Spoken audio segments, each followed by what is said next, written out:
Hello, good morning, and welcome, folks, to this, the fourth day of 5 here at the 78th Goode Water Ski National Championships. My name is Tony Lightfoot. Glad to have the pleasure of your company.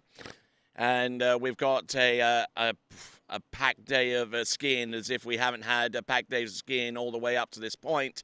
But I tell you what, we've got some great action. We're actually going to see some of our open women and open men skiers, as well as a smattering of skiers across Masters women and some of the other divisions. But we'll get you up to speed so far as the schedule is concerned. This competition, the 78th Goode National Water Ski Championships, we see the schedule right up in front of us there. We'll mention the sponsors in just a moment. You see the schedule there. We've got a trick-in starting things off on lake number 1, as you can see right there. And then it's going to be a slalom fest all day from the start all the way through to the finish. So we anticipate some great action on the lakes there. So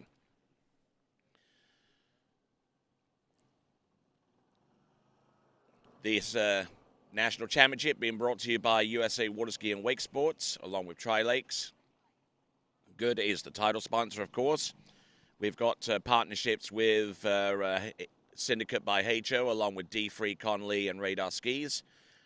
Marine Power, OJ Props, Ski Safe Insurance, Masterline, Shoulder Sphere, and our towboat partnerships.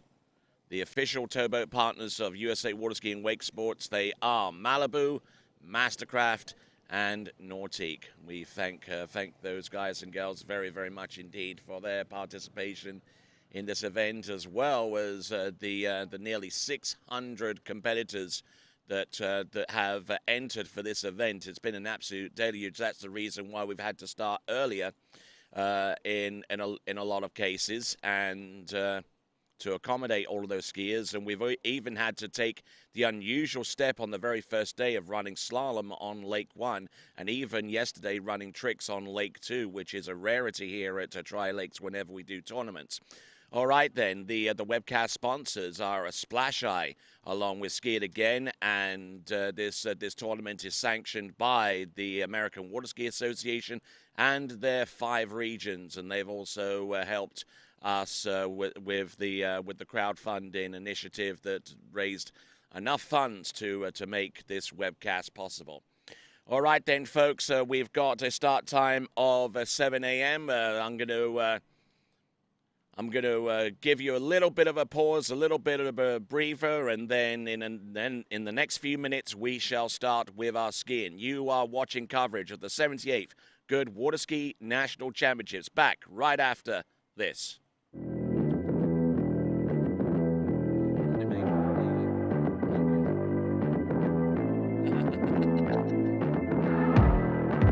going to have this microphone.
Ever since I've been skiing on the D3 Ion S, I really like how the sweet spot is an inch bigger than the Evo, which has given me a lot more predictability in the course, whether it's calm or rough conditions.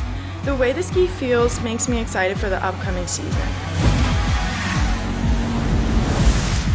I think a characteristic that most skiers can appreciate about the Ion is its consistency and predictability. I feel pretty confident coming into the tournament season that I can show up and score what I'm capable of because of this ski.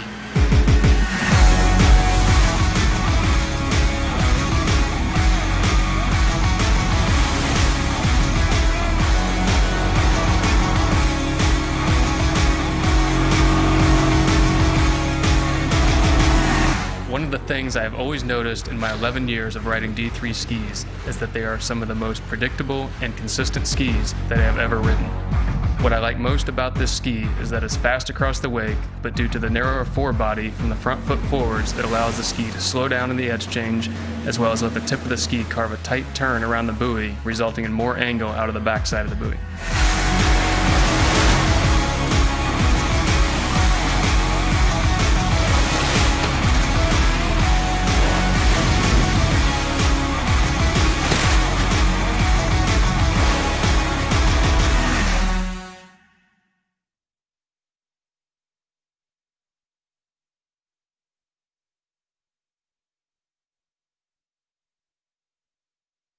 This is a hat. You can get one anywhere, but today you're in Louisiana. You forgot your favorite one at home, of course, so you got this one and some change. You gave some of that change to the band who got your 2 left feet to dance, and a few dollars to a man who typed up a poem just for you. You saved the rest for a dozen fresh oysters in a Sazerac, one to feed your face, the other to feed your soul. The hat, it's your new favorite, because today you're in Louisiana. Mornings on the lake. The first time I got up and stayed up. Learning how to drive. Teaching our dog to swim. Long summer days, big sprays, and even bigger laughs. These are the moments that made up my childhood, that brought our family together, and the memories I'm now making with my kids. Being on the water isn't just something we do, it's who we are.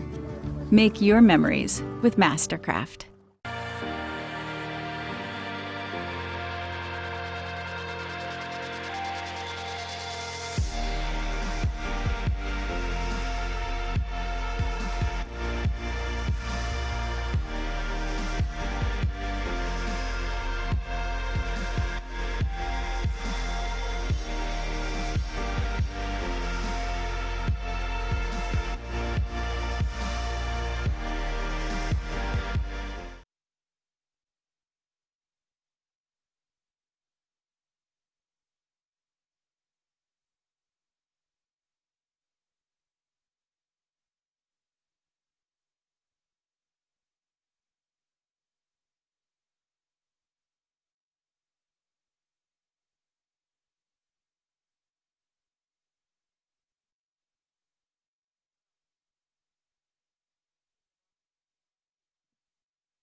This is a ticket stub. You'd normally toss it out, but not today. Today, you're in Louisiana. Today, you took a face-flattening high-octane airboat through the marsh and ended up back in the time of dinosaurs. Today, you savored seafood that hadn't crossed state lines. Today, you danced till your soul felt good and your souls ached. That ticket stub, you tuck it away as a reminder, because today, you're in Louisiana.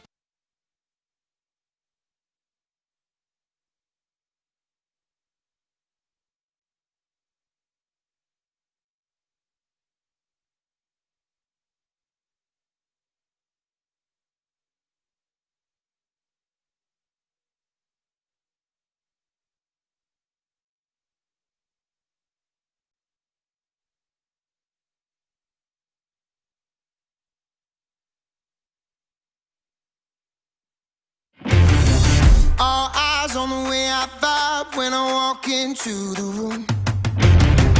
Wind blows underneath the soles of my brand new pair of shoes. I got the attention, I'm on a mission. No sweat in the way I step, I got a fresh new attitude. Oh my, my, my, oh my, my, my. Call me a king, you can buy me a crown. This is a shrimp po' boy. It could just be a sandwich, but today, you're in Louisiana. Today, you got up with the sun to enjoy the best bass fishing on earth. Today, you walked historic halls where ghosts might pay a visit, but spirits are always present. Today, you wandered into a hole-in-the-wall cafe and fed your soul with a frosty local brew and this shrimp po' boy. Anywhere else, it's just a sandwich. But today, you're in Louisiana. I've been skiing on the Energy R1 for a little over a year now. Before the R1, I was on the original Energy, and I was skiing great on that ski. I really had no problems with it, but whenever they released the R1 with the wider forebody up front, it made the ski so much easier to stay balanced and have equal turns on both sides. So from my very first set on the NRG R1, I could just feel that this ski's just really balanced through the wakes and through the turns, and I found that I could just turn my onside turn better. I think that's because the tail of the ski just allows a little bit more water to flow through it, so it just rides through the tail of the onside turn better. That's definitely the big thing that I felt was different, and that's why I was really happy to be able to get on that ski straight away.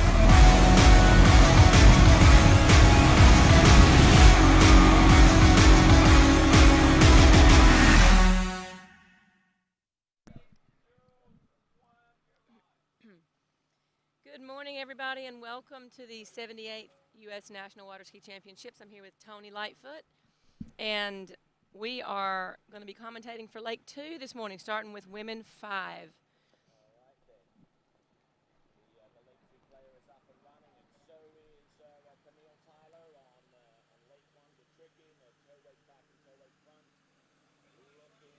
We're just doing a simulation pass. Can we talk at the same time?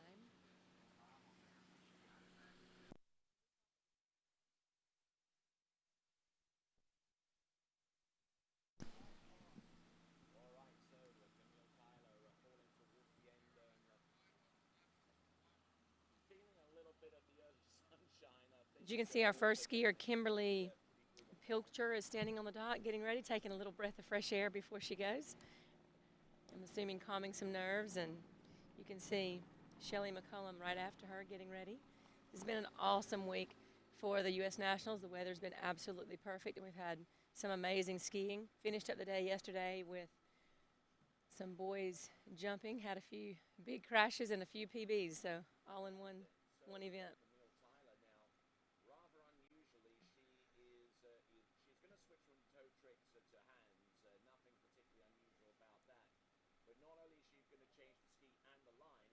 She's also going to take a knee brace off in order for her to properly perform. So the boat will come back in just a second for the simulation pass, and the first skier will go.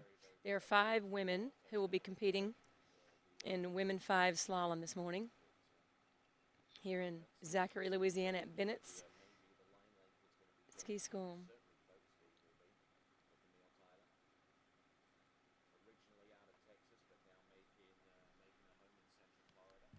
Sorry, I would tell you more about our ladies here, but some of them I don't know, and I don't have bios. We'll just watch and see what they do.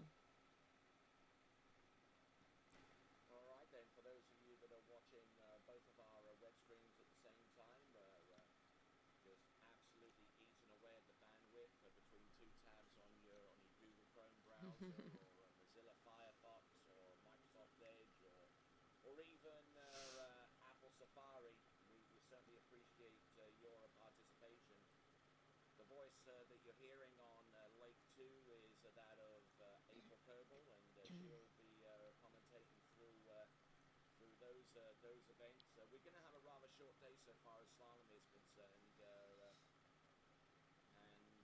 we're going to have a really, really jam-packed day on Lake 1 because we've got the tricks event and we've got to follow on with the jump event as well. So a lot of action crammed into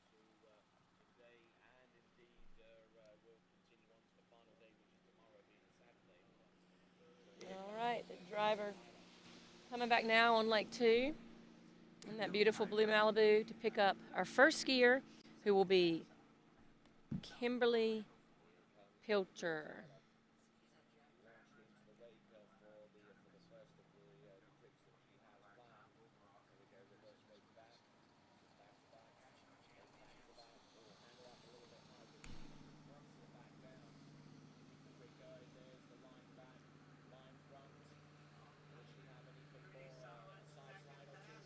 You'll see Mr. Trapp, who's dock starting this morning. This tournament takes an enormous amount of volunteers, whether they're in the boats driving or officiating, whether they're behind the scenes scoring or judging or dock starting, announcing. This tournament takes so many officials to keep it going, and we want to thank everybody who has volunteered to be here. I know my husband's one of the drivers, and he's out at 6:15, 6:30 every morning making sure the boats are right, and is lucky to get in by dinner time at night. But our first skier finishing, getting ready, putting her gloves on. She'll be starting at 28.6 miles per hour this morning, 15 off. Nice opening pass. Generally, you'll see the women start at a couple passes below their hardest pass, just for some warm-ups, to feel the side out, to feel the driver out. But Mr. Trapp is the dock starter. I told him yesterday he was the best dock starter I'd ever seen. He's very efficient, very audible. He has to tell the boat what the skier is starting at, so the driver can get the speed set properly before the skier goes.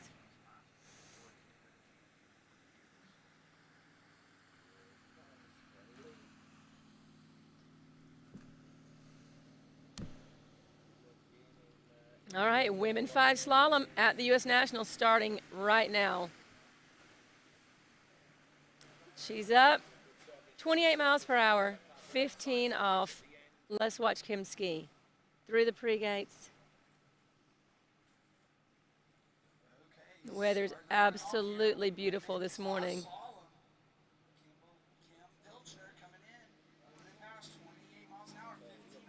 Oh, she's a little bit late after 2 ball, and that's going to be all she gets there. So 2 buoys. We'll wait for confirmation from the judges, but as we watch this replay, for those of you new at slalom skiing, we'll just kind of do step by step. Pulled out for her gates. Little bit of a bite at the finish of 1 ball, which put her a little bit late at 2. And she knew then that it was going to be super hard to get back to 3, so stood up so as not to fall, but a full 2 it looks like.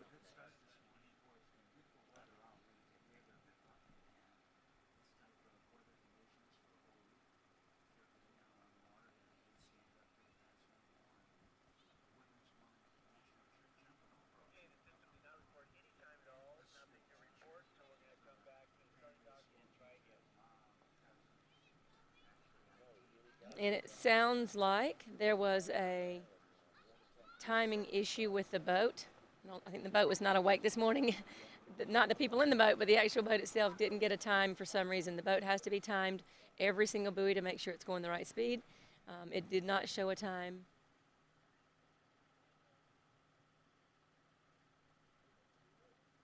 So it looks like she may be getting a reride, but I'll just confirm that with you as soon as I hear from the officials.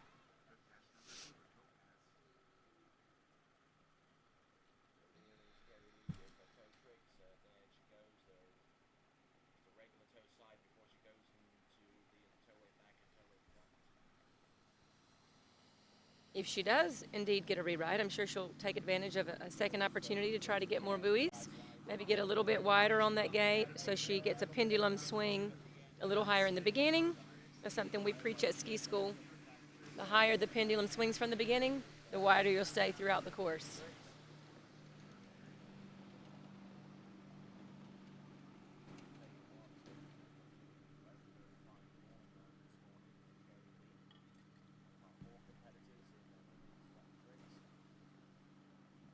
Let's see if they...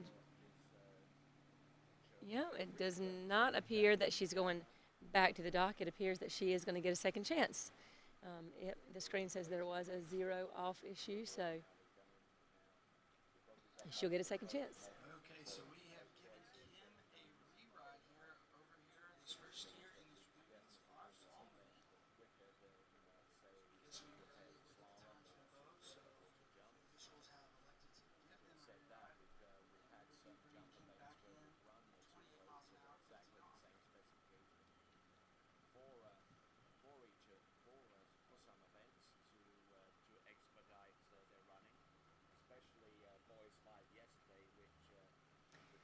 So the zero off cruise control runs off of GPS, and sometimes the satellites are awake, sometimes they're not. For whatever reason, it didn't get a time that time, so we're going to start over. Coming around the little turn island. Kim Pilcher coming in, 28 miles an hour, 15 off, starting over. Her first pass will not count, the one that she just did with 2 balls, so she's going to get to better it here. Around 1 ball, very similar to her first pass, but she is able to turn 2 ball out towards 3. She's around 3. She's going to fight to try to get to 4 ball, and just inside 4 ball, but an entire buoy better than she got on the first time, so I'm sure she'll be happier with that. Yep.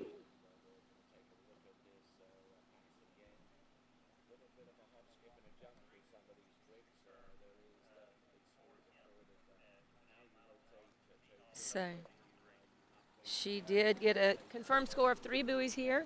We watched the instant replay. 2 ball was way better than the pass before. She manages to get around 3 ball. Then had a little trouble coming off 3 ball trying to get to 4. Wasn't quite wide enough to be able to get around the buoy there.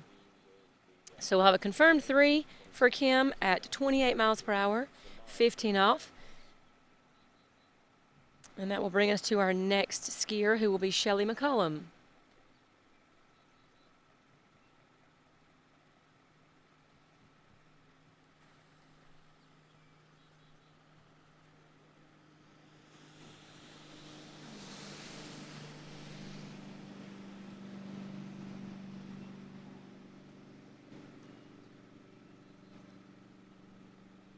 If you're watching from home this morning, thank you for joining us. We wish you were here, but thankfully we have this webcast to be able to provide the show for everybody who couldn't make it and everybody who is quarantining and staying safe. And we are here too. We're all keeping our distance and making sure that we're respecting each other's space.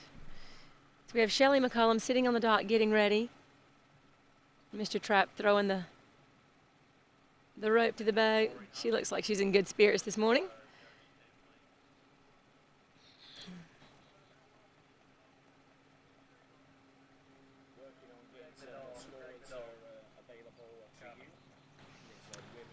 Let's see what Shelly is going to decide to start at this morning.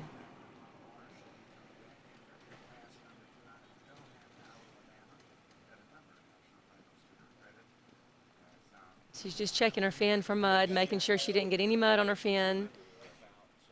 It's a little shallow where you hop in, so she is going to start at 28 miles per hour, 22 off.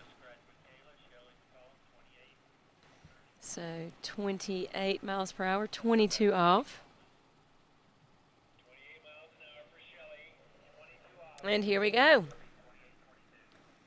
So all eyes on Lake 2.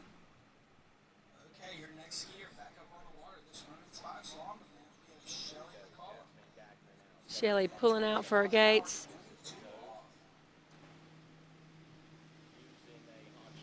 Beautiful start, around 1 ball, around 2.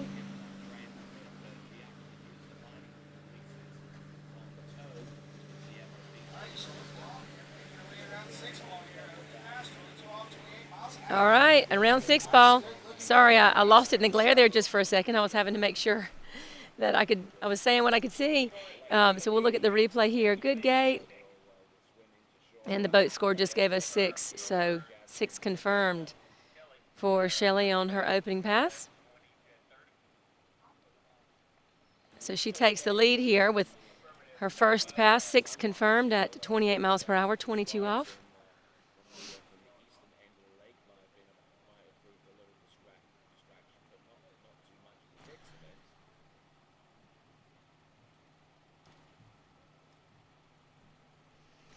And she'll rest for about 45 seconds and get ready to come back at her next pass.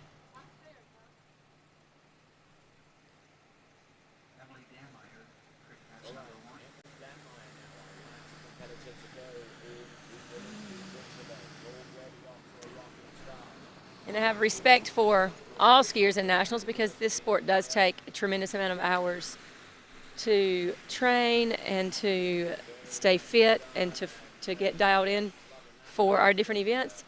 But as we get a little older, myself included, I have more and more respect for being able to continue to come out and continue to ski like this. These women are fit, they're strong, and they're so determined.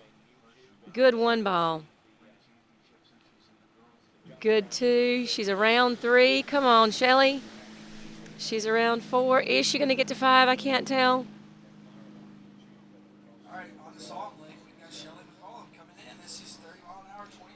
30 miles an hour, 22 off. And again, waiting to hear back from the judges to confirm what she got, because I lose her in a bit of glare there.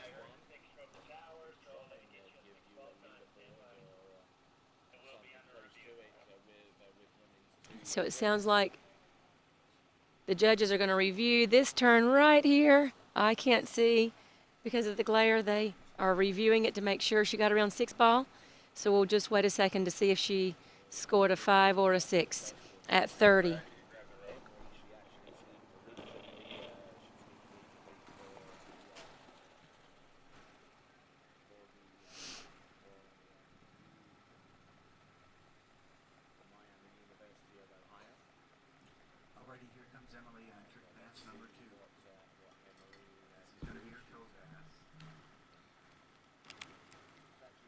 So we are in a holding pattern right now for the judges to review to see if she did indeed get around that 6 ball. If she did, we'll go up again, make it harder, and continue. If she did not, we'll bring her in with a confirmed 5.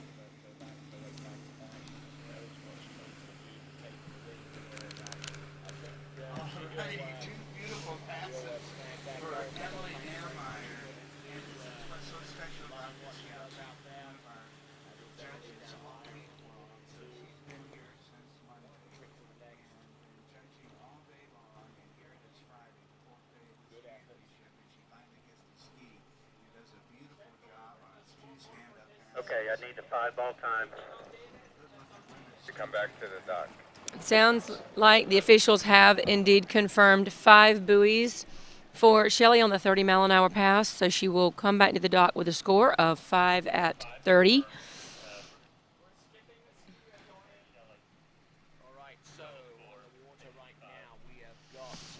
All right, next on the dock we have Tina Lindsay. Getting ready and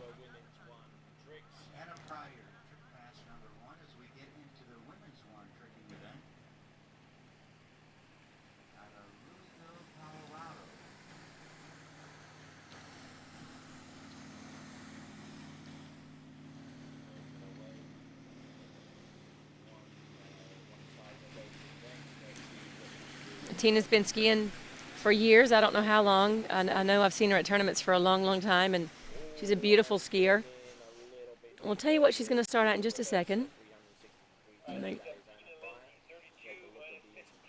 So she will be starting at 32 miles an hour, which is their max speed at 15 off.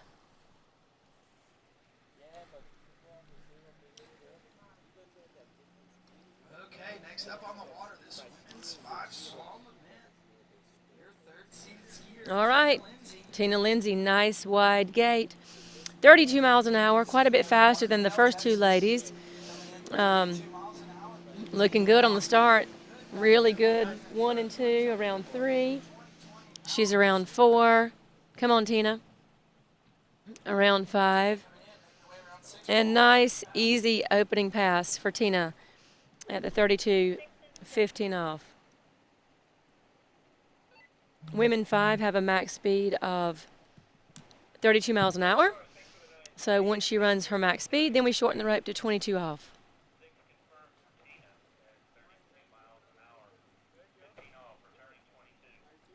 She'll be coming back in at 22 off at 32 miles an hour.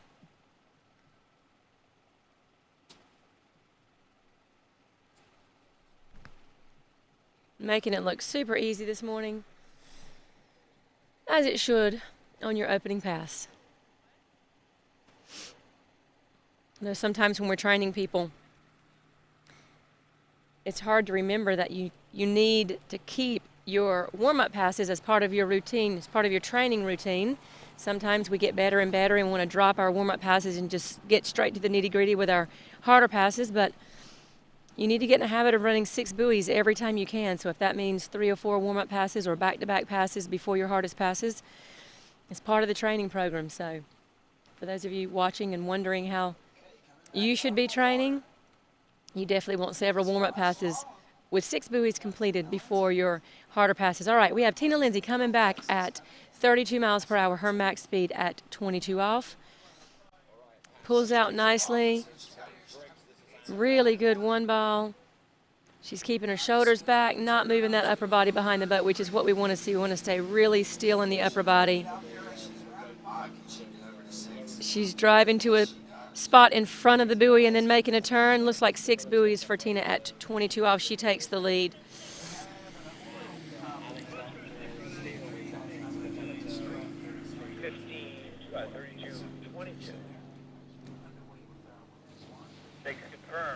And we have a 6 confirmed at 32 miles an hour, 22 off. She'll be coming back in at 28 off the yellow loop.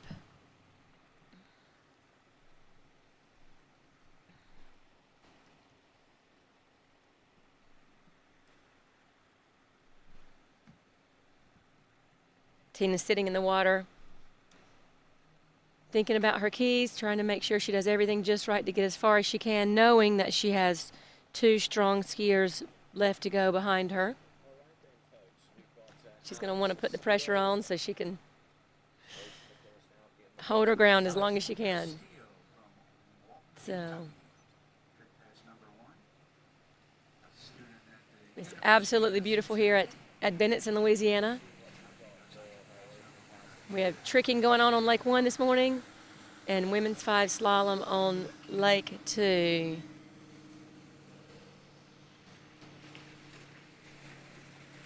All right, Tina Lindsay coming back in, 28 off. Let's see if she gets a good enough gate to get down this pass.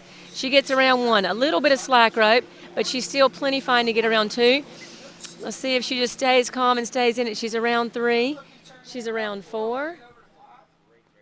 She's around 5. Let's see if she can squeak out 6. And it looks like she does. Around 6 ball and out the gates at 28 off.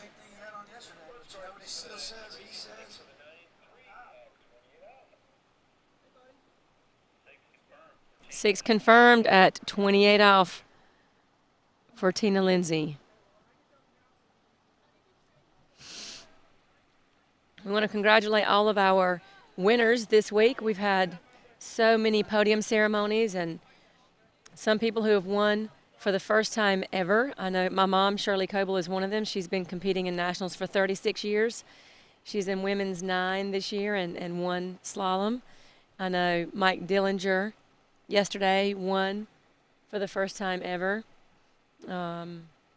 Joey Blakely won slalom yesterday. So many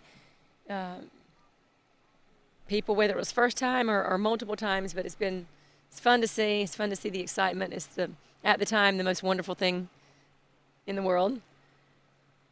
So congratulations to all of our winners and all of our participants who have come and skied well, whether you won or not. It's fun to be here. It's fun to get on the water and to try to do personal best and that sort of thing. All right, Tina Lindsay, the money pass, coming back at 32 off.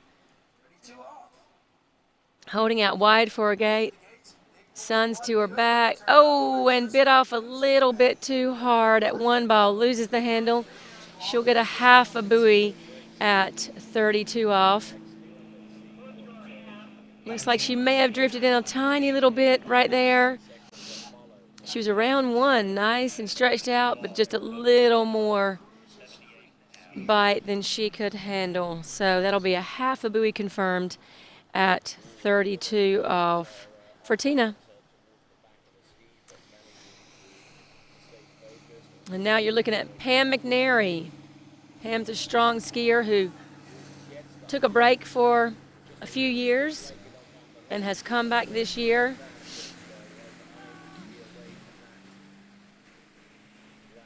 And started skiing strong, a very competitive skier. Very fit lady as well. These ladies are some of the fittest ladies in the world. Water skiing will do that to you. So if you don't ski, you should. It's the fittest thing you can do.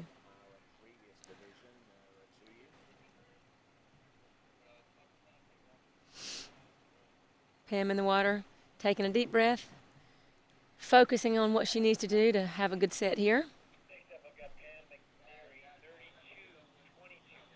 Pam will be starting at 32 miles an hour, her max speed at 22 off. So that is the fastest and shortest combined starting pass we've had yet.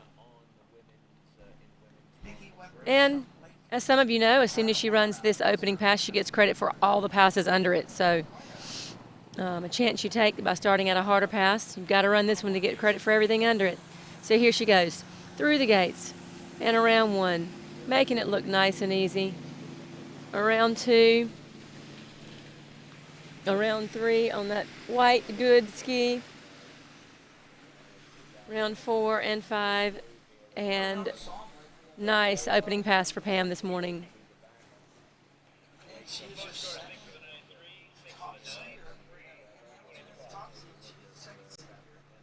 All right, so that's a confirmed 6 for Pam at 22 off. We'll shorten the rope and come back at 28 off.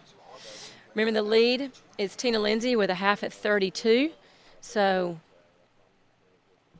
Pam's just getting started. She has several passes she needs to run here to challenge our leader, who is Tina Lindsay at half at 32.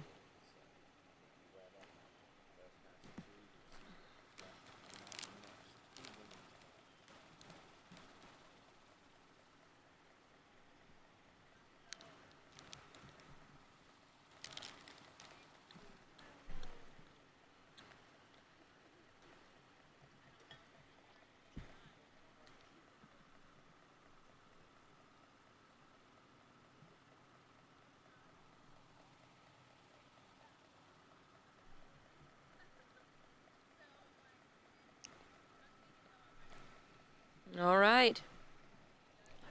We have Pam McNary coming back at 28 off. Conditions, again, are absolutely beautiful this morning. Hardly a breath of wind. Coming back at 28 off. Moving a little bit, trying to keep her width at that gate. But a good 1 ball. And a good 2. Dipped a little bit, but nothing detrimental. She's around 3. Easy at 4 ball. Nice opening pass. She makes it look so easy. I can promise you it doesn't feel that easy in her mind. You get a little jittery out there sometimes, and your mind goes faster than your body, but she just makes it look so easy. All right, so that is a confirmed 6 at 28 off. She'll be coming back in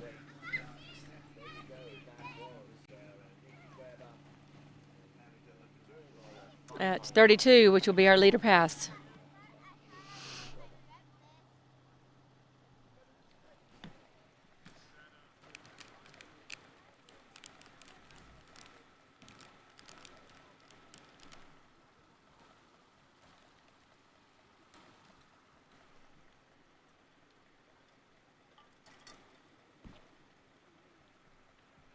And there you see Ann Hamilton dancing on the dock in her America shorts. She's ready.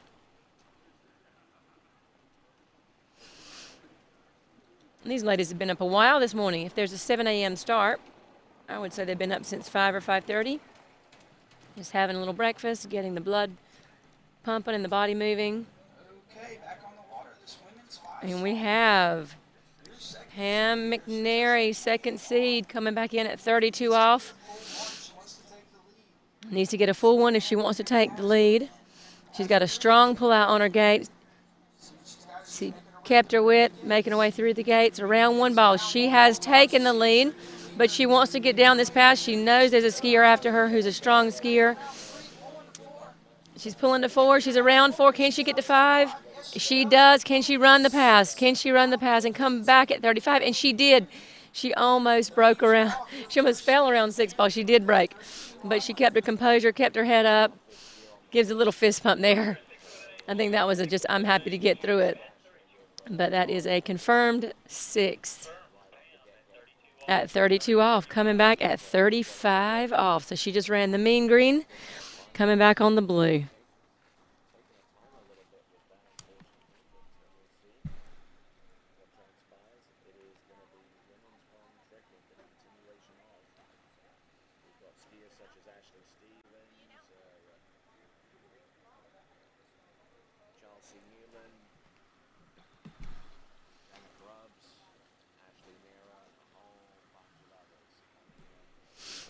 So all 5 women who are here this morning will get to be on the podium, which is exciting.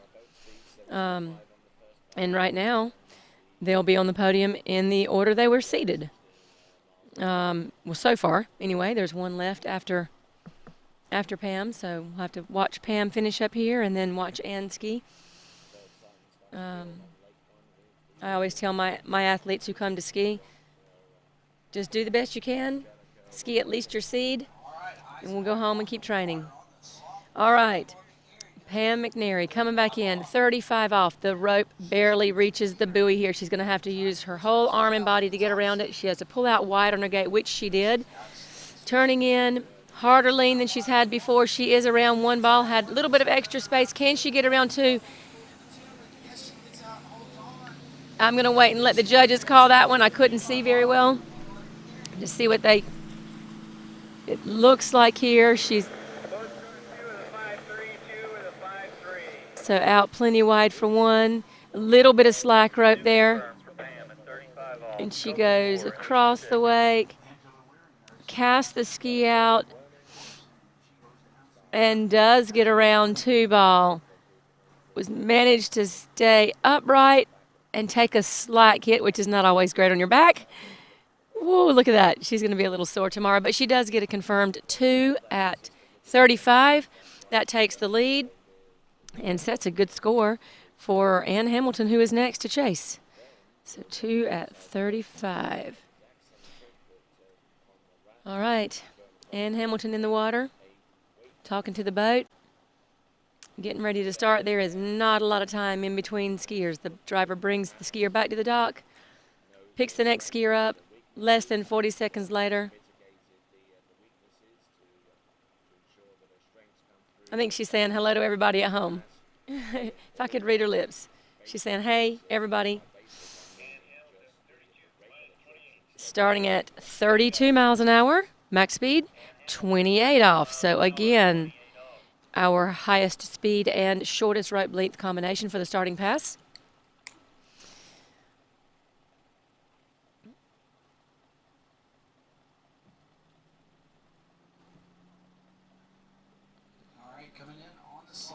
It's tricky being top seed. It's nice to know what you have to run. But it's also unnerving sometimes to know what you have to run. Sometimes it's fun just to go out and just ski as many buoys as you can and hope it's enough. So she's around 2 ball at 28 off. Now she's around 3 and 4. This should be an easy opening pass for her since that's what she started at. And looks like it was. Yep, 6 confirmed.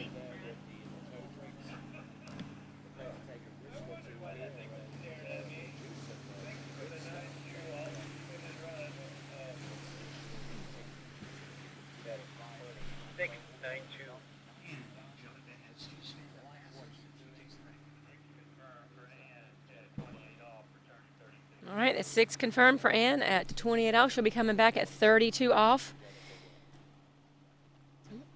She's already guaranteed herself a 3rd place or better just by running that first pass.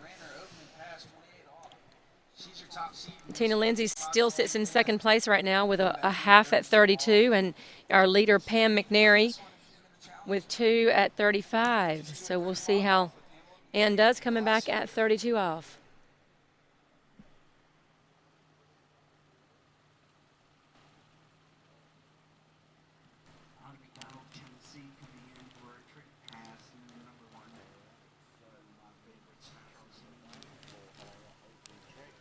All right, all eyes on the screen. We have Ann Hamilton coming back, 32 off.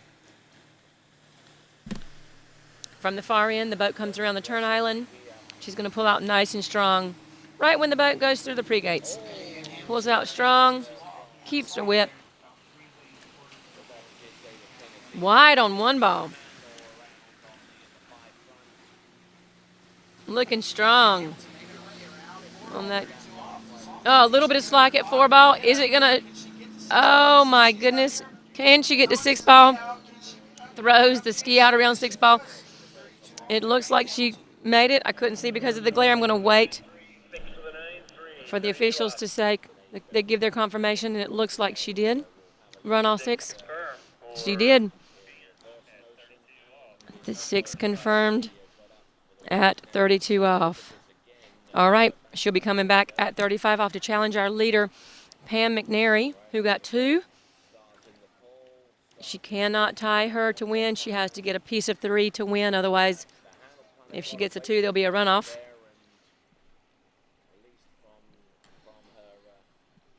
She fought for that one. Part of it's technique and part of it's fight. You got to have both. You've got to have both. Our women 4 division will be next. We have 14 women in the women 4 division. And then after that, we have men 4. We have 32 men 4 skiers. And then we have women 1. A bunch of those. Also, 21 of those. All right, so around the island, we have Ann Hamilton coming back in at 35 off. This is to challenge our leader. The lead is 2. Pam McNary watching, biting her nails on the sideline, coming in through the gates. Around number 1, a big one. It looks like she is going to get outside 2. Not sure she can get outside 3, so we have a tie.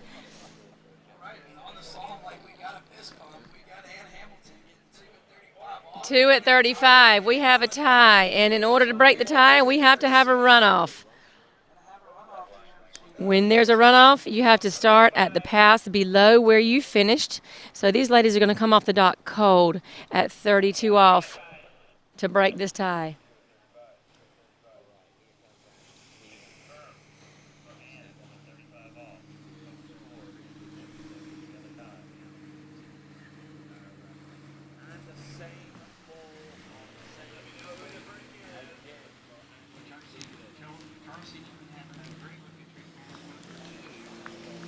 If you watch the replay here, she's coming back down the lake now. Super excited, but that was actually a really good 1 ball. She pulled, I don't know if she put a little long to 2 or just decided that was enough for a tie. Sometimes your brain does that. It makes you don't want to fall and get a half and not have a tie.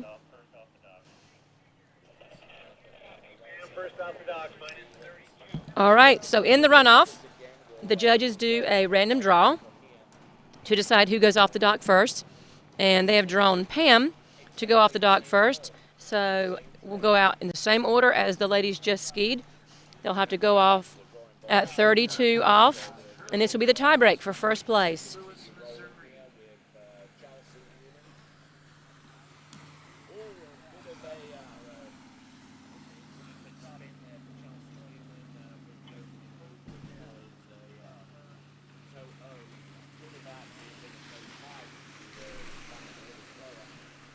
This is only our first event this morning, and it's already super exciting. These ladies have worked hard.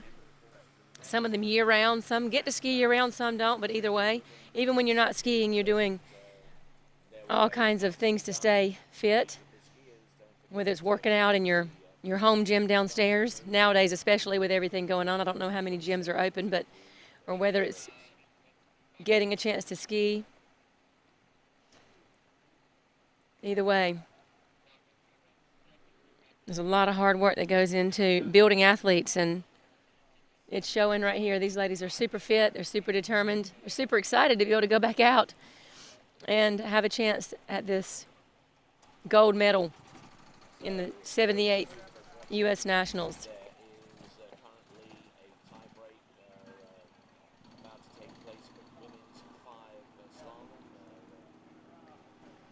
It's Pam McNary and Ann Hamilton.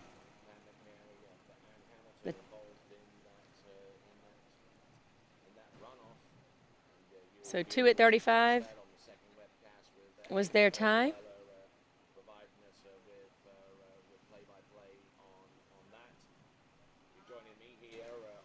On our other channel, we have Tony Lightfoot and the women trickers. But you have to stay here and watch this. This is 32 off. Pam McNary. Off the dot cold. Best thing to do right now is just pretend like you've just skied, which she did a few minutes ago. Luckily, it hasn't been a long, long wait. I know I saw a couple divisions the last day or so where the wait was over an hour and they'd have to come back out cold at some harder passes. That makes it a little more challenging, but either way, coming back out at one of your harder passes right off the dot cold is challenging enough. So here we go. Pam McNary for the runoff, 32 off, cold. Coming in. She's around 1 ball. Nice tight line.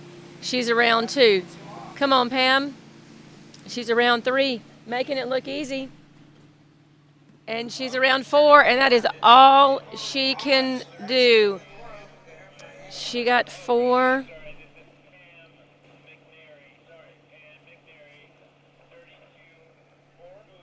Good 1 ball. Good enough 1 ball to run the path, and she comes into 2. Turns 2 a little bit narrow. You can see she had to stretch. 3 was a little slow, but again, I thought she was fine. And then right there, she just bit more than she could handle. It caused her to break.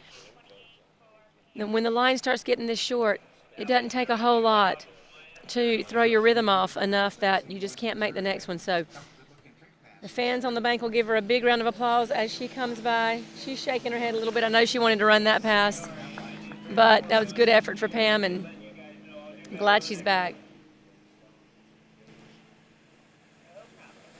All right, you see Ann Hamilton on the dock getting ready for her turn at trying to secure this gold medal. She's still dancing. She's a happy girl this morning. She's ready to go.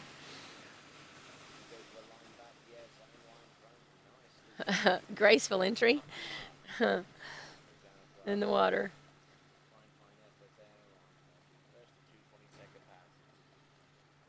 All right, she knows she has to get a piece of 5 ball to win.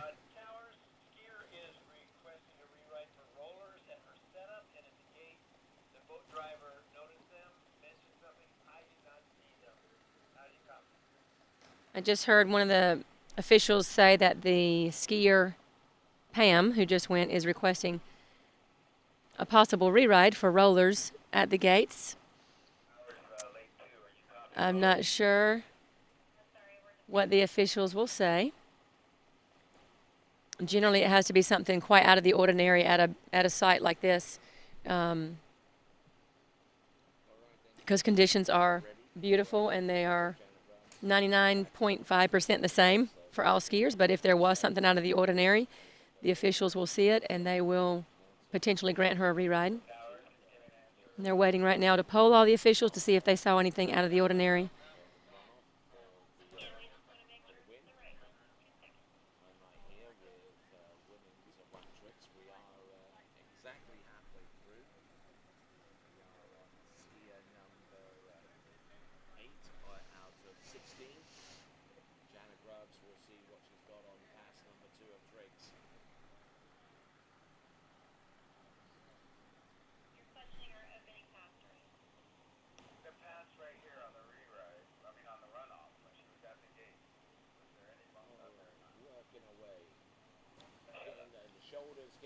Getting forced down a little bit on the back-to-back spins. Now keeping the toe foot close to the standing leg as possible.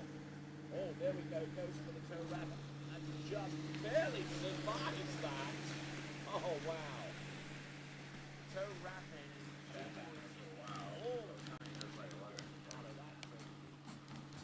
Fell pretty much to 2 or 3 times on that single maneuver.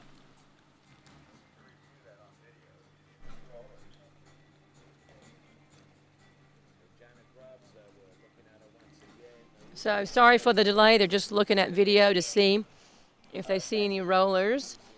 for Pam. Sometimes the water can get a little nervous where the boat goes around the turn island and hits the rocks. There's a difference in a little nervousness and actual rollers from something. I think the judges have actually denied the re-ride request, so we'll be coming back in with Ann Hamilton at 32 off for her shot at the gold medal.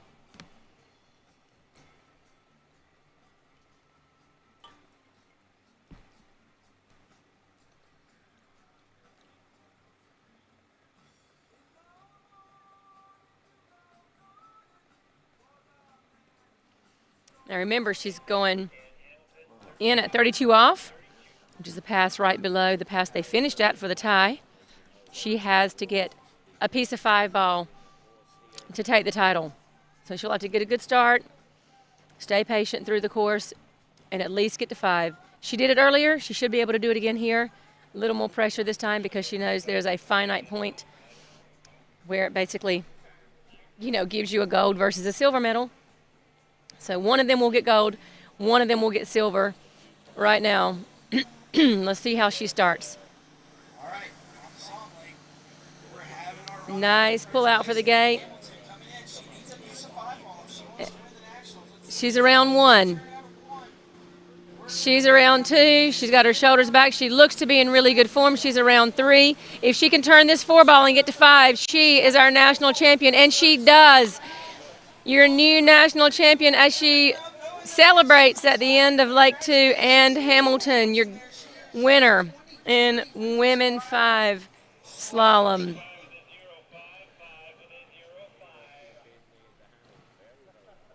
So, confirmed 5, Ann Hamilton, your new Women's 5 Slalom national champion. So, to recap, we have Ann Hamilton in first place with the gold. We have Pam McNary in second place with the silver. We have Tina Lindsay with one half at 32 off. And screaming down the lake there, celebrating all the way home. She's still dancing. She came out on the dock dancing this morning, and she's still dancing as she goes by. Tina Lindsay in third, Shelly McCullum in fourth, and Kim Pilcher in fifth. Great job, ladies. All right, Amy Carr, our first women's 4 skier, is on the dock, ready to go. There will not be a break. We'll come around, pick up the next skier, and then we'll start our 14 ladies who are in Women 4 this morning.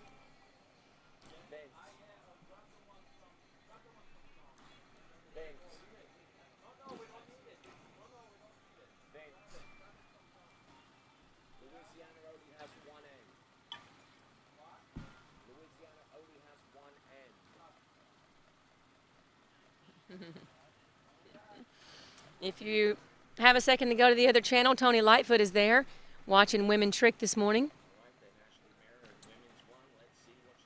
Ashley Mara in Women 1 Trick is on the water now while we take a...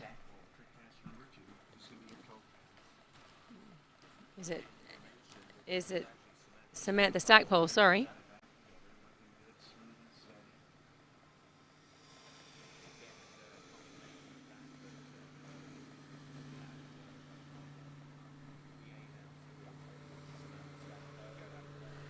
All right, Women 4 Slalom is next. It's a beautiful 83 degrees this morning. The water's 85 degrees.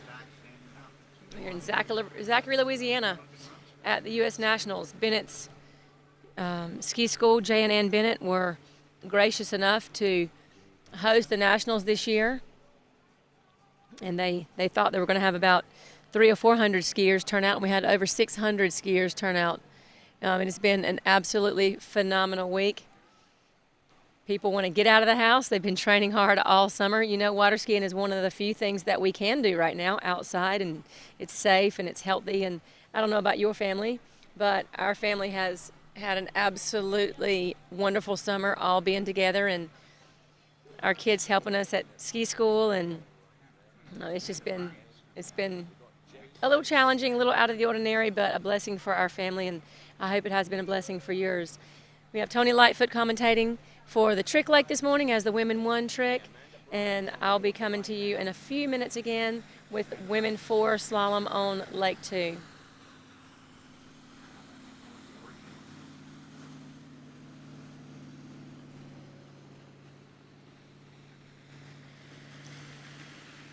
It looks like we are having an officials change quickly. Or either we are moving some weight around in the boat. I can't really tell what's happening here. What?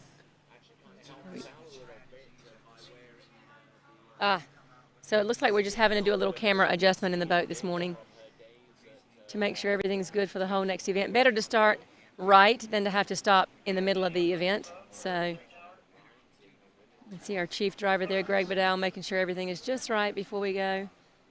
I think that's Brandy Nagel, one of our judges there.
All right, everybody, we have our Women 4 division next for slalom at the U.S. Nationals. We have 14 skiers, starting with Amy Carr. The boat is now doing a simulation pass. The camera has been fixed, and we are back at you live from the 78th Nationals in Zachary, Louisiana. As soon as that boat comes around the island and back down to the starting dock area, we'll pick up our first skier, who will be Amy Carr.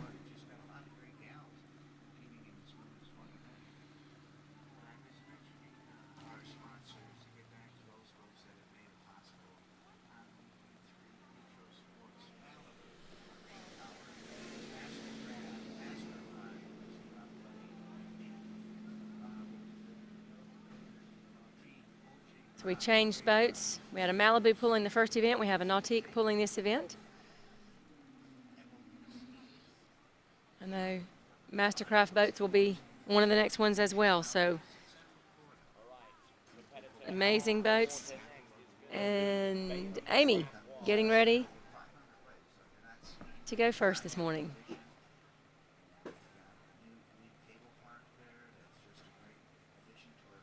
Mr. Trapp telling the boat to come on in and get ready. He's ready for them.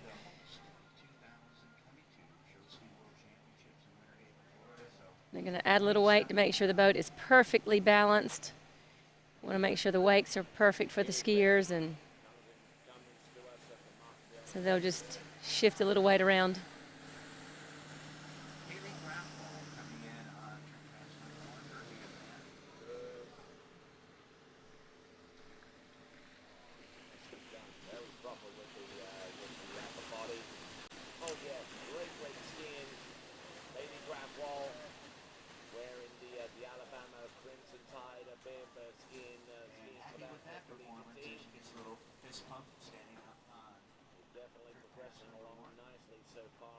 All right, Amy in the water. Starting us off. I'll tell you in just a second what she'll be starting at. So women 4, unlike women 5, have a max speed of 34 miles per hour. So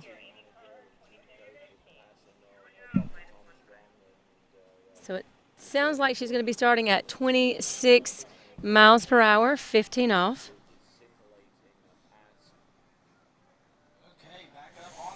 And we are starting. Women 4 slalom.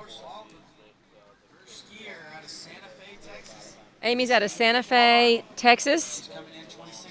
Opening up 26 miles per hour, 15 off. Round buoy 2. Looking good, nice and patient. Plenty of time waiting on the buoys. And a beautiful opening pass for Amy. That's what we like to see. And the judges liked it too, so 6 confirmed for Amy. At 26 miles per hour, she'll be coming back at 28.6 miles per hour. Pass number 2.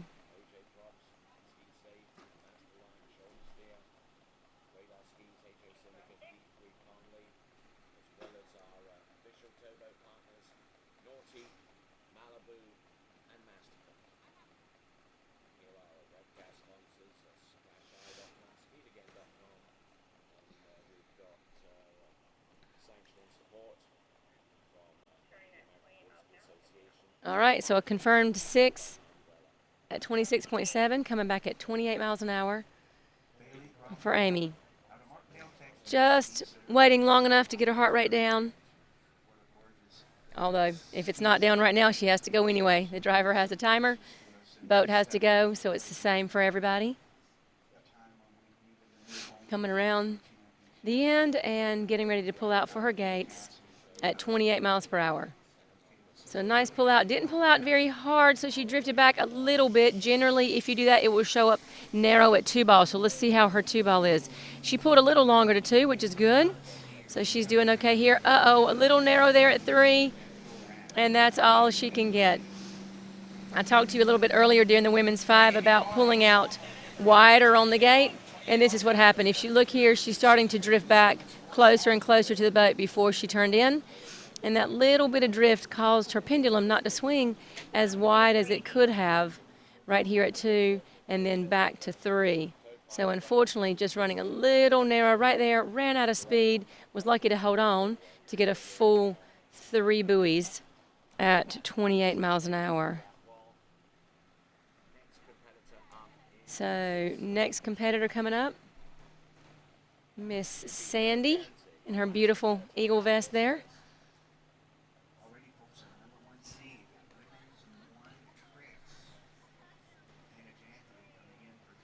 So Sandy Kovacs, our next women 4 skier. In the water, awake.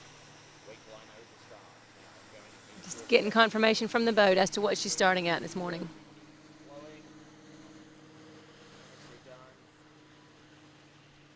Next skier, Sandy Kovacs, 26, 15, 26 minus 1. All right, Sandy Kovacs starting at the same thing that Amy just started at, 26 miles an hour, 15 off.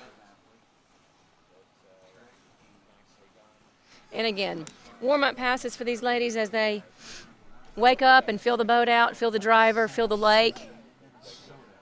Lakes are different. Some lakes are deep, some lakes are shallow. Even the composition of the water makes a difference when we're out there skiing. So she's around 1 ball. She is waiting on 2 ball. Let's watch and see if she continues to be able to run the course. She's around 3. Sandy's out of Orlando and completes that opening pass at 26.15. She'll be coming back at 28.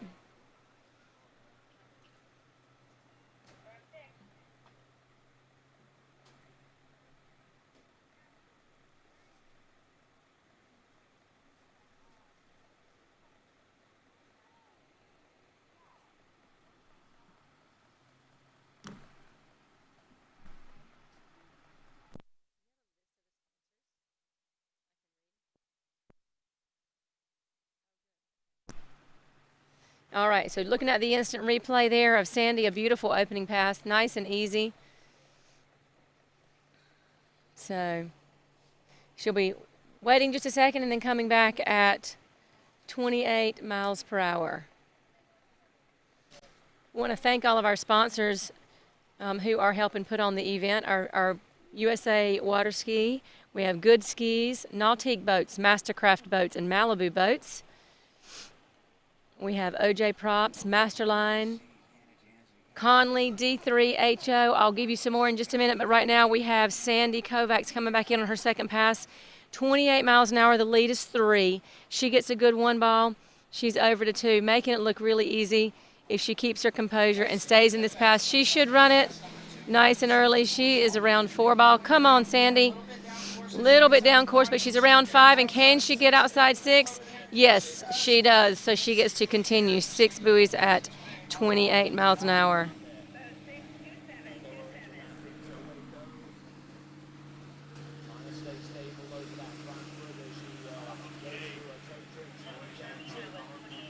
Nice second pass for Sandy. You can see that Syndicate shining up in the sun there, that the bottom of that HO ski. Lost her body position just for a second, but able to regain composure before getting to 6 ball and fully completes that pass. So she'll get a rest, and she'll come back at 30 miles per hour.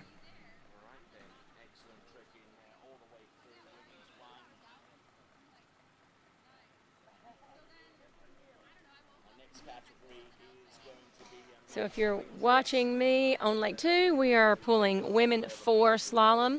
If you're watching Tony on Lake 1, men 4 trick is next. I think we just finished men 3 trick is next. We just finished women 1 trick, and now we're starting men 3 trick on Lake 1. Sandy Kovacs coming back in at 30 miles an hour. She is our current leader in women's slalom. There are 14 women, so a lot of skiing still to come. She wants to push the score as high as she can. She knows she's got a lot of competitors behind her, and she wants to ski her best. So she's around 2 ball, 30 miles per hour. Coming into 3, breaks a little bit, but she's still fine. She's going to get around 4. Can she get to 5 and stay in this pass? She does. Can she get around 6? Strong lean out of 5 to 6, and she runs it again. That's awesome. 3 good passes so far. That was 30.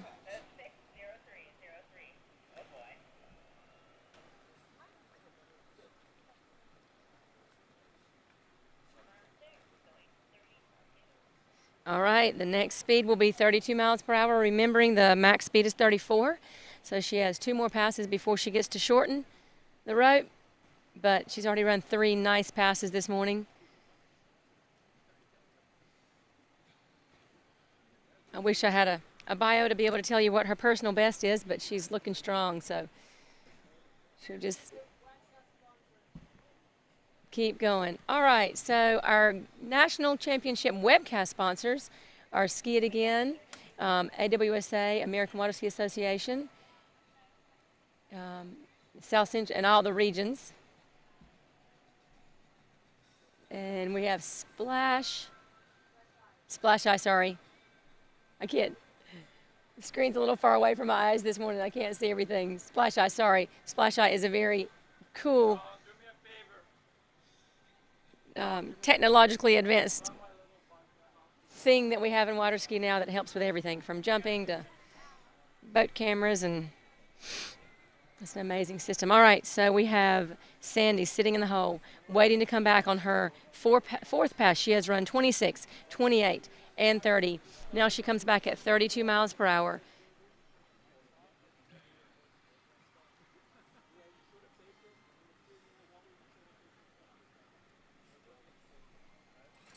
All right. She's around 1 ball. She's around 2. Breaks a little bit there. Oh, barely squeaks around 3. Can she get around 4? And I don't think she does. It sounds like a 3. So that will be 3 at 30. Our new leader in women 4 slalom.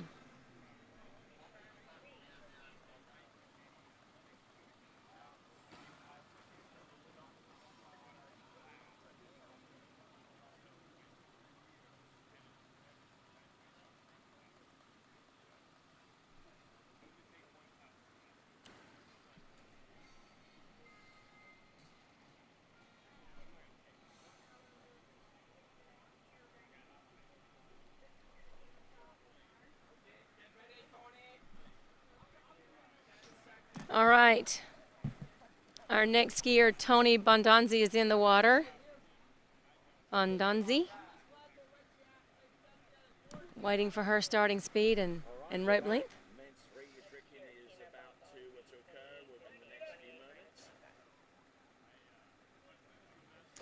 The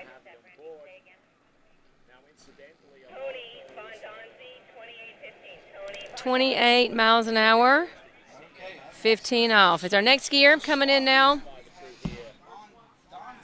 Tony Bondonzi, 28 miles an hour, 15 off. So a higher starting speed than our first two ladies, as you will see happen as we go down the list.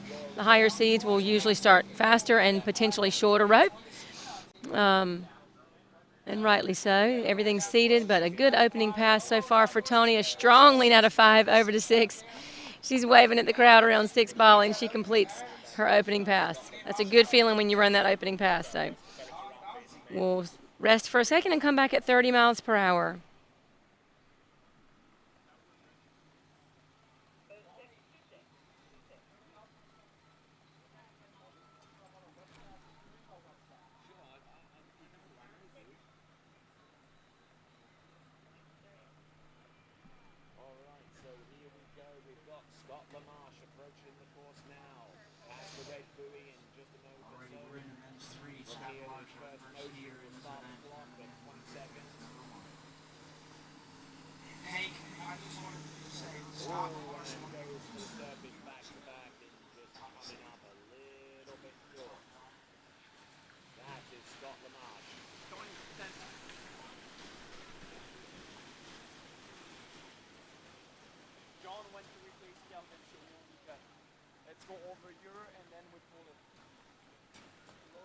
Do you want me to help?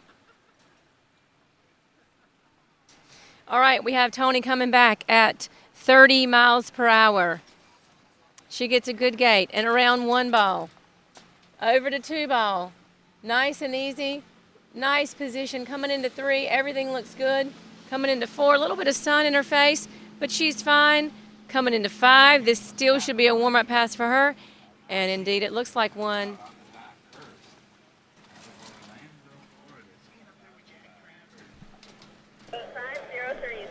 And obviously I couldn't see there with the sun glare. It looks like she did get around 5, but not around 6. So she will have a confirmed 5 at 30 miles per hour. She does take the lead. Sandy had a confirmed 3 at 30. So your new leader, Tony Bondonzi, with 5 at 30 miles per hour.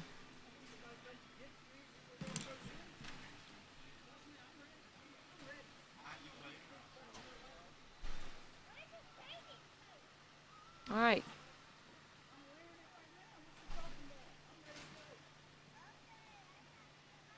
The boat just dropped Tony off at the dock, and we'll be bringing Tara Britton, 28 miles per hour, 22 off. So here's our first lady to start at a shorter line length, but we'll be at 28 miles per hour, 22 off for Tara.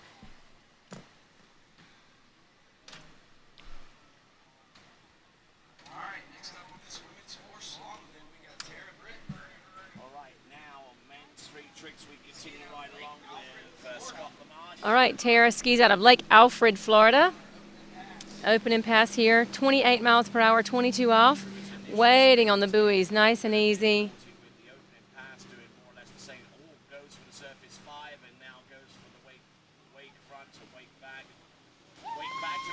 And our cheering section goes wild this morning. So she has a completed first pass.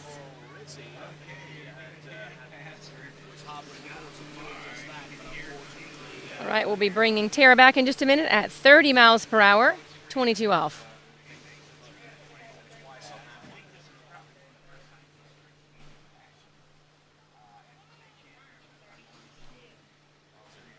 Doing a good job, a little bit of escapology there on that particular run.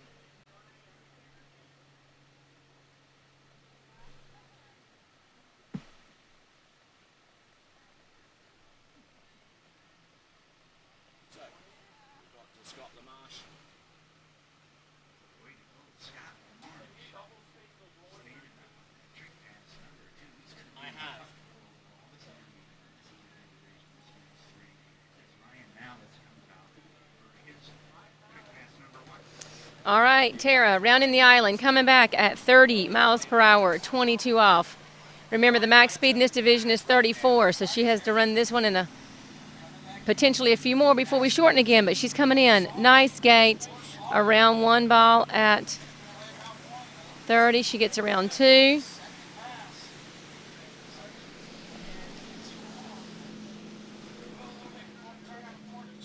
Big turn out of 4. Can she get around 5?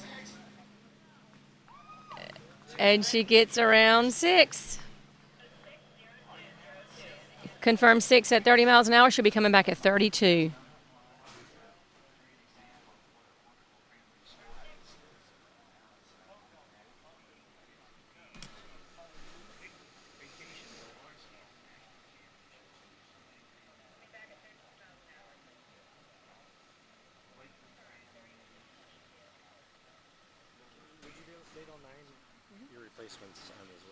Yeah, that's out of the hotel. Freddie Snell is replacing it. Okay. Going Yeah, good? that's fine. Yep. I wish I had.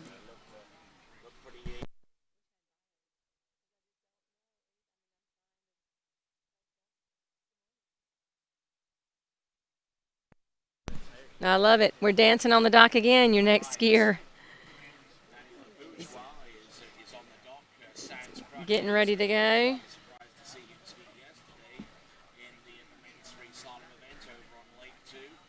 As she watches on her competitors.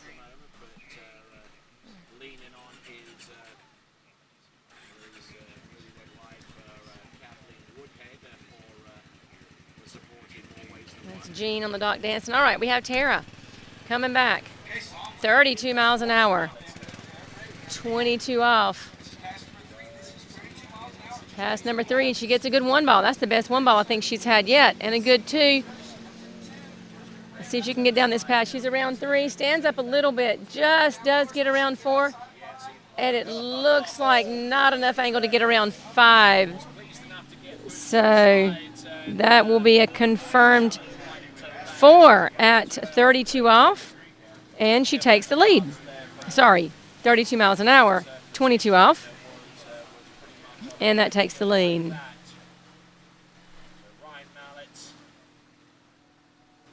Trying to get the job done. There we go, double fist bump before he goes at the 180 to the back, and in the drink he goes. So that is Ryan Mallett.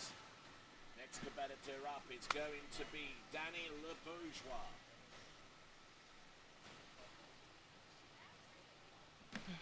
All right. We have Tara taking her lap home. I'm sure she'll wave at her cheering section. I've heard them cheer every pass for Tara. Yep, she's your new leader and has her cheering section there, and she decides to ski into her crowd. Oh, and it is shallow. Glad she's okay.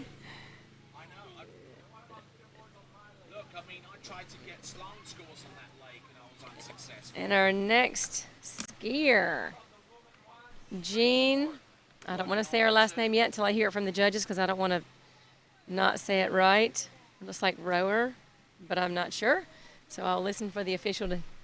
Oh, she did come into the shallow water. Don't do that, guys. Don't come in too close to the edge. All right, Mr. Trapp, getting Jean ready. This will be our 5th skier in the women's 4 event. 10 skiers left to go. 1, 2, 3, 4, 5, 6, 7, 8, 9 skiers left to go.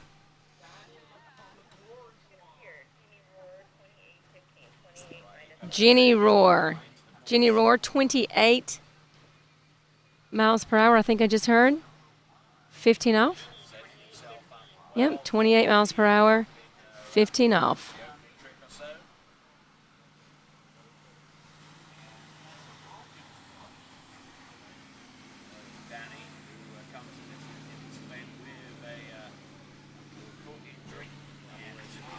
All right, we have Jeannie coming in on her opening pass, 28 miles an hour.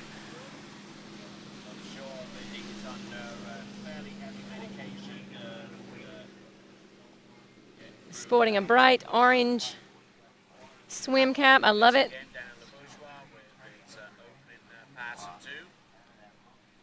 I don't know, Jenny, so I don't know if she normally wears that or if that's something that she's had to wear from like an eardrum injury or something. It just reminds me of the 1989 Nationals here. I had burst my eardrum and had to come wear a cap just like that over an earplug to make sure I didn't get any water in my ears. That's been a few years ago. But a confirmed 6 for Jeannie on 28:15. She'll be coming back at 30 miles per hour for her second pass.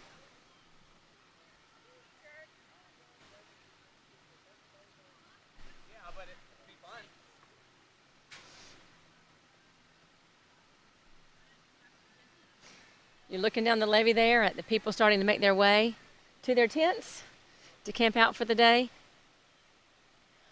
I know last night during the boys' jump events, it was tough to find a spot to watch. It was how we had a big crowd yesterday. All right, Jeannie coming back, 30 miles per hour, 15 off, pulling out nice and strong for her gates.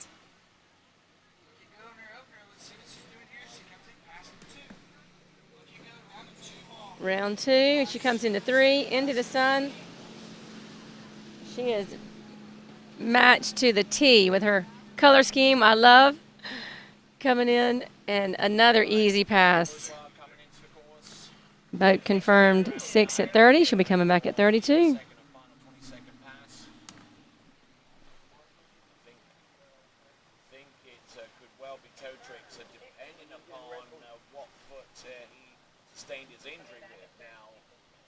Suspicion is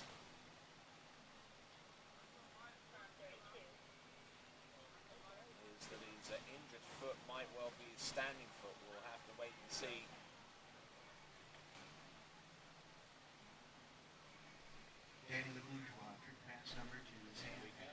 And Lori Craig is the next skier on the dock. You see her standing and mentally preparing to go next. After Jeannie finishes, she'll be up.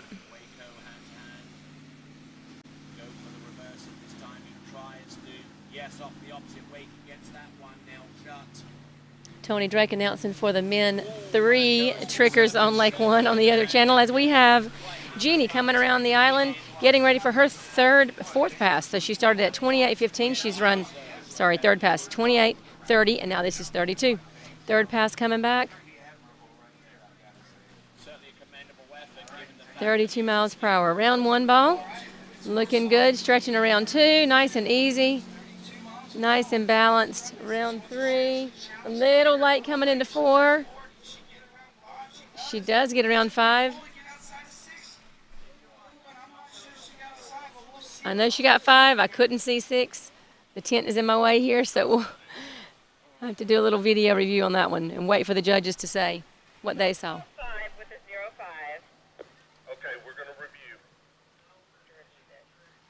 So the judges are having to go to a review. I think it was very difficult for all of us to be able to see right here. Oh, that's tough. So the officials have just said they're going to review this nice and closely. Oh, I think I see that ball the whole time right there. If I see that ball the whole time, that means she did not go around it. But that's not my decision. I'm just looking at a video. So we'll have to wait and see what the judges say. They will review they will bring her back at 34 miles per hour while they review, and this is called an at-risk pass. So if they review and decide she only got 5, then her score will be 5 at 32. If they review and say she got 6, then she will get to continue with counting. So whatever she gets here or the next pass or the next. So this is 34 miles an hour for Jeannie coming back. And down around 2 ball. So like I said, after the review, the score is either going to be 5 at 32 or 1.5 at 34. We'll just wait and see.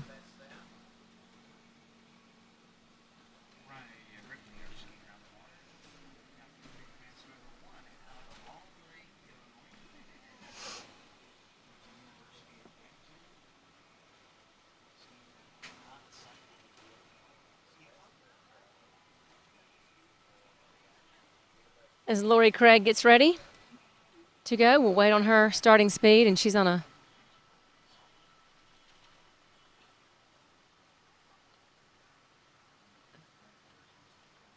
good skiing with her earrings in this morning. I love being bedazzled. Looking beautiful.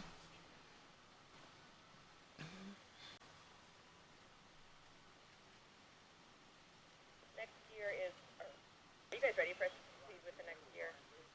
The review has happened, and it's a confirmation at 5 at 32. Okay, so the review did happen. The judges have confirmed a 5 at 32 miles per hour for Jeannie. And we have Lori Craig coming back now at 30 miles per hour, 15 off.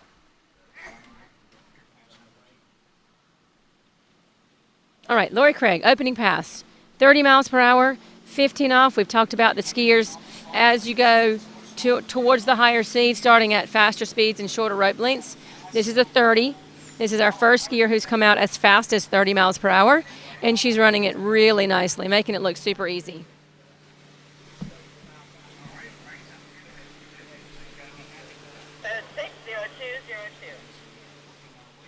And that is a confirmed 6, so she'll come back at 32 miles per hour.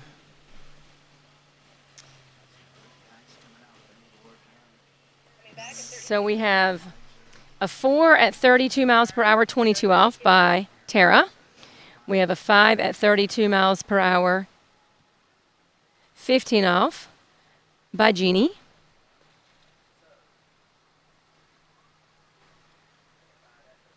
And we have Lori coming back now at 32 miles per hour, 15 off to challenge our leaders.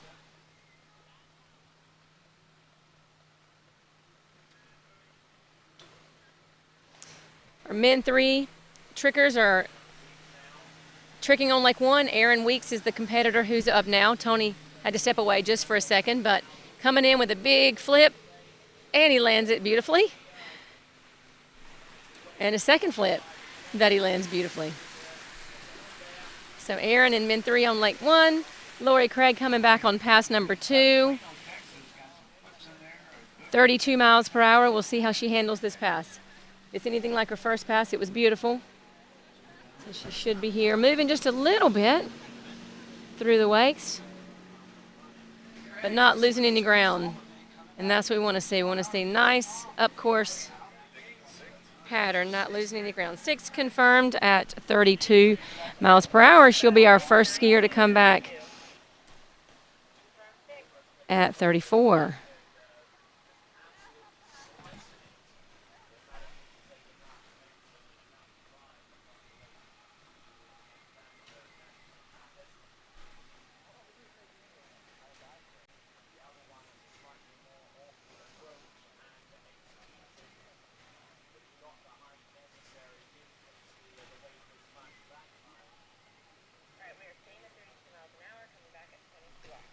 All right, so the judges have just informed us that we're actually staying at 32 miles an hour and shortening the rope. When I grew up, we couldn't do this years ago, and now you can. I guess you could have, but we just really never did. So she is shortening the rope, staying at 32 miles per hour and going to 22 off.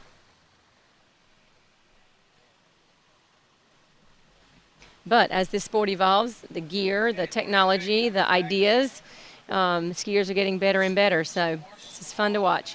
All right, 32 miles an hour, shorter rope than before. Coming through the gates and around 1 ball nicely. Skiing in the 2. Around 3, still looking good. She's around 4. Around 5, a little deep. Can she get to 6? Can't tell. I'll have to wait for the judges to call. 5 and 5. Both 5 with a 0.5. All right, so 5 buoys. That 6 one's hard for me to see right there into the light, but 5 at 32, 22. So if my records are correct, that takes the lead. So Lori, a confirmed 5 buoys at 32 miles per hour, 22 off, and she is our new leader. We have a 4 at 32 at 22 by Tara. We have Jeannie with a 5 at 32 at 15 off.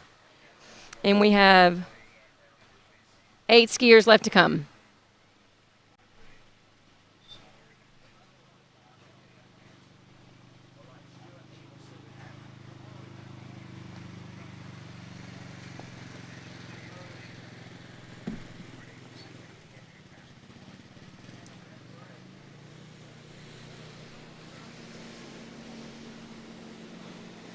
All right, it's bringing Lori back to the dock, and we'll be getting ready to watch Yvonne Alston ski on Lake 2. Yvonne's sitting on the dock, happy this morning, happy to be out here in this beautiful weather, happy she gets the chance to ski.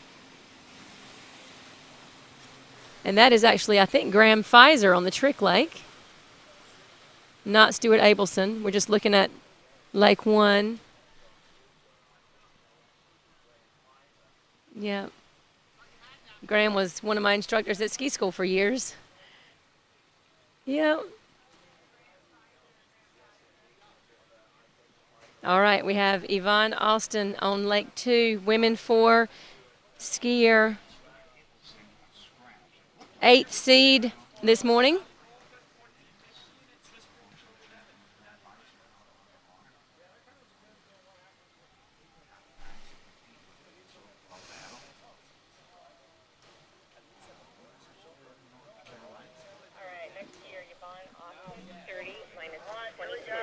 All right, Yvonne starting at 30 miles per hour, 22 off. So highest speed and shortest rope that anybody has started at yet. She is our 8th seed. Coming in for pass number 1.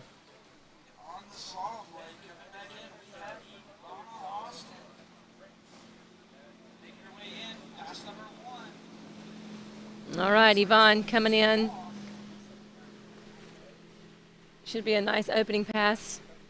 Around 5 ball and headed to 6th. Nice. Confirmed 6th.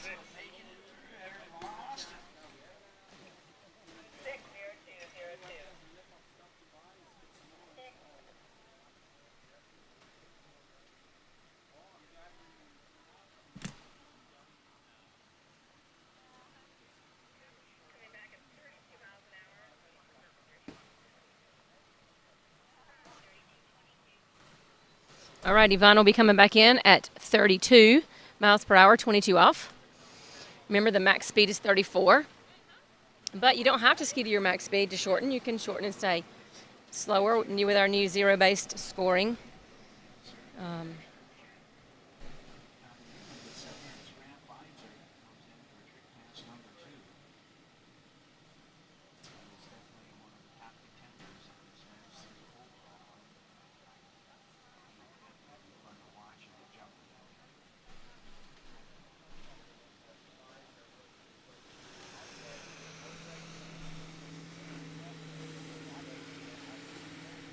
Just watching Graham Pfizer on Lake 1 as he does a flip. Oh, and landed. All right. Yvonne coming back at 32-22, around number 1 ball. Making it look easy. Oh, a little bit down course at 2. Can she get to 3? No, she doesn't. She skis inside 3, but decides to keep free skiing because you may as well. It's good exercise, and she's having fun.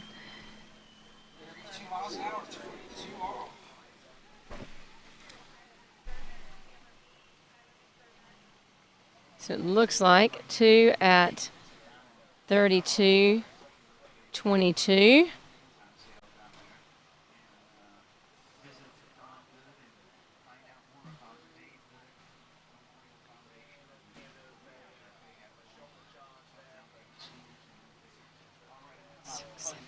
All right, we have Kate on the dock with 7 skiers left. 1, 2, 3, 4, 5, 6, 7 left. Kate is our 7th seed.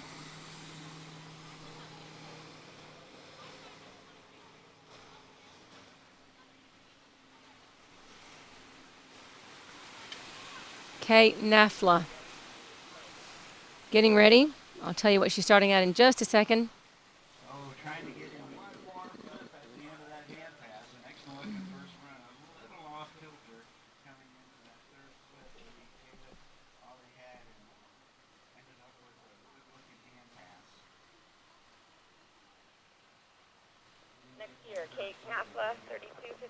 All right, Kate is starting at 32, 15 off. 32 miles per hour, 15 off. Kate Nafla. Pass number 1, seed number 7. The lead right now is 5 at 32 miles per hour, 22 off. Held by Lori Craig. Kate coming in doing a one-handed gait, a little different than what we've seen from the other women, just a different style. She's rounding 3 over to 4. Should make the opening pass look super easy. There we go. 6 buoys, 32.15. She'll either come back at 32.22 or 32 miles an hour, or 34 miles an hour, 15 off. We'll see.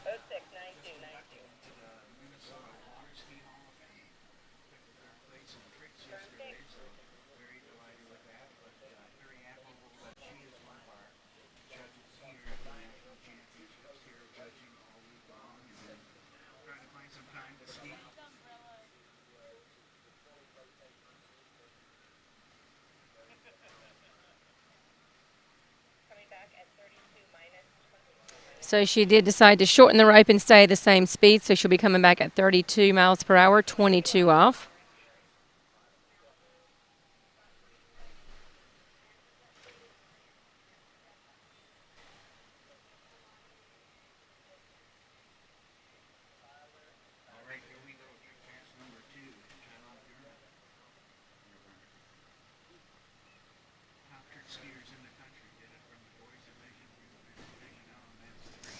All right, around the island coming back.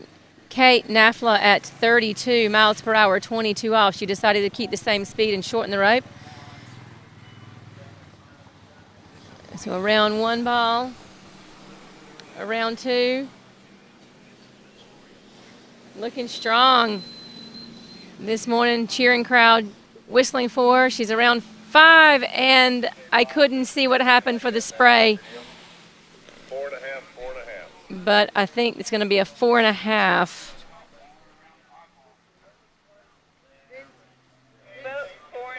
At 32 miles per hour, 22 off. The lead.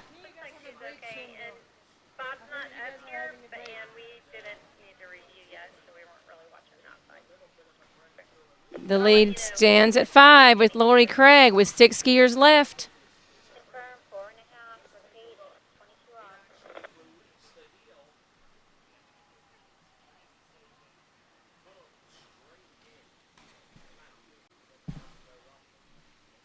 All right, our next skier on the dock, Cindy Jorgensen.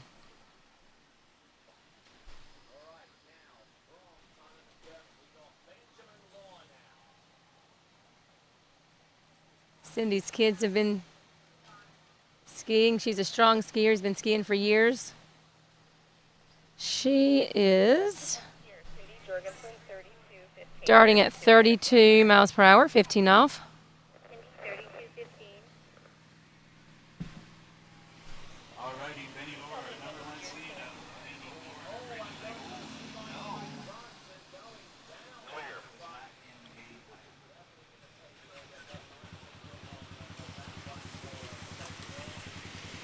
All right, Cindy up and at 'em, first pass. Our 6th seed in the women's 4 division.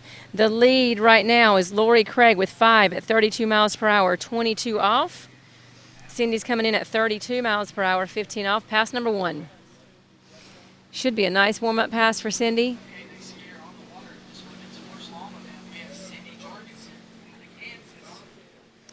Cindy comes to us out of Kansas,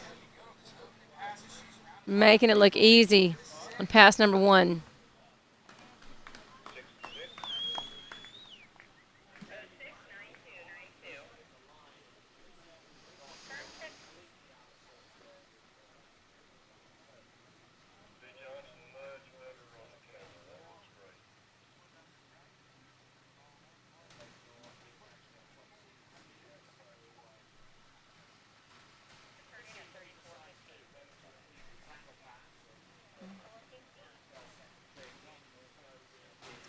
You see the replay of Cindy, a beautiful first pass.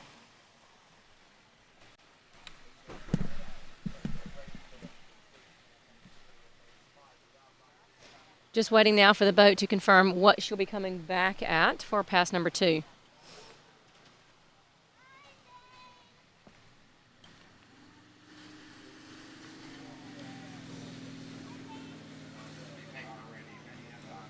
All right, coming back at 34 miles per hour, 15 off.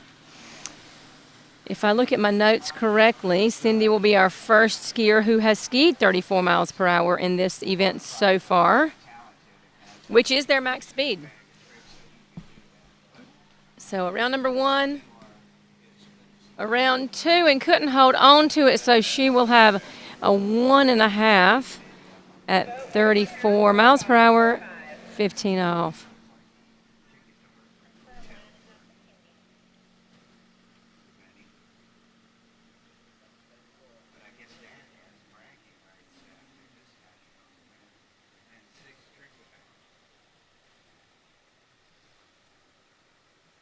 And while we wait for our next skier, I'm just going to ask a question about our zero-based scoring and how that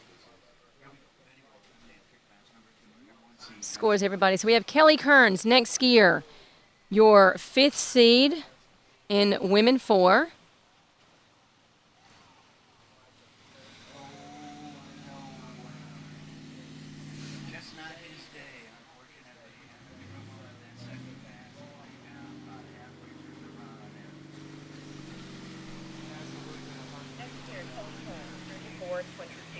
All right, so Kelly starting at 34 miles an hour, 22 off, our fastest and shortest rope length yet for any of the ladies.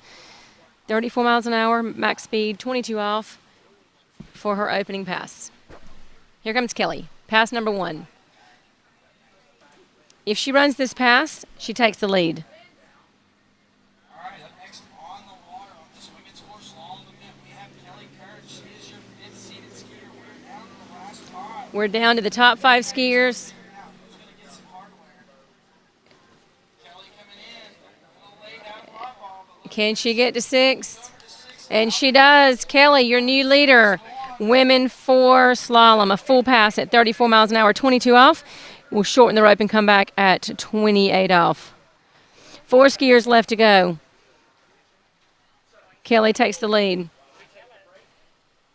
That puts Lori Craig in the number 2 spot. She'll be on the bubble for a medal. The top 5 skiers get a medal. So Kelly takes the lead.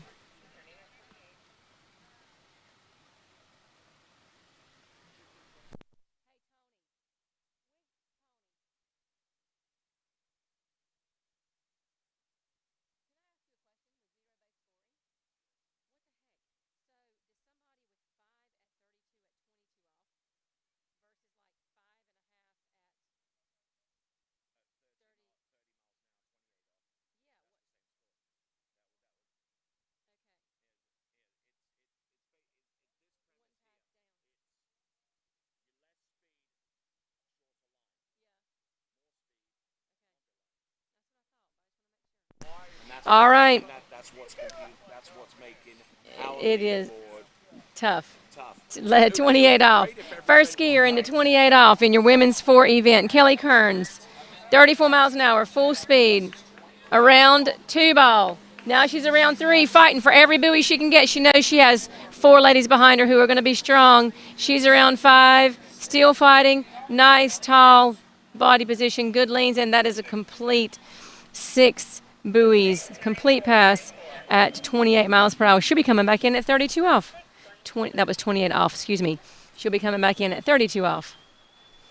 Get so excited I forget what line length and speed I'm going. So coming back, 32 off.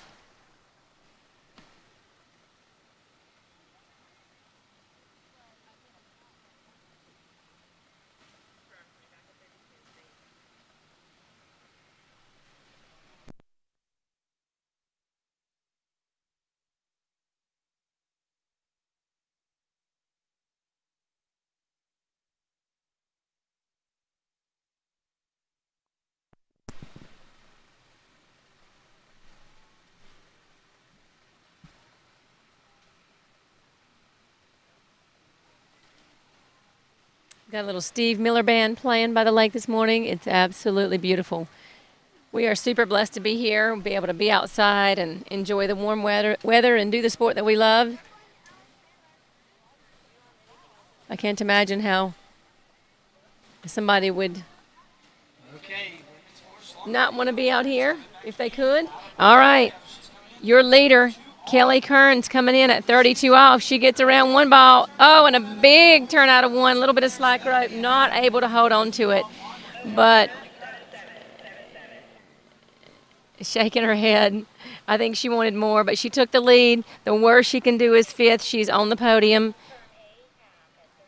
So she is confirmed with 1/2 buoy at 32 off. Our new leader.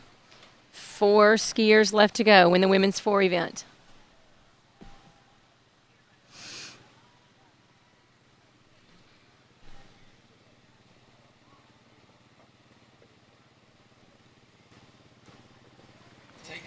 So on Lake 1, they're taking a small break, and then they'll be getting ready for men 5. We have 4 ladies left in the women 4 slalom event before we go into men 4. So if you know anybody skiing in any of these divisions, you need to make sure you tune in or call people and tell them to tune in. After men 4, we have women 1 slalom and then masters women's slalom, including some former professional women skiers who will be rocking the waters later on today. But our next skier on Lake 2 in the women 4, our 4th seed is Vanetta Blackburn. So you'll see the tournament schedule there. Lots of skiing going on at the Nationals. Pretty much 7 a.m. to 7 p.m. at least, if not 8 p.m. every day. We have lots and lots of skiers. The drivers and the judges are doing an amazing job making sure everybody gets their own time on the water and making sure everybody gets fair conditions and working super hard. All right, Vanetta Blackburn, next skier, 4th seed. Just waiting to hear from the boat as to what she's going to start at. 34 miles an hour, 22 off, same starting speed as Kelly Kearns, who is our leader right now. Vanetta coming in. 34 miles per hour, 22 off.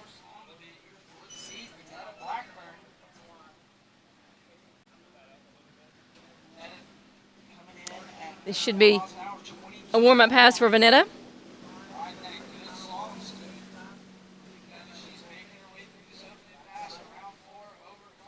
She's around 4, over to 5, a little late coming into 6, but not a worry. It's just a warm-up, and that's the 6 buoys. She'll be coming back at 28 off.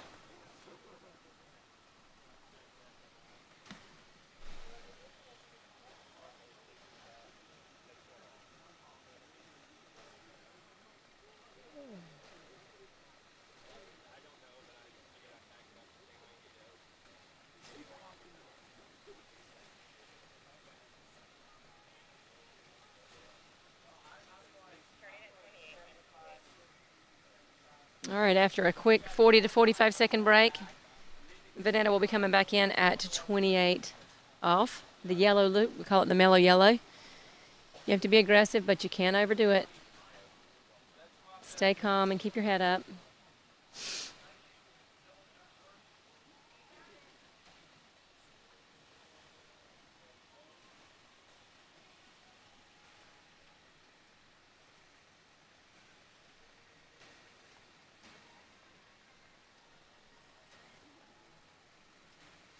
All right, Vanetta rounding the island. Coming back, pass number 2, 28 off. She needs to run that if she wants to take a shot at challenging the leader. And Kelly Kearns is the leader. This is 28 off. Around number 2 ball coming into 3. Big 3 ball. Should set her up nice and early into 4, and it does. Nice and composed, continuing, just running the pass nice and easily. And that's a full pass at 28. She'll be coming back at 32. This is the money pass. This is the leader pass with a half at 32.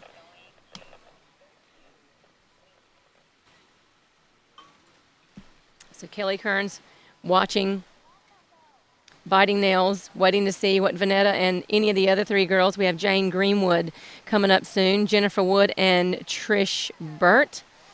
All three strong skiers who have been skiing as long as I have, I think. I think we grew up skiing together. And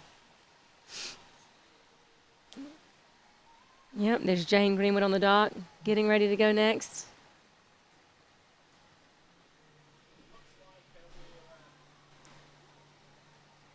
Jane from Arkansas. So Kelly Kern still in the lead with a half at 32. Vanetta Blackburn getting ready to challenge our leader, coming back at 32 off. Beautiful conditions here at Zachary, Louisiana. Beautiful nautique coming around the island.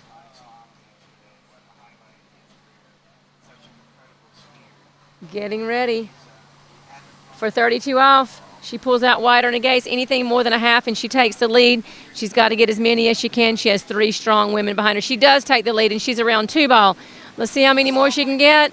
And it's going to be 2, but she does take the lead. 2 at 32. Our new leader. So that pushes Kelly Kearns into second. Vanetta Blackburn is our leader with 3 skiers left to go. So she is definitely on the podium.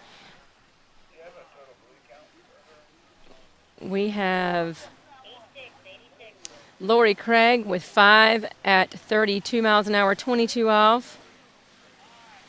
We have Kate Nafla with 4.5 at 32 in 4th position right now.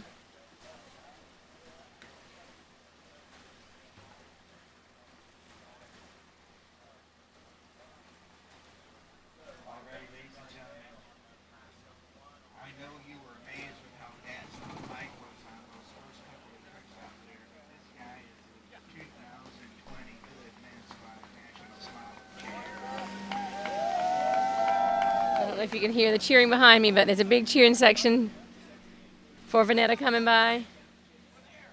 Knowing she has a medal.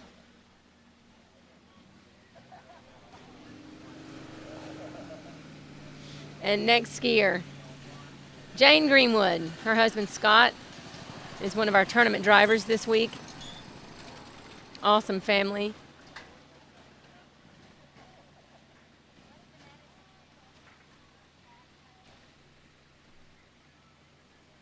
They have Brittany and Sam, their children. I'm sure if they're not here, they're watching somewhere.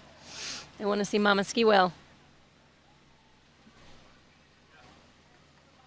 I wish I knew more about all the different competitors that I could tell you stories. I do know Jane and her family from years back. We skied some together in college, and she's a firecracker of a little lady. All right, so Jane coming in. I think I just heard 34 miles an hour, 15 off. Jane's a strong 3-event skier as well, so she tricks and jumps. 34.15. Pass number 1. 3rd seed, women 4 slalom. Knowing the lead is 2 at 32 off, and there's also a half. She's got to run.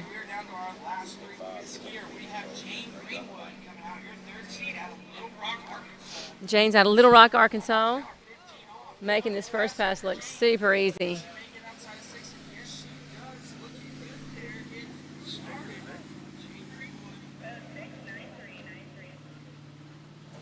That's a confirmed 6 at 34.15. We'll be coming back at 22 off for Jane.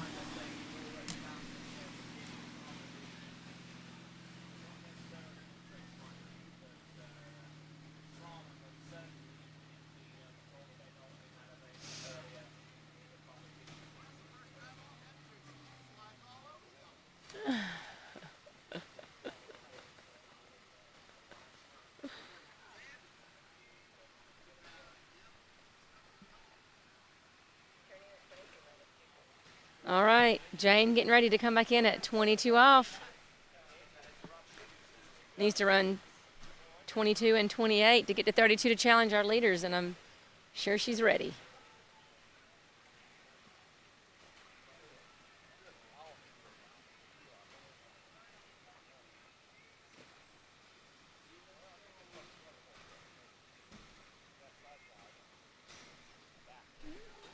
All right, we have Stephen Jones, who's a Carolina boy on the Trick Lake, and we have Jane Greenwood coming back on the Slalom Lake at 22 off.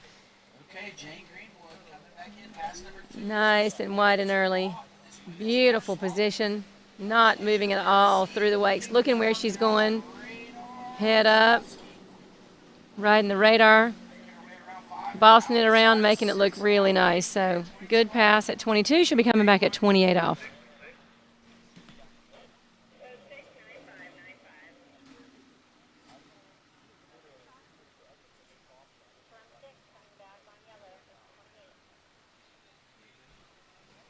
Good.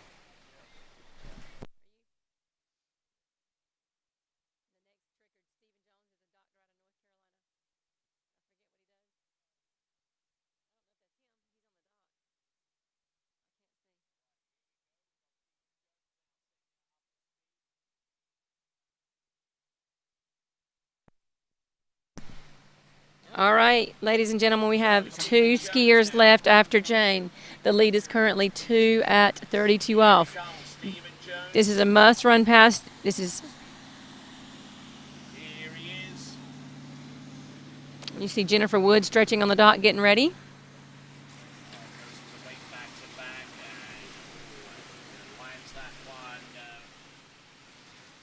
All right, 28 off for Janie, as we call her.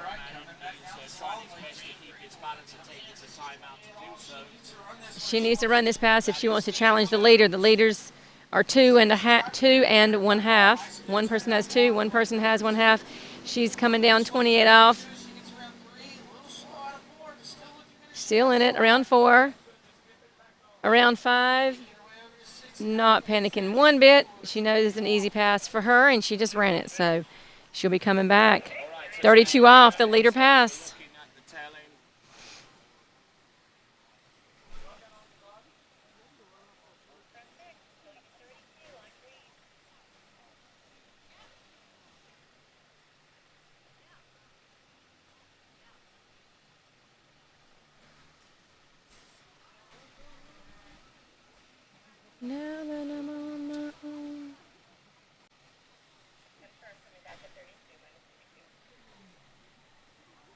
All right, Jane resting just a second before she comes back in on the money pass. 32 off. The lead is 2. She has to get a piece of 3 to take the lead. With only 2 skiers left, she's going to want to get as many buoys as she can and push that lead if she can as far as she can. The 2 skiers next to come are Jennifer Wood and Patricia Burt, or Trish Burt. Really good skiers. All right, Stephen Jones. All right, we have Stephen Jones on trick pass number 2 on Lake 1, and we have Jane Greenwood coming back at 32 off on Lake 2. The lead is 2. She gets a good gate. She's around 1 ball. Really good 1 ball. She's around 2. She just took the lead at 3. Can she get around 4? She doesn't, but she takes the lead and throws the fist. She's happy with that 3 at 32 off. Takes the lead. The worst she can do is a bronze medal. She knows that. Now she'll have to wait and see what Jennifer Wood and Trish Burt do after her. So we have a 3 at 32 by Jane Greenwood. We have a 2 at 32 off by Vanetta Blackburn. And we have a half a buoy at 32 off by Kelly Kearns. Those are your top 3 right now, with 5 at 32 miles an hour, 22 off by Lori Craig, and 4th at the moment. And then 4.5 at 32 miles an hour, 22 off by Kate Knafla, excuse me, on the bubble. So, next skier, Jennifer Wood, a Southern Region skier.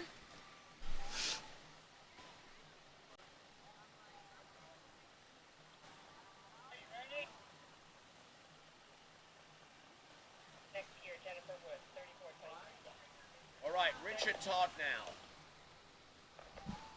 Jennifer, 34.22. All right, Jennifer coming in at 34 miles an hour, 22 off. Showing Kelly and Jane tied. Can you confirm that?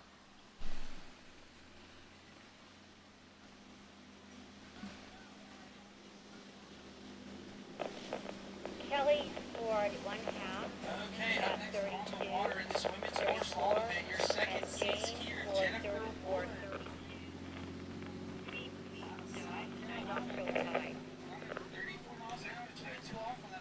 All right, 6 buoys for Jennifer on 22 off. We'll be coming back at 28.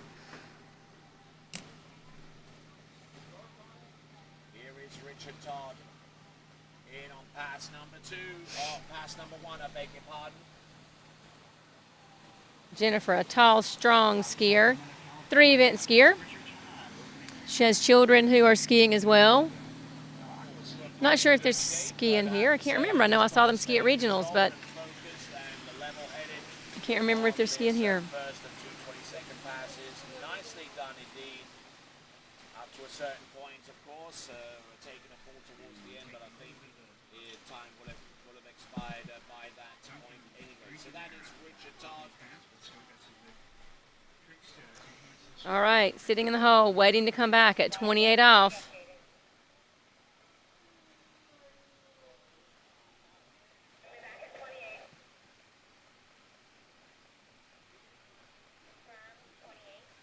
All right, Jennifer Wood coming back at 28 off. A must-run pass if she wants to challenge our leaders into 32 off.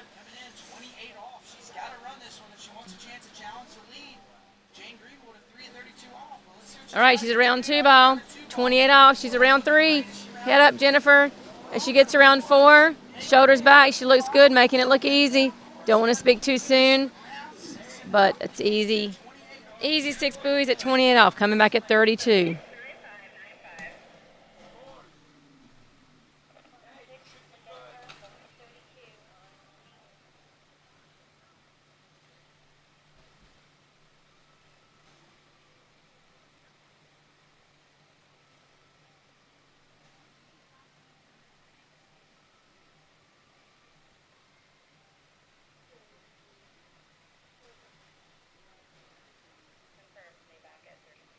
All right, 6 confirmed by the officials, coming back in at 32 off. Your leader right now in the women's 4 division, Jane Greenwood, with a 3 at 32 off. In second place, we have Vanetta Blackburn with a 2 at 32 off. And in third, we have Kelly Kearns with 1/2 at 32 off. We still have Jennifer on the water now and Trish Burt left to go. So Jennifer, our second seed, resting, getting ready to come back in at 32 off. All right, around the island, this is where you have to take a deep breath, and this is the do or die pass for right now, but she still has a strong skier behind her, so it would be in her best interest to try to run this pass. Good 1 ball, tip rise just a little bit, but she's around 2, no problem. Can she get around 3? And she does. A little bit of slack right, but she's still strong coming into 4. She turns 4. We have a new leader. As she gets around 5 ball, she's going to run it. She gets around 6 ball. Knew she needed to run it. Throws the fist. Super happy. First skier to run 32 off. And she gets to come back on the blue on the 35 off. All right. At this point, she takes the lead. There's only 1 skier left. The worst she can do is second place, but she's going for the gold. She's going to push the score out as far as she can for Trish to have to chase. Strong skiing, very confident and very collected as she runs out the gates on that 32 off pass. We have Keith Lindemotor on Lake 2 running his trick run. Keith is one of the officials here at Nationals.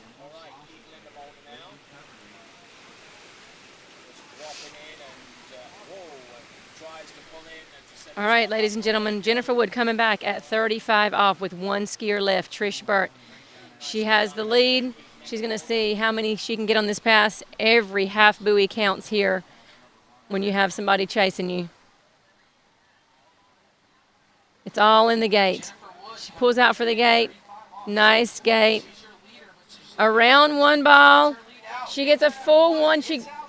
I don't know if she got outside of 2. I can't tell. I'll have to see what the judges say, but she's... Let's see what they say. 1 and 1, and we're looking at the gate. Vote 1 with the 4-6. 1 with the 4-6. So all three judges have called a 1. They've called a 1, but they are reviewing the gates.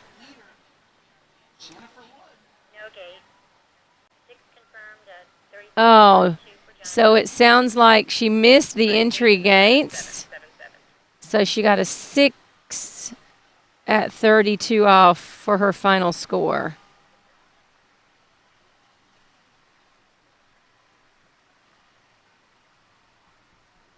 All right. Trish Burt on the dock out of West Palm Beach, Florida.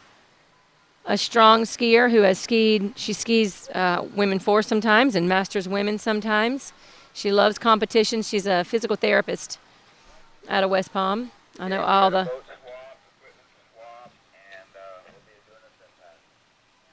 Okay, maybe Trish is not skiing.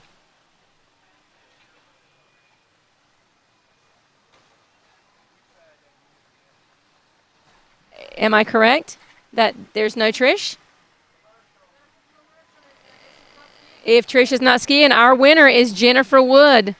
Jennifer Wood with 6 buoys at 32 off, and we're going to commercial. We're going to swap boats and get ready for our men 4 skiers.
All right, ladies and gentlemen, we are back on Lake 2, starting the Men 4 Slalom event with Craig Tim.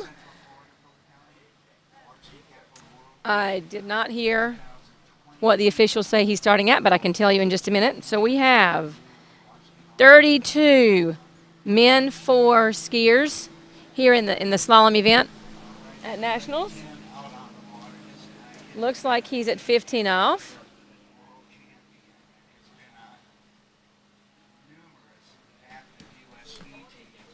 Craig has been on numerous adaptive water ski teams throughout the years, and he's an awesome skier. Running his first pass,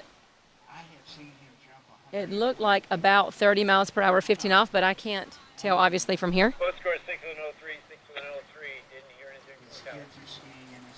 Power 66. going up in speed. To what? Confirm 6, going to 32.15. Oh, I was right. So that was 30.15 for a start. 30 miles an hour, 15 off. We're going up in speed to 32 miles per hour for Craig. Okay, here comes Kevin Hyatt. A little bit buffeted around from one trip to the next. Tried the what he tried. What a beautiful picture that is. 360, but he failed to result either way.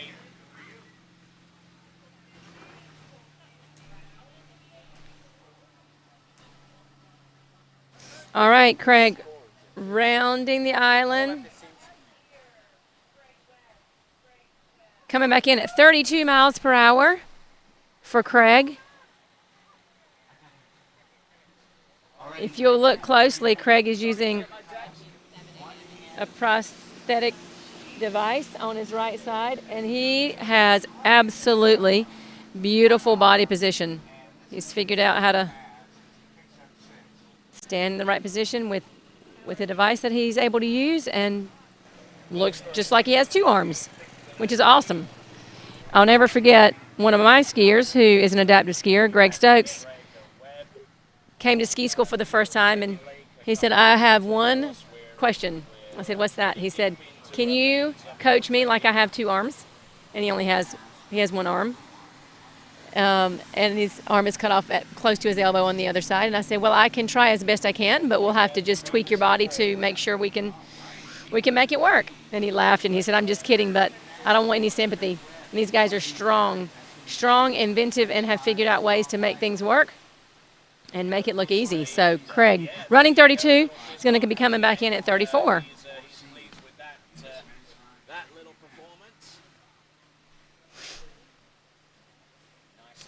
You're looking at Thomas Lawler getting ready on the dock next, but we have Craig Tim coming back in at 34 miles per hour, 15 off. He's world adaptive champion out of Minnesota. Skiing in U.S. Nationals. Looking awesome. Just turning super early. Shoulders back through the wakes. This is 34, and he's running it. Little bit light coming into 6. Looks like he got around 6 at 34. Yep. Confirmed 6 for Craig. We get to shorten. So we'll be coming back in at 22 off.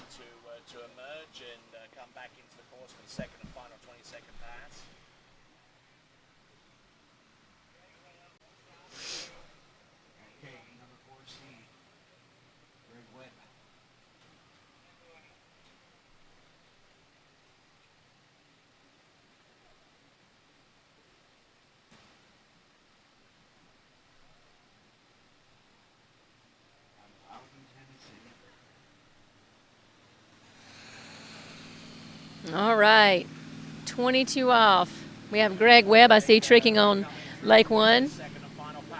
Oh, yes, and he tried to flip. Got about halfway around. That's always fun. If you're with Tony on Lake 1, these guys are going for it. All right, we have Craig Tim on Lake 2. Really strong performance so far, coming back at 34 miles an hour, 22 off. Craig Tim, round 1 ball, shoulders back, coming into 2. Making it look easy. A little hot coming into 3, and he breaks, but he gets his shoulders back. Couldn't get outside 4.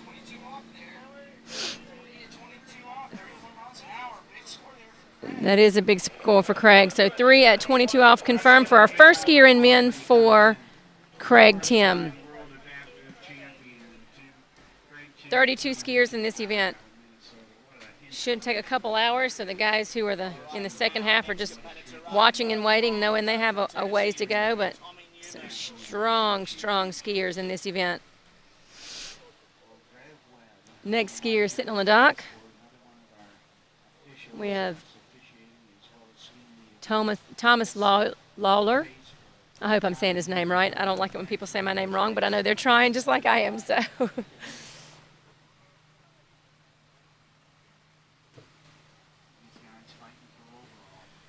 here we go. This is Tommy Newman, more known for his jumping prowess.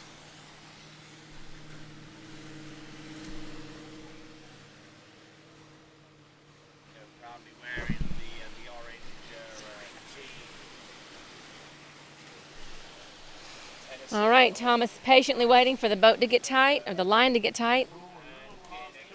Lawler, 34-15. Tom Lawler, 34-15 off.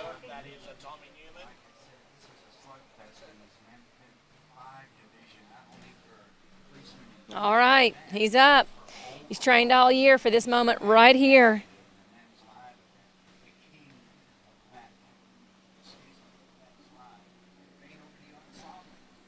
All right, next horse slalom. We've got our next skier, Tom Lawler. Coming in at 34 miles an hour, 15 off, making his way. All right, Tom. Round 4 ball, coming into 5 and 6, easy as pie. Awesome. Great opening pass for Tom. He'll be coming back at 22 off.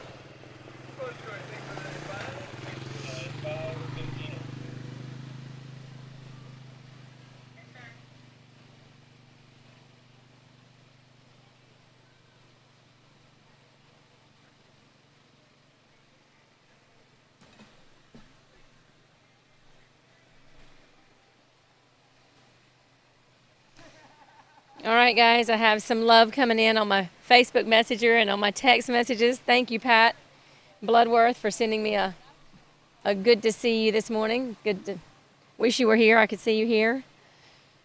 Bill Bagley, my advisor and coach at Monroe, Louisiana, the one semester I went there. He says, give your mama a hug from me and tell her congratulations. I will, Bill. Thank you so much.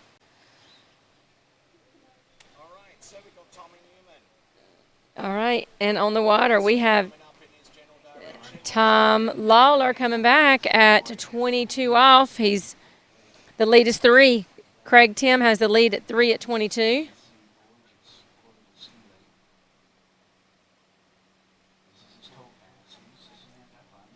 All right, 22 off, through the gates. Round number 1 ball. Round 2, if he gets to 4 ball, he takes the lead. It looks pretty easy at the moment. Oh, he has a big 3. He is outside of 4, and he takes the lead. He's going to go ahead and run this pass, making it look nice and easy at 22 off, and he does.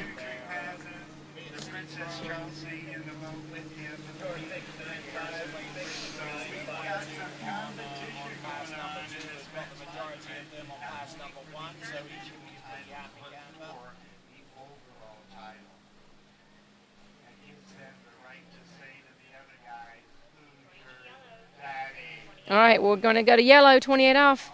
Coming back on the 3rd pass for Tom.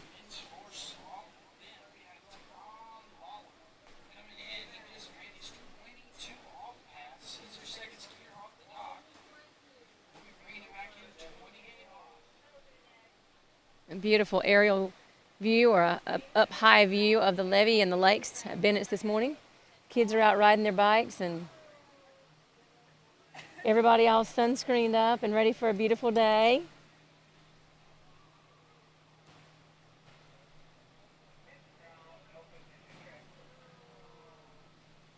All right, so looking at the tail end of Tommy Newman's effort. This is Mitch Graw now in men's 5 competition. All right, Tom coming in, 28 off. He is in the lead. He wants to push it as far as he can because he has a lot of men behind him who are going to be skiing strong this morning. He's around 2 ball and now 3. It looks easy. I don't want to say anything. I don't want to jinx him, but he's around 5. Can he get to 6? I can't tell. That 6 ball is always a tough one for me to ski. Sounds like he did, but I'll wait for the judges to tell me.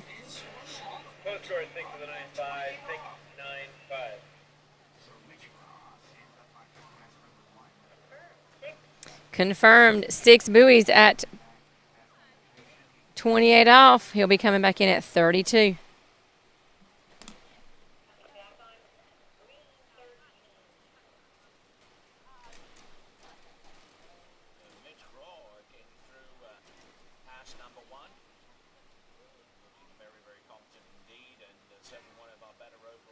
in men's 5 coming into this event, and that's been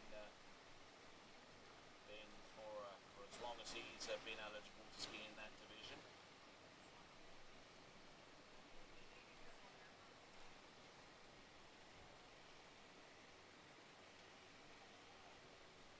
All right then, folks, glad to have the pleasure of your company. I'm Tony Lightfoot on the right-hand side of your screen. All right, we have Tom Lawler coming around the island, 32 off, in the lead. Second skier out. A lot of skiers left to come. He's fighting for every buoy he can get. He knows he'll need them. And he's having fun out there. He gets to slalom in the 78th Nationals. He's a round 2 ball, 32 off. I'm not sure what his best score is, but he seems to be okay with it. So 2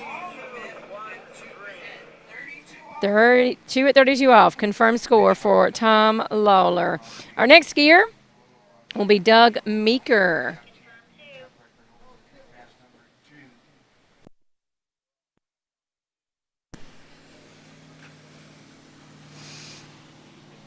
All right, our 2 skiers who have skied so far, we have Craig Tim with a 3 at 22 off, and we have Tom Lawler with 2 at 32 off. Next skier is going to be Doug Meeker.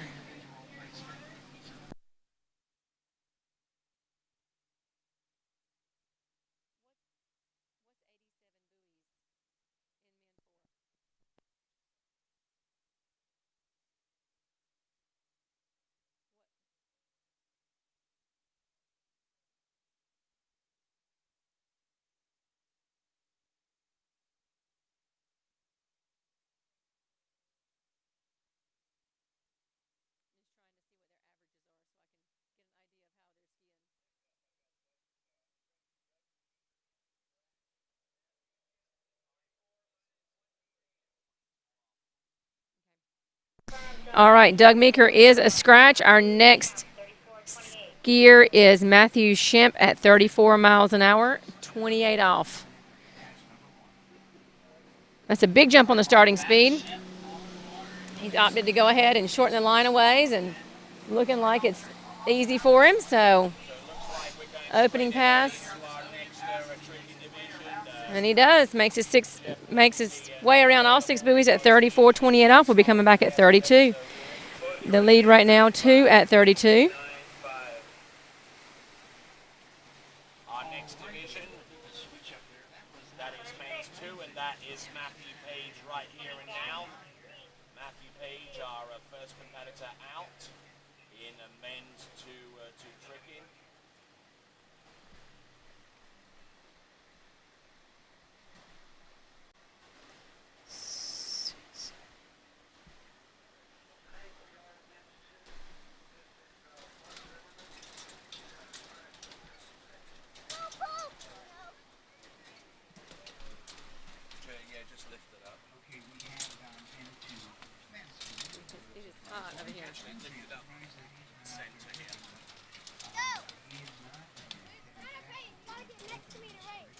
The sun is that way. I think we need to move it back.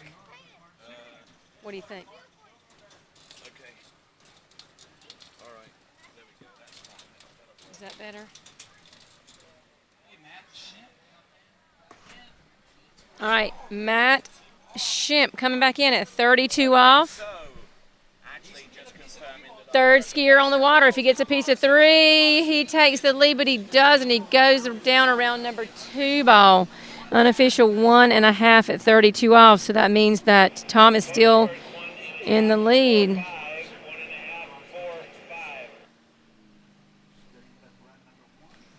So his average was a few buoys more than that.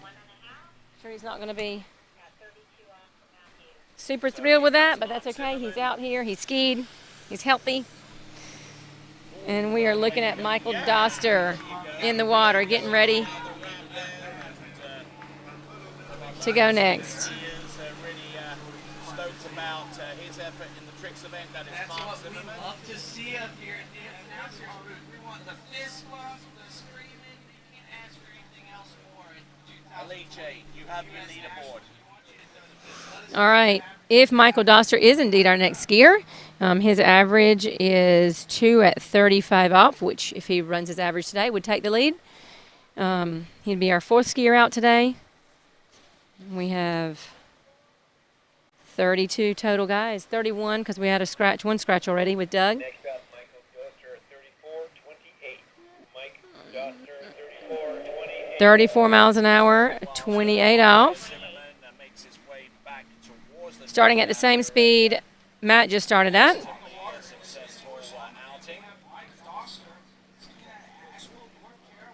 Mike is out of Asheville, North Carolina, one of our Carolina boys.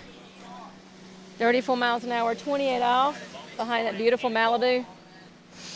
Nice, tall body position. Running around 5 ball on his opening pass.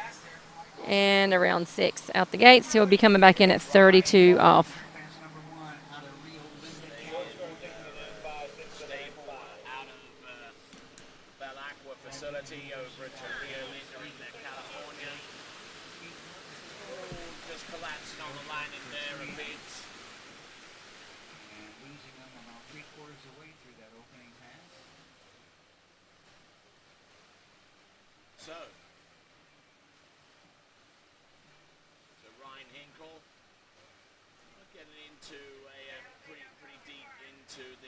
This first pass of tricking started off with some simple surface turns.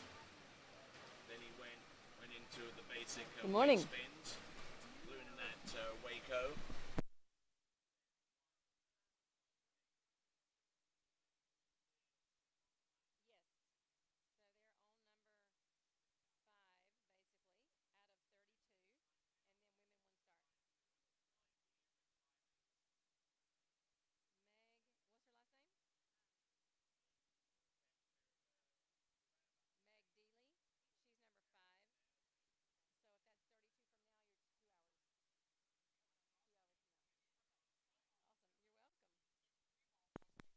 All right. We have Michael at 32 off. Making his way down, 32 off. He takes the lead and he runs 32 off. First skier through 32 off. He'll be coming back at 35. All right, like I said before, his average is a 2 at 35. So this is who has some specials going on for the Nationals. Tournament water ski software since 1996, over 120 installations across 20 countries worldwide, and they've been present at the U.S. Nationals for the last 10 of 11 Blue Loop. occasions. 35 off, coming back as your new leader, Michael Doster from Asheville, North Carolina.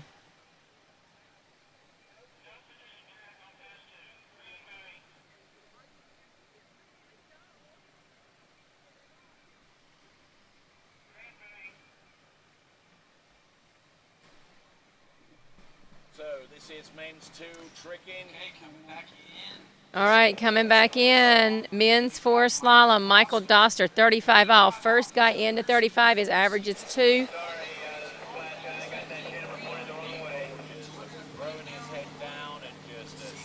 Pulling out for the gates, let's see what he can do. He's around 1, tight line around 1, he's just throws his ski out, but I'm not sure what he got. Appears to be 1. Low score 1 with a 4.6, 1 with a 4.6. I'll correct that camera problem. So that's a 1 at 35.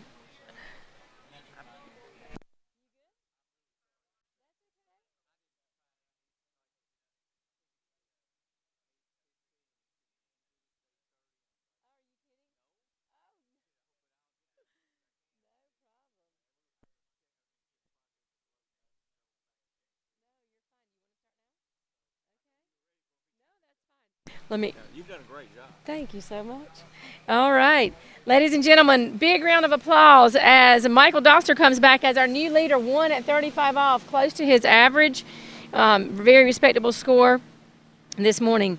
And I have Mr. Freddie, who is going to take my place. And I will turn it over. I've written some scores here, and this is where we are. So I've written averages and You'll be good to go. Thanks, everybody, for listening. It's been fun. I'm sure I'll see you again later. See you, Tony.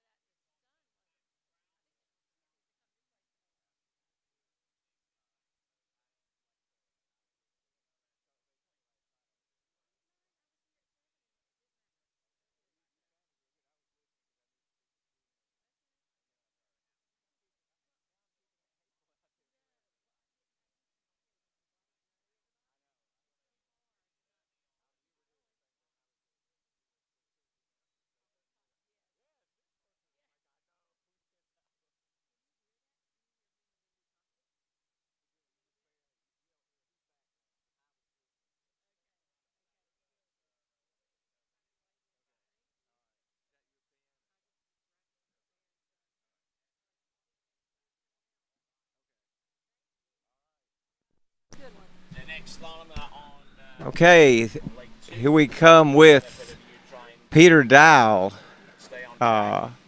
Peter Dowell's got an average of 92.2, and let's see how he's running this pass. Boy, he looks good right now. Coming into 4, nice and early at 5, and around 6 through the gates, I believe. That's, yes, I think I just heard from the boat that was confirmed. Now that while we're waiting on Peter to make his return trip down the lake, I will say welcome to the 2020 Goode USA Water Ski Nationals here in Lake Zachary, or Tri-Lakes in Zachary, Louisiana.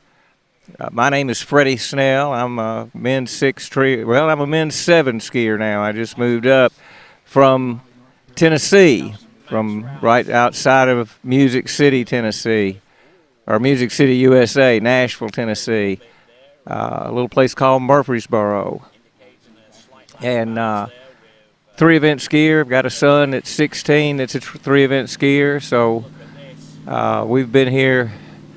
Let's see, we got here on Sunday, actually, or Saturday night. And after I finish this and watch a little bit more skiing about noon today, I hope to be leaving to go back to Tennessee and ski on my home lake tomorrow and start practicing for the 2021 season. Okay, Peter Dowell coming back. He's around number 2.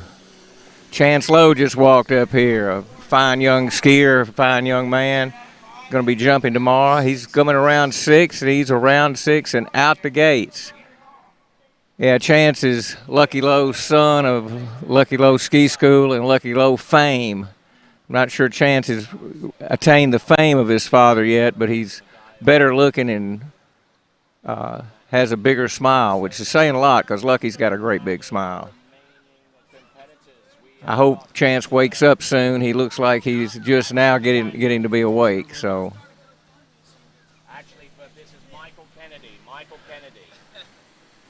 All right, Peter Dowell will be coming back here in just a second for his 3rd pass. Taking a pretty rapid boat speed here for his first pass of tricks. Back-to-backs and Waco and a whole slew of tricks towards the end. That is Michael Kennedy opening up his account.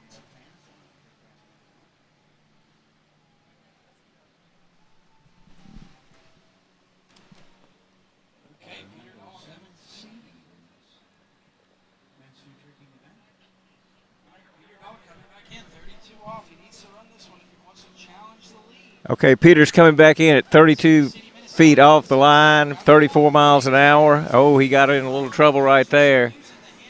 Looks like that's going to either be 1.5 or 2 at 32 off. We'll have to see what the judges say.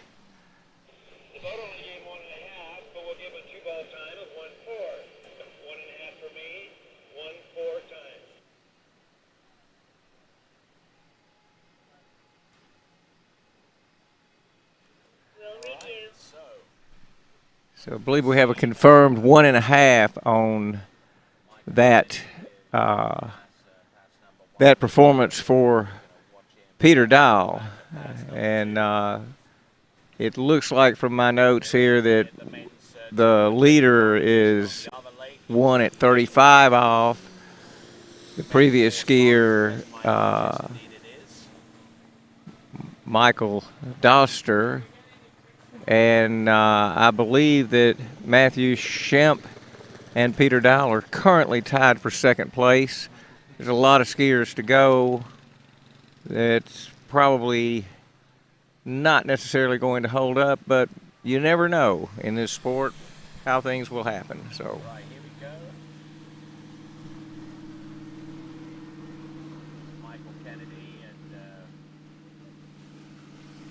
Trying his best to stay alive all the way throughout that pass, but taking a dive towards the end. That is Michael Kennedy.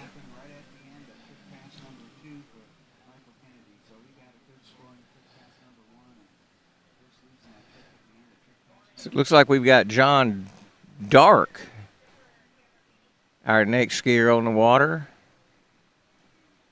The average keeps climbing up.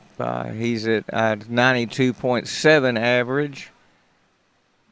These averages for these skiers are just going up by tenths of a point per skier. It means you got some really competitive skiing going on out here. Okay, here he comes, John Dark. 34.28 off, I believe they said. See if I can see that. No, I believe it's 22 off. And he has, I believe he completed that pass without any problem. Here's Jackson Daniel trying his best to throw in as many flicks as he can at the start of the run. Okay, that was a 22 off pass. As the boat went by, I looked at the rope, and the ropes are color-coded, so I thought I'd heard them say 28, but then it looked like it was 22, and it was indeed 22 off of a standard 75-foot rope. John will be coming back at 28 off. We'll try and put them out there on a leaderboard.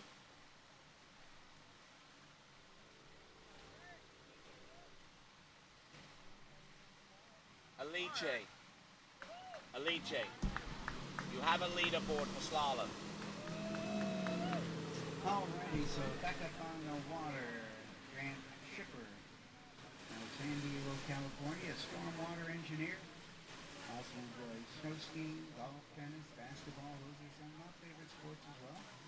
Went to Iowa State University. Okay, John Dark is back on the water.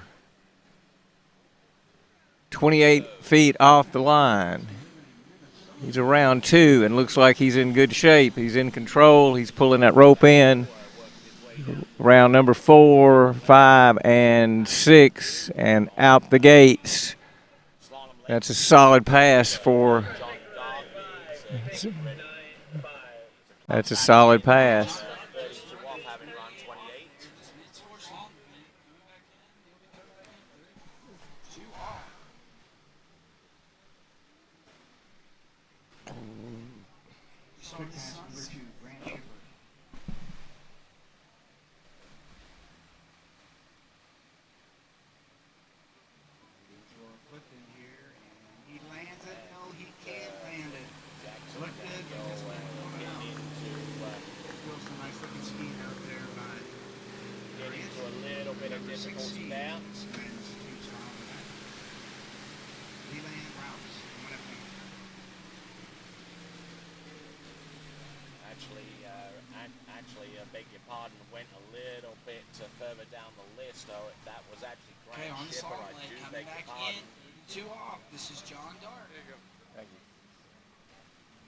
All right, we got John Dark coming back in at 32 off. He's got to get this pass to challenge the leader. He's looking good coming out of round 2. He's good at 3. Oh, we got pulled up a little bit. He's round 4. He's back in it. He's around 5. He's got this. He's got this. And he's around 6. And through the gates. That's 32 off, coming back at 35 off. Now let's see. At 35 off, he needs... He needs any piece of this, anything past 1 on 32 off, any piece of number 2 will put him in the lead. Currently, Michael Doster at 1 at 35 off is your leader.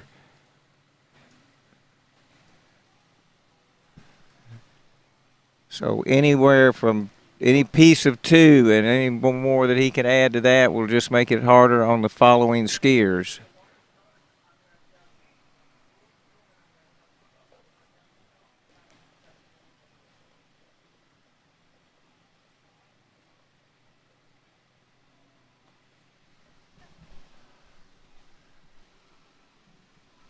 So John Dark will be coming back at 35 off, and he's out for the gates. He's made his cut for the gates. Oh, he got around 1, but he did not get across the wakes. I think that's going to give him 1/2 at 35 off.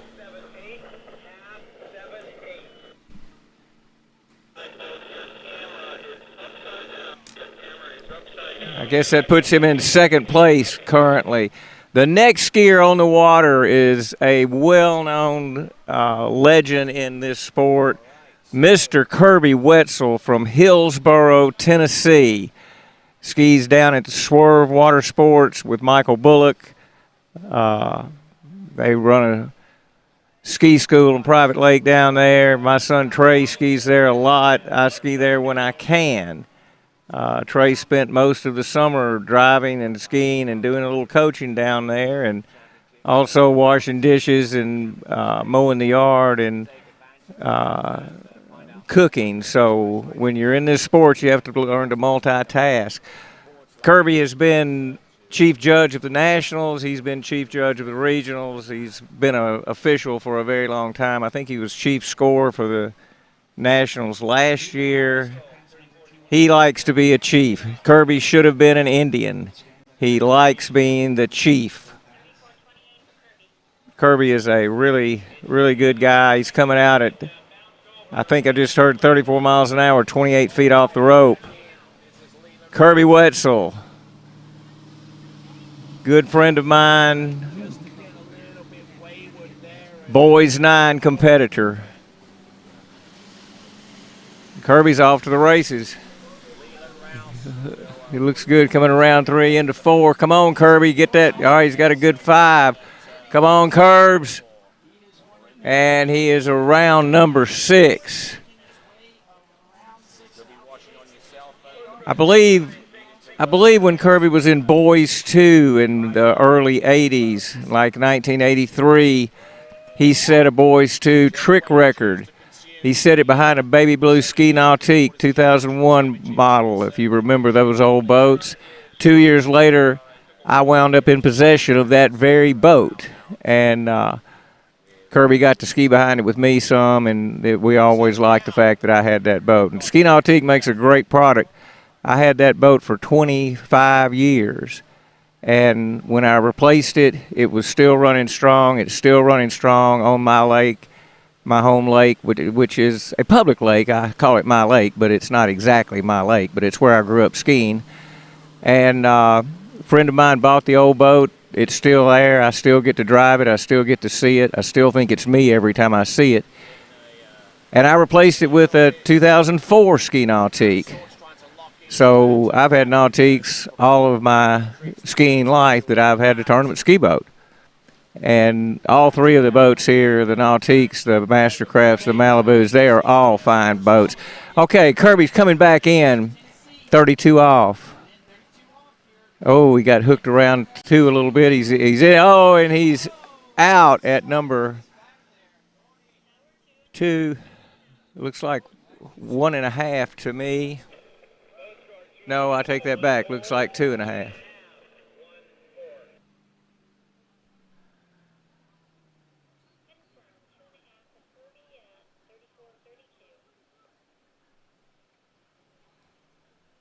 Okay, Kirby got 2.5 on that.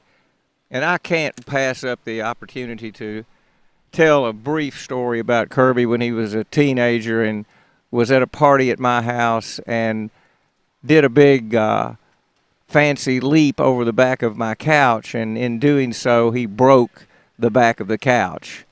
And I have never let him live it down, and I would hate myself if I didn't get this on the record on the national webcast that Kirby Wetzel once, as a teenager showing out, broke my brand new couch in my brand new house.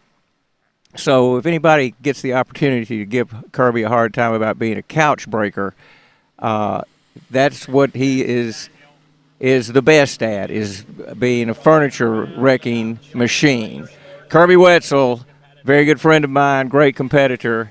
All right, next on the water, we've got Jim Ruthroth.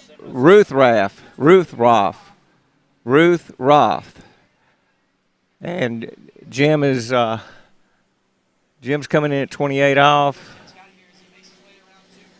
Yes, I believe that's 28 off, 34 miles an hour.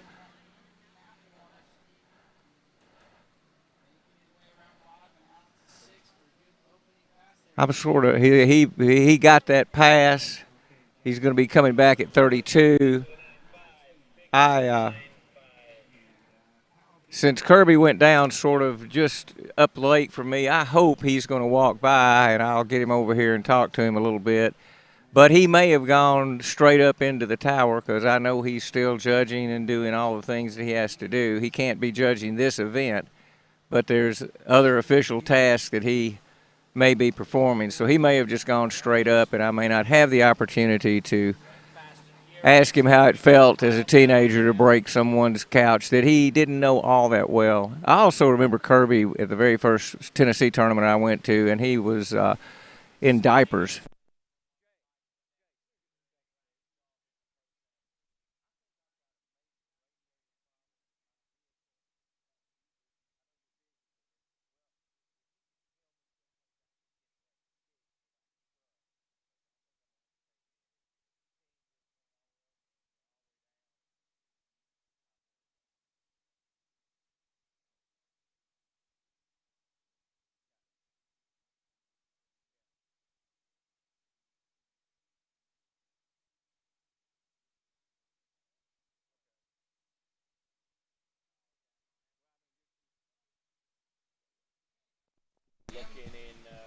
Okay, Jim's back out there, 32 off. All right, seems to be running this pass. He looks like he's around 5 and 6 out the gates.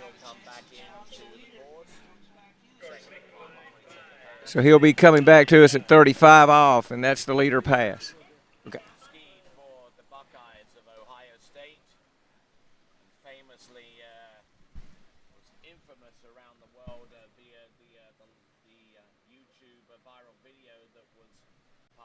By the Woodski Broadcasting Company in 2011, right here at the Collegiate Nationals.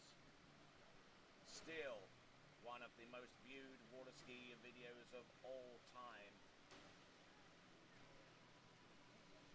All right, men's 4 slalom on Lake 2. Michael Doster is still holding on to the lead with 1 at 35 off.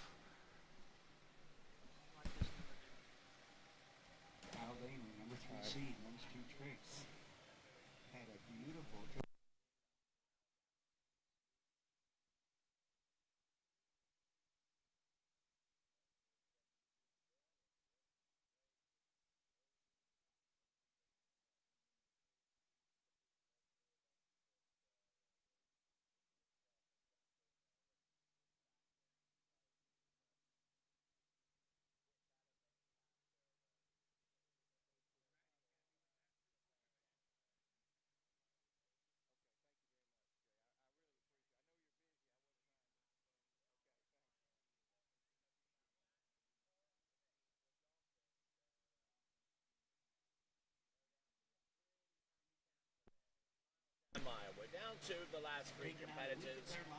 We've got Ryan Williams and Kevin Jack. But before them, Austin College Jack. And they're just here to help out and volunteer. The Logiac is his last name. Next competitor, Austin Pelagiak. I am not sure what happened. It may be a missed buoy or a missed gate, but obviously Jim is not skiing back, so unless there was a boat problem, we're waiting on to hear from the judges what happened exactly there. Oh, this is great. I see Kirby coming. I'm going to get him over here and talk to him.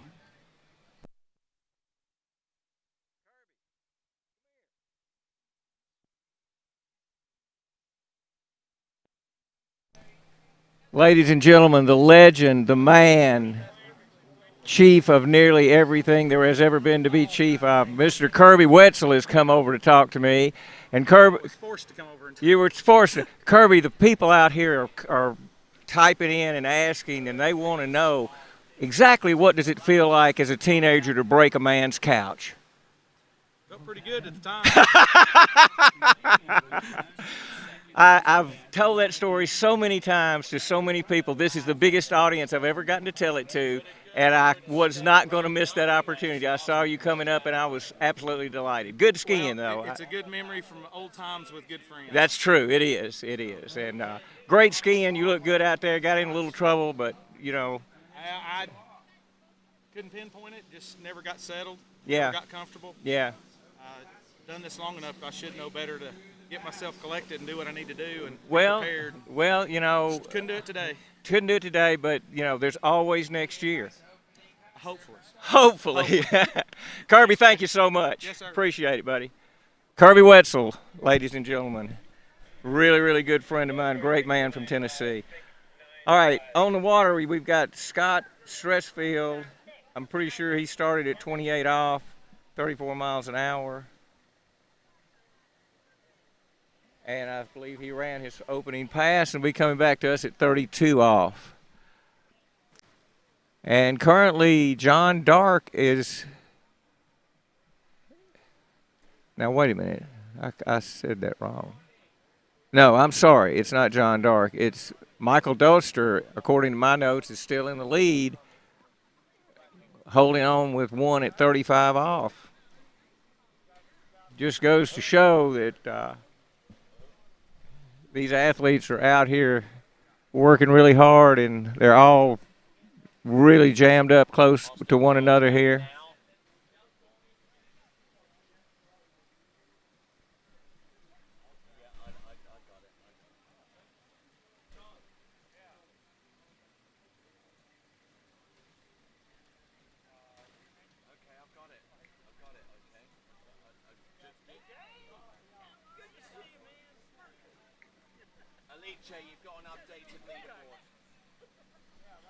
Okay, here he comes back.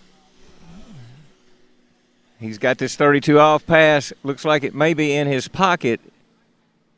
Well, I should quit saying that because as soon as I did, he went down going around number 5. And looks like a 4.5.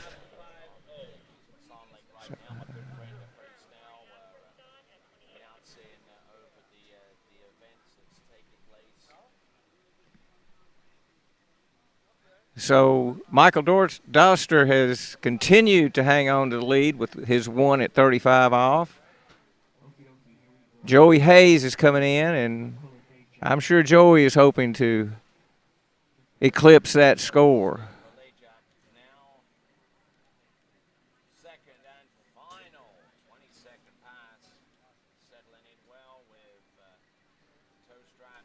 Okay, Joey's got an average of 95.5, which is 5.5 at 35 off. So he's capable of taking this lead, but several people before him have been capable of taking it. So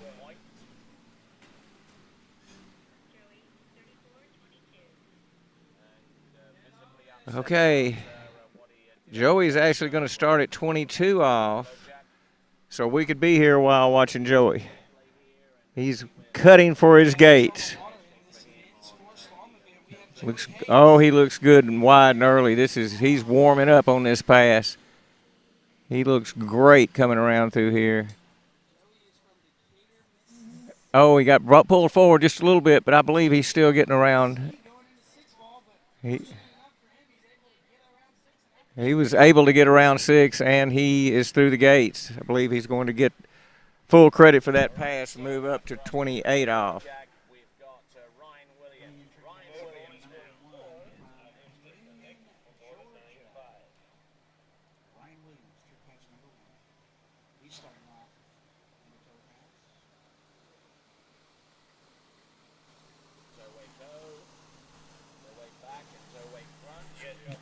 Joey opting to start out at 22 instead of 28 off. This may be going to pay off for him. Gets him to the opportunity to run a relatively easy pass for him in both directions. Figure out what's going on out there, how the water's laying. This could very well be a smart move on his part. If he runs this 28 off pass, he'll get to come back at 32 and still have a pass that he's running that should be fairly easy. He'll have to really go to work at 34.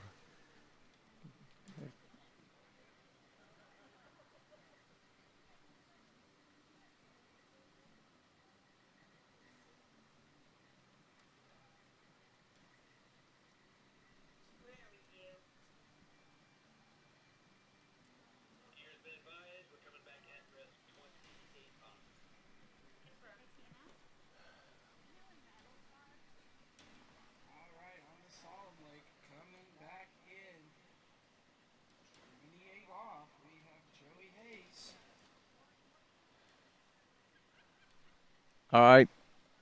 I hear the boat.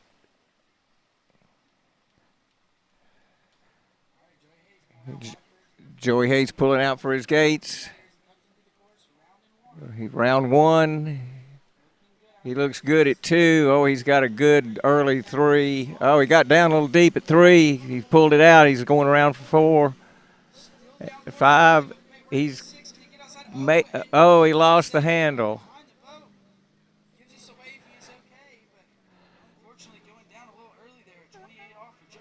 I believe that we're going to give him 5 buoys on that pass. Sort of a tough break. I think he was skiing really well, and he got pulled forward. I think it was coming out of 2. He got pulled forward, and when you get pulled forward, you start losing speed, losing angle, and at these kind of line lengths, that's paramount to to running this. So I guess Pole Zadazi is our next skier. I believe, if I'm not mistaken, that he's out of the Miami area. Really fine individual, good friend of mine. He's got a very talented son that's about my son's age. They've been skiing together. We've been watching these boys grow, and they've been friends and competitors for many years. And that's the best thing about this sport. There are friendships here that go back decades. There are many people here who they only see each other once a year, but they see them at these tournaments. They're competitors, they're friends. They've known each other for decades, and they started out competing as boys and girls, and now they're competing as the senior men and women of the sport. And they're all have paved the way for these young kids, and we keep doing more and more to promote the sport. The boats get better, the equipment gets better, the coaching gets better, and because of all of that, and the fact that the whole atmosphere here, the kids get better and better. All right, so here comes Paul down the lake. Oh, wow.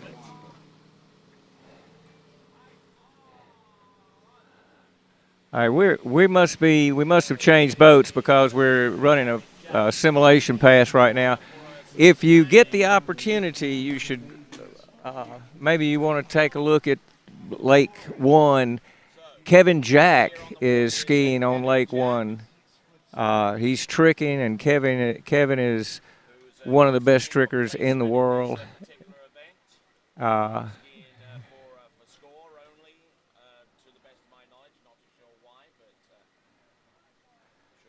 And I believe Kevin is currently skiing in the men's division, men's 3, I think, maybe even men's 2, tricking. And later in the day, he will ski open men's. He will ski against the best that there are in any category, any event. Very fine young man. I've gotten to be friends with him. He's got a 25 push-ups in 25 days, or for 25 days challenge. That's not one push-up a day. That's 25 push-ups a day for 25 days.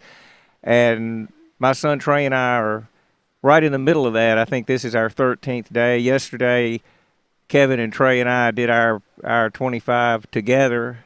Trey counted them out, and we all did them at the same speed and did them together. And I think Kevin put that up on his Facebook page, and it's been a good thing for Trey and I because we've got started doing this, and I think after 25 days we'll have a habit built that we'll be able to continue and add that to our training regimen. We all spend a lot of time in the off season exercising, walking, running, doing other things, mountain biking, various other things that people do. But we all try to stay in shape because you cannot do this a little bit in the summer and call it over. Okay, here comes Paul out for his first pass, round number 1. Number 2, he looks really good here. Number 3, fine skier, fine individual.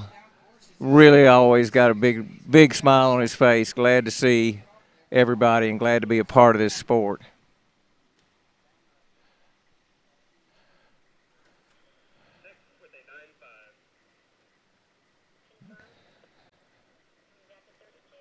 All right, that was a 28 off pass. He's coming back in at 32 off. And if he runs this and gets to 1 1/4, which is just outside of 2, then we will have a new leader. Paul has got to run this pass before he worries about that, though. 32 off, 34 miles an hour. This is not a walk in the park for much of anybody. This is some really good skiing that we're seeing out here today at the Tri-Lakes in Zachary, Louisiana.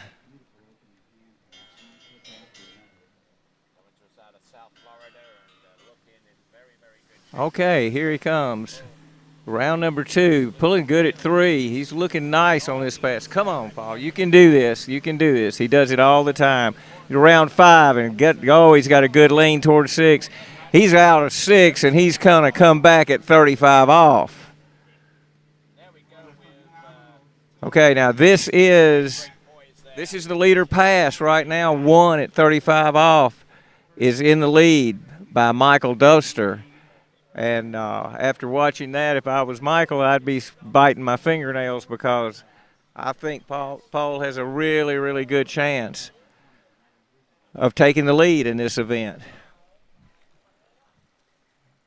But just taking the lead's not all he will want to do. He needs to run on down this line if he can. I know he would like to run this.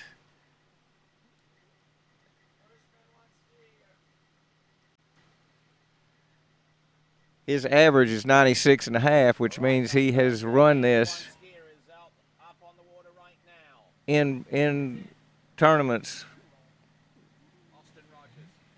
Runs it quite frequently, I'm sure. Here he comes. Leader pass. Paul Zazadi.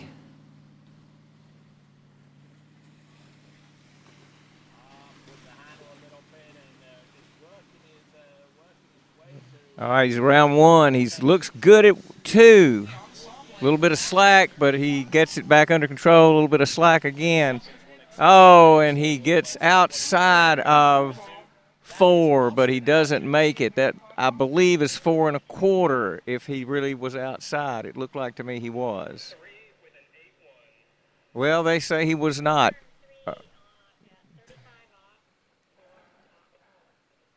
All right, so I didn't. He was inside of 4, so that's a score of 3. So he is your new leader, Paul Zazzotti.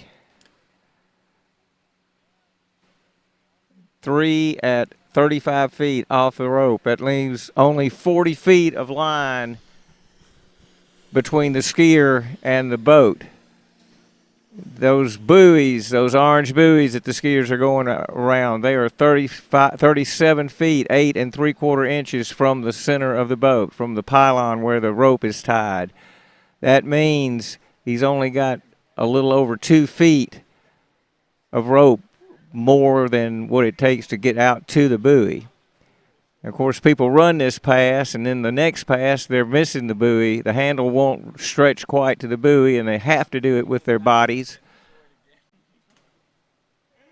And when we get a man like Nate Smith running, who will be skiing later today, in open, world champion, world overall slalom record holder, he's running 43 off. That's 32 feet of rope. Do the math. He's got to make 5 feet of it with his body.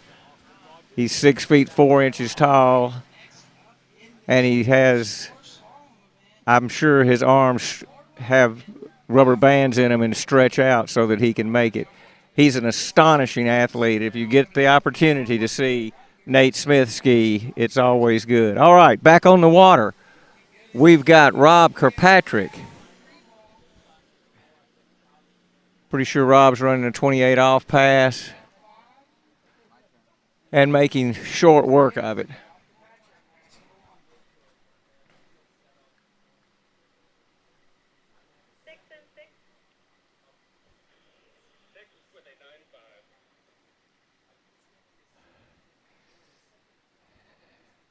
Okay, we've got a confirmed 6, and I'm listening to the judges, and they always read out the time through the course. They time these boats from each buoy. This is all done by satellite GPS. They know at each buoy what the actual time is and what the time is supposed to be, and many times I'm hearing with a 6.5, with a 6.5, with a 9.5, excuse me, and 16.95 seconds is the exact time it takes to run this roughly 888-foot course.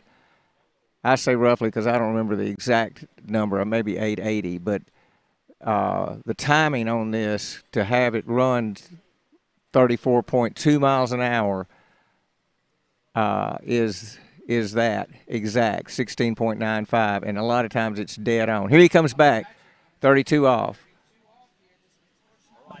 He's looking very, very good. All right, he's around 5. Okay, he ran that 32, it appears. Yes, they're saying he ran it. And once again, that they call it 6 with a 9.5, means it's exact. Way to go. Good job.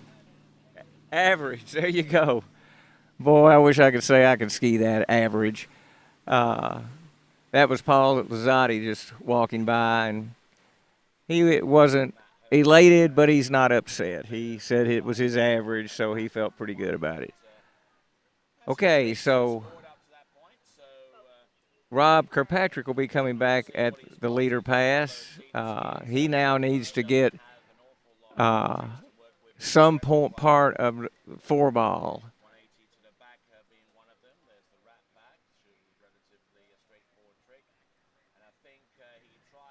In the old days, before we had the GPS timing, and we had the boats that took care of the speed and took it out of the driver's hands. When it was all driver-driven, and the driver was using his skills to keep the boat in, there was a lot more variance. We're talking hundreds of seconds variance. Okay, here he comes back. He's around number 2. This is 32 off. Wait a minute, this is 35 off. I am so sorry. This is 35. All right, he just ran 35 off, the first guy to get into 35. This is heating up. This is heating up. He's coming back at 38 off. Now, this is a pass that the rope doesn't quite get to the buoy, so you cannot count on having enough rope to be late. You've got to run this, and you've got to make it. So this will be some impressive skiing. We've seen a lot of impressive skiing, and we continue to. It's heating up in this men's 4 division. And we are barely halfway through this men's 4 division. The top seeds average is 107 buoys, and Rob's average is 96.5, so a little over 10 buoys as we go down through the rest of this list.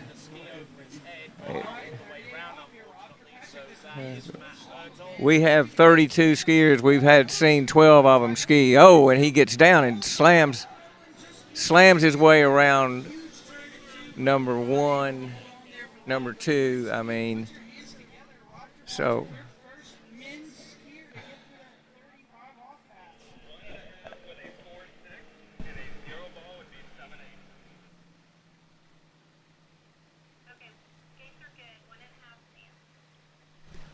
All right, so he's officially got 1.5 at 35 off, leaving Paul Zadazi still in the lead. Rob Kirkpatrick is in second.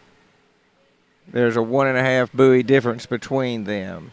Next on the water is David Skirvin. They don't give us phonetic pronunciations of these. We are making this up as we go. But David's got a little bit higher. He's got a 97.8 average. David Skirvin. I'm going to stick with that. David Skirvin. I hope I'm saying that right. If I'm not, you people at home who know him, well, I'm hearing it Skirvin now by the announcer, so maybe that's it. Okay, so we have David coming around number 1. Number 2, I believe he is at 28 off. He's around 4. This doesn't seem to be any problem to David. I think that's around 5 and out the gates. Around 6 and out the gates. It's confirmed 6.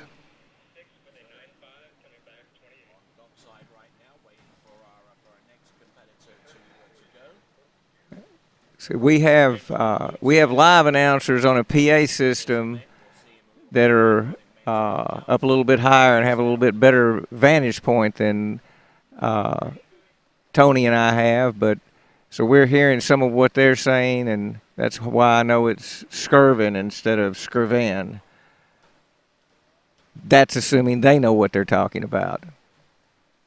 And looking at some of them and knowing some of them, I'm not sure they know much more than I do, but we're going to count on them because they are louder.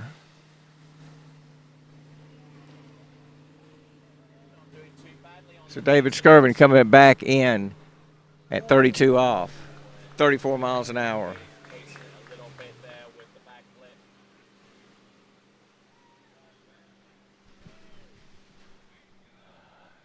A lot of fun going on over on Lake 1. I just heard Tony talking about a backflip that somebody's thrown. Okay, here we go. David Skirvin coming around 32 off. He's Over to 6. Oh, wait, they say that's 28 off. I want to get a confirmation from the judges as to whether that was 32 or 28. Okay, I'm sorry that he did start at minus 22, so that was a 28 off pass. He's coming back in at 32 off. Needs to run this pass to have a shot at the leaderboard in the 35 off pass.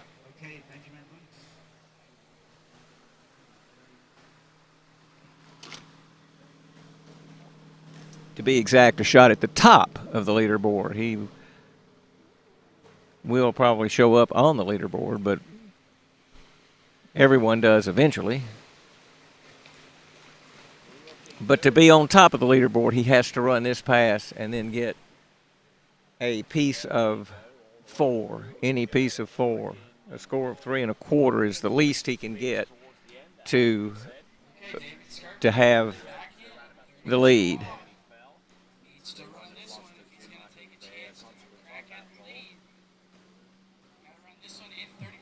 All right, he's looking good. He's around number 2. 32 off pass. Round number 4. He's looking pretty good. He's going to have to work to get to 6.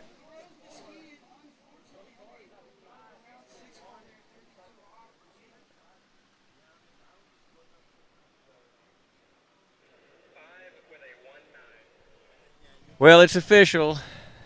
He did not complete that pass. He got 5 buoys. 5 buoys at 32 off. Paul Zadati is still hanging on to the lead. Next skier on the water will be Kevin Winthrow.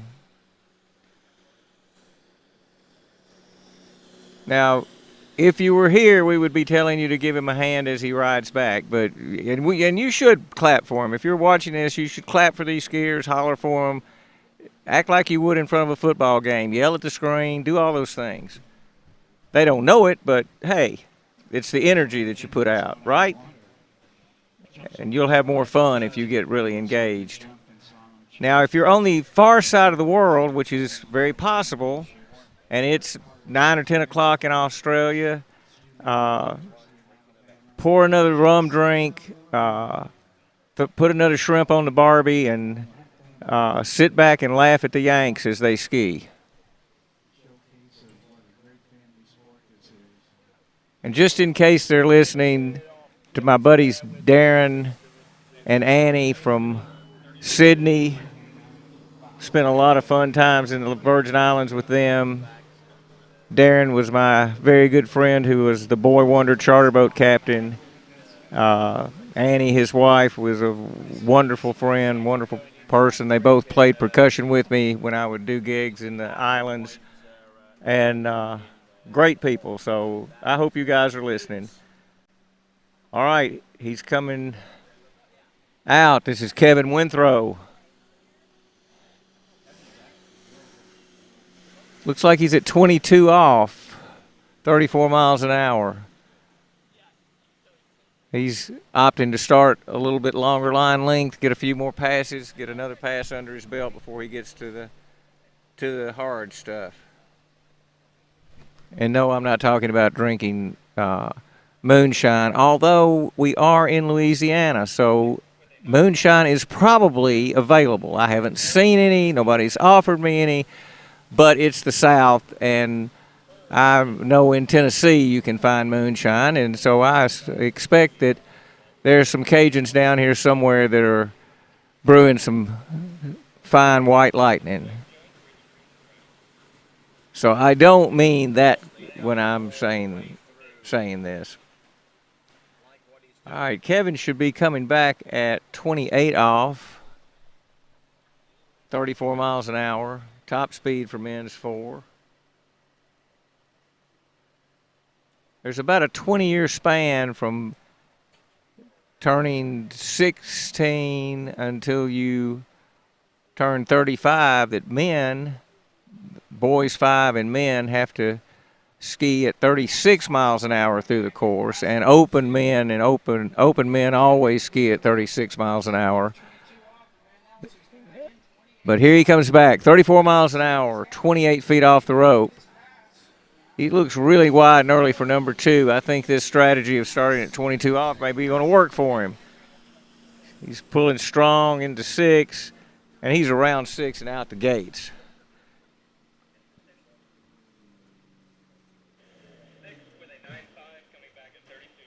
All right, he will be coming back at 32 feet off the rope.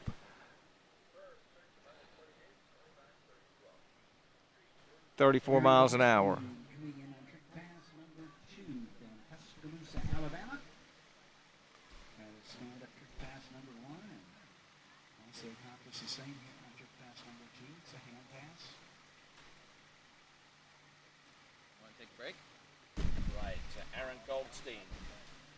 Oh, a little bit short on that Waco, and even shorter with the one that came afterwards. Yeah, but I can give it to you. They didn't call me until 15 minutes. But if you want it, I'll give it to you. Oh no, I'm just bored, to be honest. I'll find standing here. Take turns if you want. All right. Need a water? I've got my own stuff right here. Okay. Okay, Kevin Winthrow's coming back at 32 off, 34 miles an hour. He's round number 1. He looks like he's early like you want to be and wide. He's coming around 3 for 4. Still in good shape. He looks good at 5. I think this is a given that he's going to run this pass. All right, so we're going to 35 off. Settling in, the boat's keeping on the green buoy, now approaching the red, and from that point he can start, and it will start the clock. Ski around from side to side, now looking for a little bit of an edge prior to the split. Oh, and a little spin on the landing. Rotation of the ski, just sending him out, and unfortunately there for Colton Stephenson. Okay, Kevin is going to be coming back to us at 35 off. He needs a piece of number 4. The least he could get is outside of number 4. That'll give him a score of 3 1/4 and put him into the lead. He'd like to make that lead wider than that. But first he's got to negotiate the gates 1, 2, and 3 at 35 off. Only 40 feet of line to get all the way straight out from the boat at 37, 8 3/4 inches out. And yes, it is that exact. We're talking from the center of the pylon of the boat to the center of the buoy.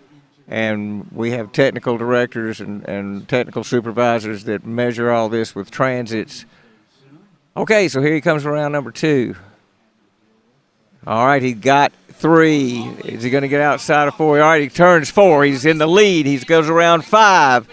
He's looking good, and he's first men's 4 to run the 35 off pass. That is your new leader. Now what? Pretty hot, I would say. It's only going to get warmer between now and the end of today's competition. Bright sunshine, hardly a breath of wind, and very little in the way of a cloud in the sky.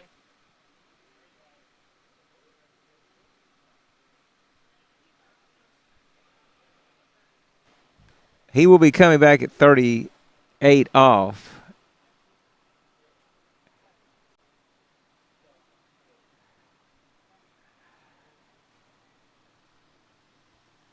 According to my notes, this has put him in the lead. I just heard the announcer of the announcer on the PA system here say that this coming pass is, he has to get 1.5 at this line length.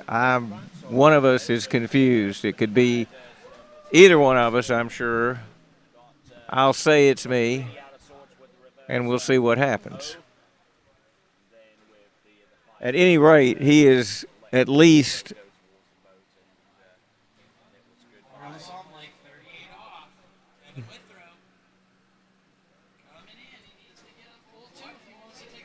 okay, they're saying he needs to get 2 to get the lead, and he took a big hit out of 1, so I suppose he's not in the lead.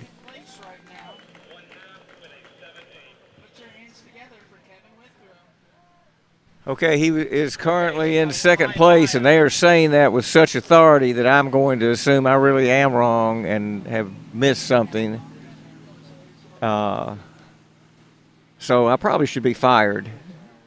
They should probably replace me. There's Chance Lowe. He could replace me at any instant. He keeps walking by saying he's the next. But he didn't even slow down this time. He just grinned at me and walked the other way. So, all right, our next skier will be Mike Herzog. And apparently, well, I'm not willing to say what I think is going on. I'm not sure who the leader is. I am sure that Kevin Winthrow is in second place. And we have, I think we have reached the halfway point of this event. Yes, this is skier number 16. We have 32 skiers in this event.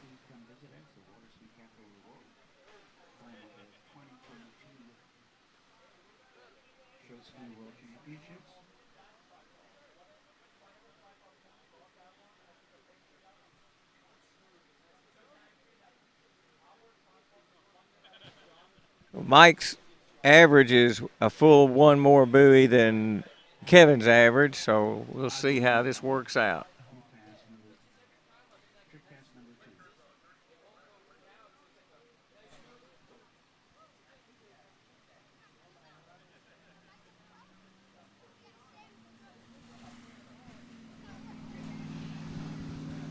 Okay, Mike Herzog cutting for the gates. Round number 1. Oh, and he goes down very early. He comes out of number 2 and gets pulled out. I know he's disappointed with that.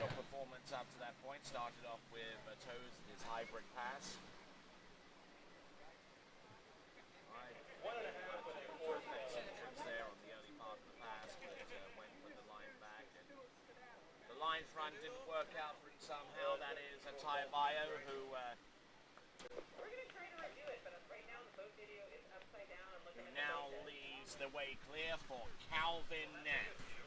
Ski behind the Response TXI. Well, this Chance Lowe has gotten close enough to me that I can grab him and make him talk to me now. So, Chance, did you see that? That was his opening pass, and what happened to him coming out of 2? Chance is whispering that he didn't see it, so looked like to me he might have gotten pulled forward and let the rope get jerked out of his hands.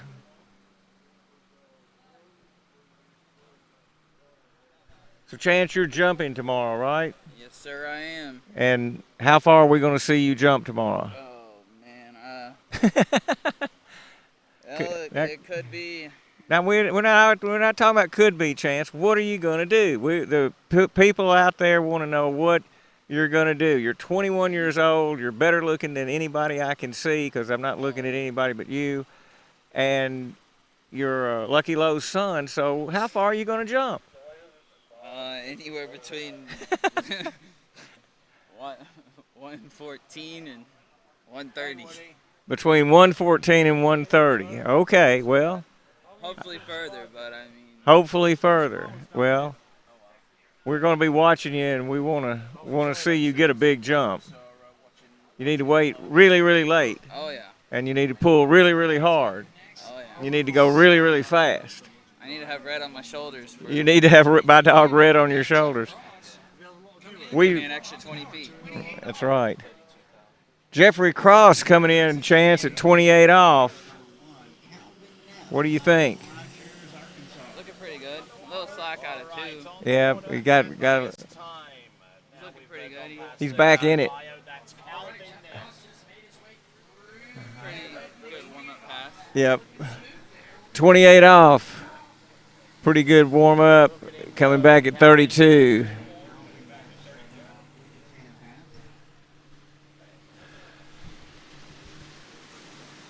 with the Waco. Let's see if he's got the reverse. Oh, nicely done. Well spun. Good elevation. Boy, there's two beautiful women walking down the beach right now, Kim and Amanda Bryans. They are legends in the sport and legends in my mind. From Georgia, they ski at Whitestone. We've been fortunate to get to have a couple of state tournaments with Georgia down there, and they've got a great place. They come up and ski with us a lot. Amanda's baby brother is one of Trey's competitors and is a very, very fine skier.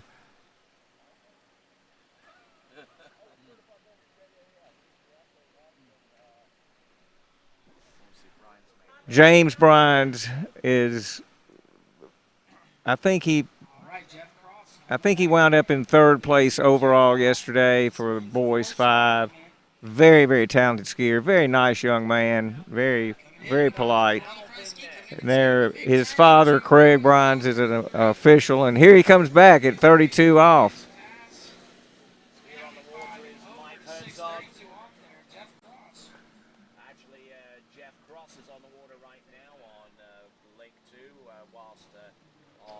All right, Jeff just ran his 32 off pass, looking good. He's coming back at 35.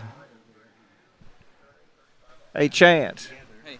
Now, I've never completed a 32 off pass in my life, and I know you've completed the 35 off pass. What's the difference? What does he have to do different here? For between 32 and 35? That's the question, Chance.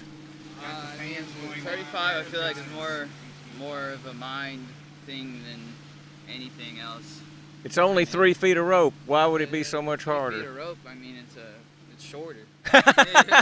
you're one rope length closer to not being able to reach the buoy. That's correct. That's correct. So you think that the mind game is a whole lot of what's going on here? Well, you're preparing yourself for the next 38 off pass, but that's where it's really more stretching out. Well, I think I've heard people talk about skiing this course ball to ball, not pass to pass.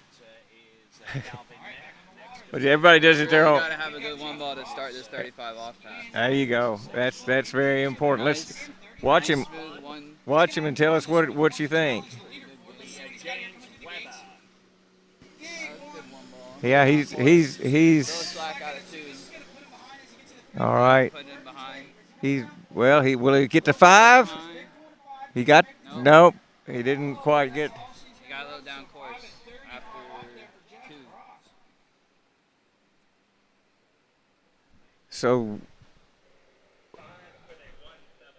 he got back to the wake, so he got 5. He got 5 on that. And we're to our 18th skier.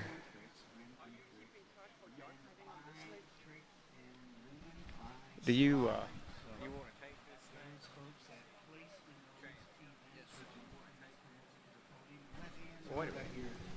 all right. I'm going to hand the mic off to Mr. Chance Lowe. He's here to relieve me. Once again, this is Freddie Snell. I think this is probably my last time on the webcam for this go-round. In a couple of hours, I plan to get in my vehicle and start towards the great state of Tennessee. And by tomorrow at this time, I'll be skiing on beautiful Center Hill Lake in the middle of Tennessee and practicing for the 2021 Nationals without the pressure of having to ski here. Chance, I've enjoyed being with you. Have a good time. Here you go. All right, next skier on the water, we have Clay's Home. He's got an average of 99.2 buoys. Coming into the course, 34 miles an hour, 28 off the rope.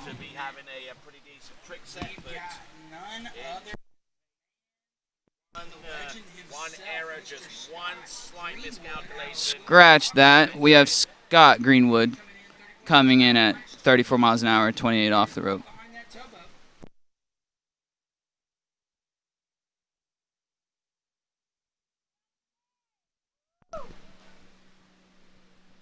All right, here comes Scott pulling out for his gate.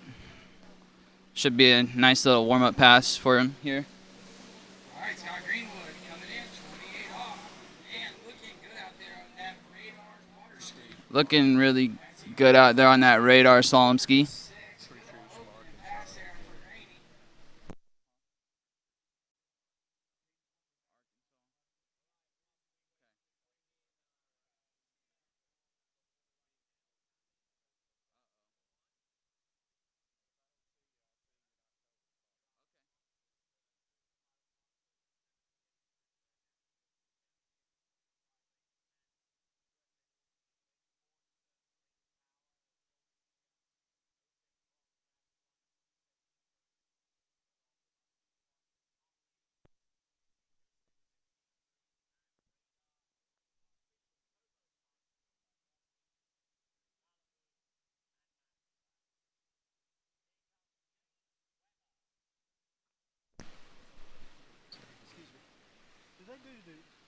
Is that where the...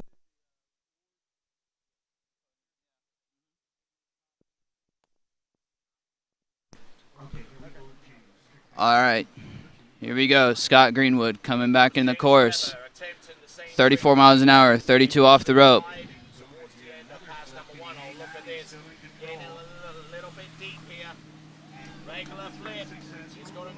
Oh, he goes for the front flip, but not much height to carry on that particular move. Goes down and All right, Scott Greenwood pulling out for his gate. Got to have a good first half of the pass if he wants to challenge the leaders. Looking really nice and strong on this 32 off pass here. A nice, easy 32 off pass for Scott Greenwood.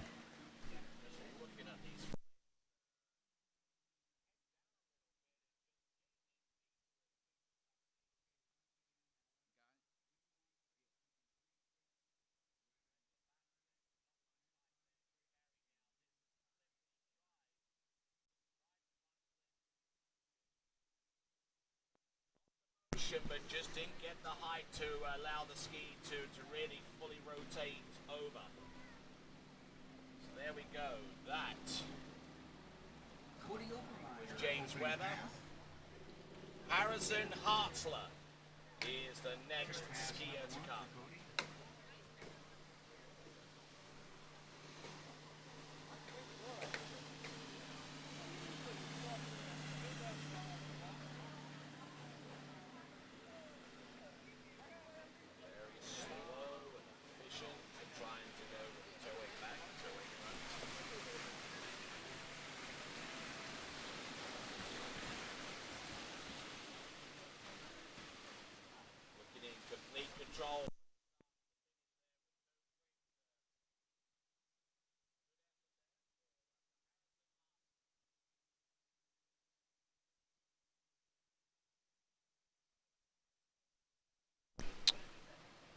All right, we have Scott Greenwood coming back in the course. 34 miles an hour, 35 off the rope. Men's four slalom. He's got to run this to challenge the leaders. Nice and wide gate. Nice turn around one ball. Really strong two. Looking really good at this pass here. Nice and easy 35 off pass.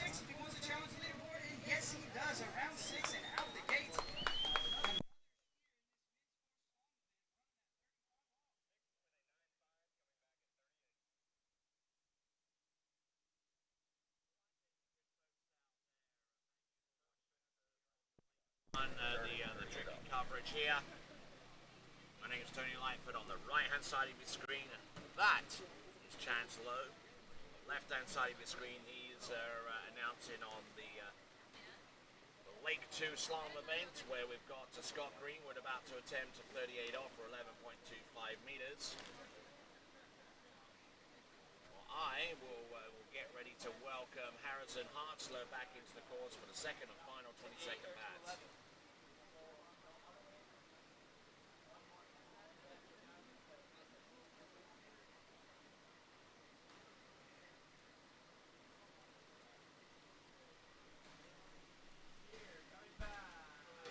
Harrison Hartzler.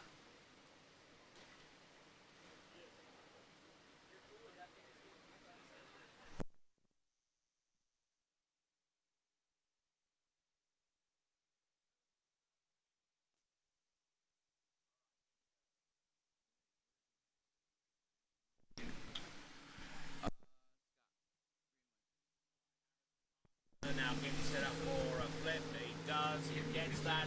Barely gets it, as a matter of fact. Almost collecting the ramp at the same time. All right, here we go. Scott Greenwood coming back in the course, 38 off, 34 miles an hour. Nice wide gate, looking really strong through the wakes. Nice turnaround one. Really nice turnaround two. A little late, but he might get four. Trying to get, oh man, loses the handle going around four ball.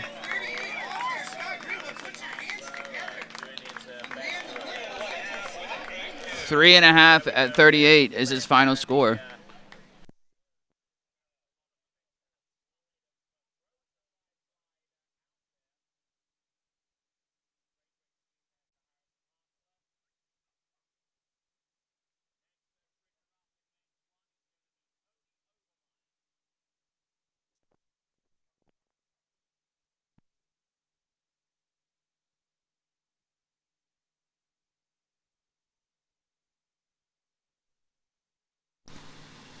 Seeing the replay here, he kind of almost got wrapped up in the rope, but countered that pretty well.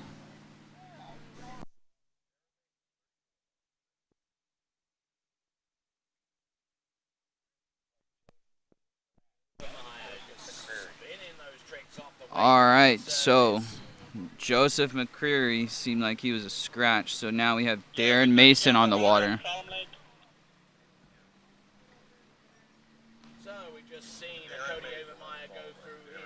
Darren Mason pulling out for his gate. First pass for Darren here. Should be a little warm up for him.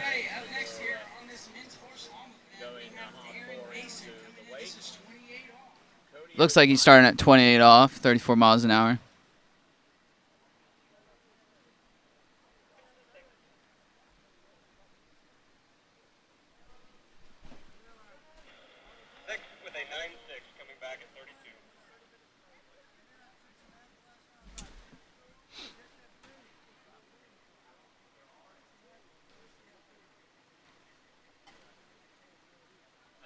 You have scoreboard if you want it.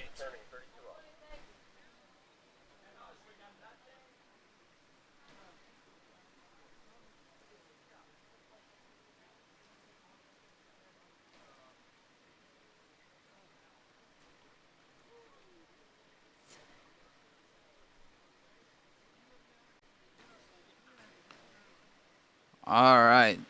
From looking at the leaderboard, we have Scott Greenwood in first, Rob Kirkpatrick in second, Kevin Winthrow in third, Jeffrey Cross in fourth, and Paul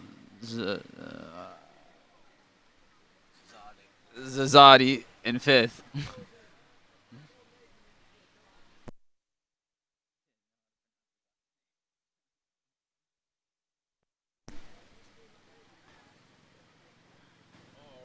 All right, Darren Mason coming back in, 34 miles an hour, 32 off. Nice turnaround one. Nice three ball. Coming into four. Going around five. Going to six. And 6 buoys and out the gates for Darren Mason at 32 off.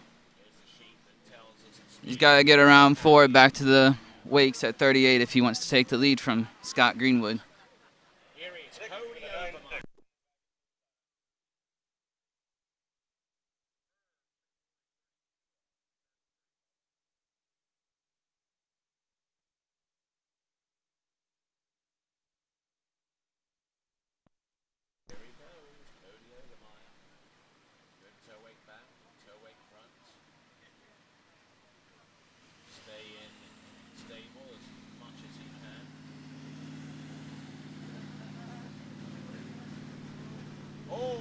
Goes for the surface line back and unfortunately completely missing the rope.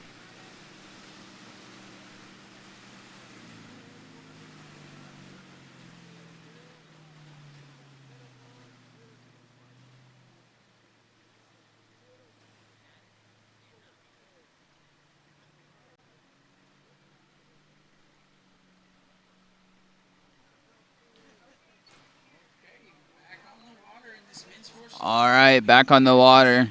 Darren Mason coming back in at 35 off. He's got to run this pass if he wants to get a shot at the lead. Nice wide gate. 1 ball. Nice 1. Really good turn out of 2. A little down course out of 3, but he's coming in a 4. Coming in a 5. Lurking over to 6. Nice big pull and turn around 6.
All right, Darren Mason coming back into the course. 38 off, 34 miles an hour.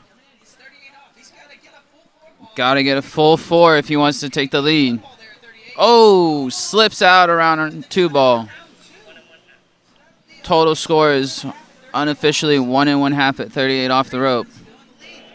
Scott Greenwood still holding the lead with 3 1/2 at 38.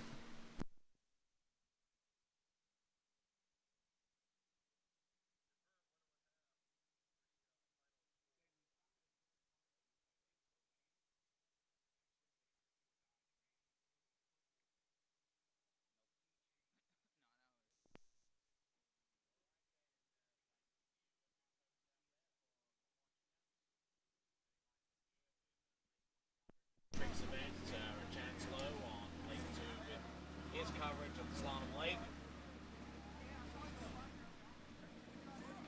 Scouting. Looks like he came around too and just maybe blew the tail a little bit.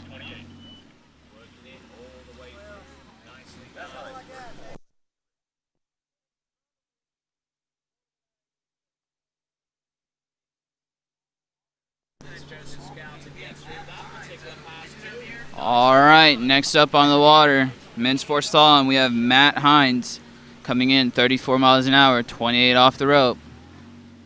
Should be a warm-up pass here for Mr. Hines.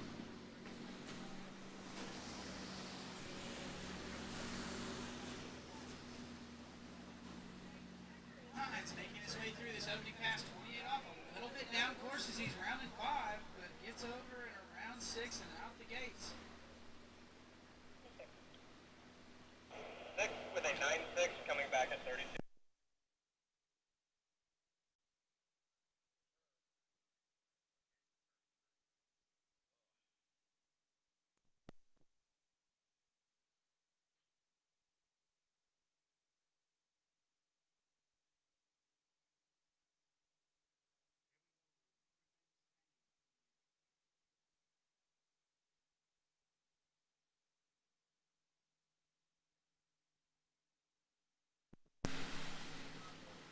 our tricker on the water almost neglected to identify him.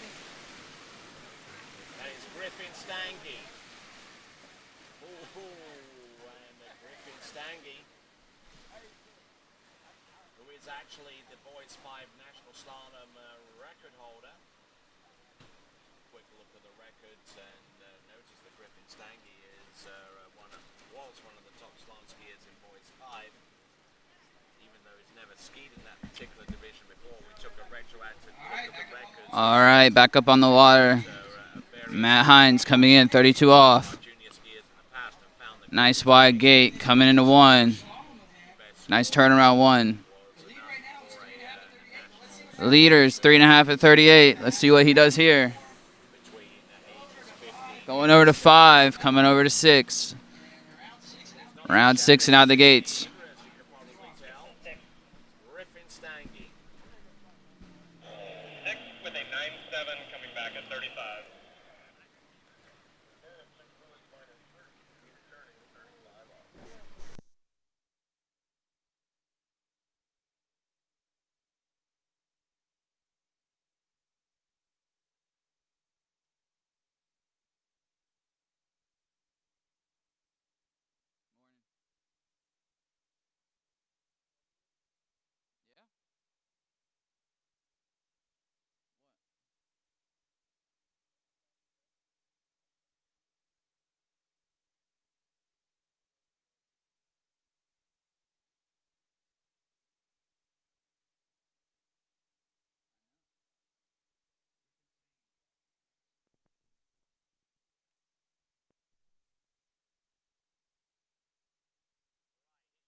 This is Griffin Stange.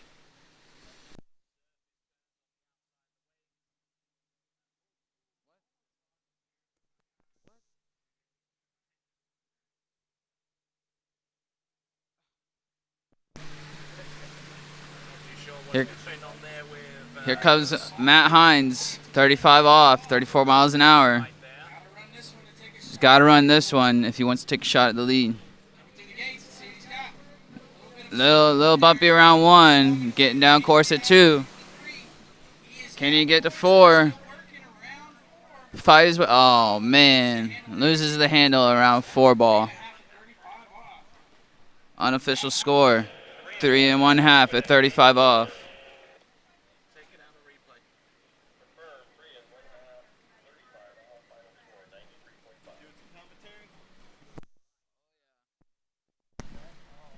Our next competitor, as you can see there, is going to be Carter Eaton, about to take to the water.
We're got a crew change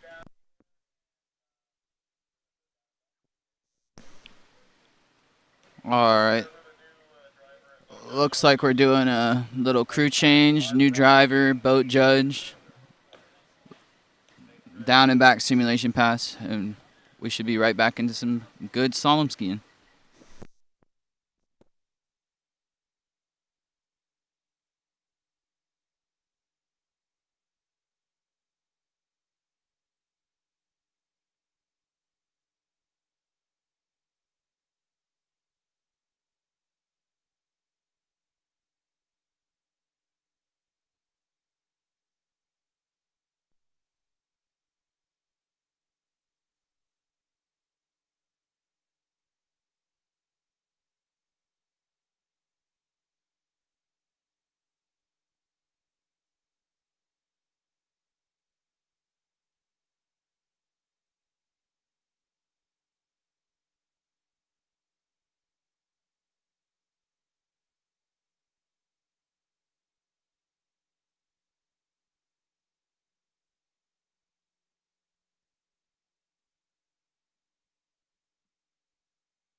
All right, we are back on the water in the Slalom Lake.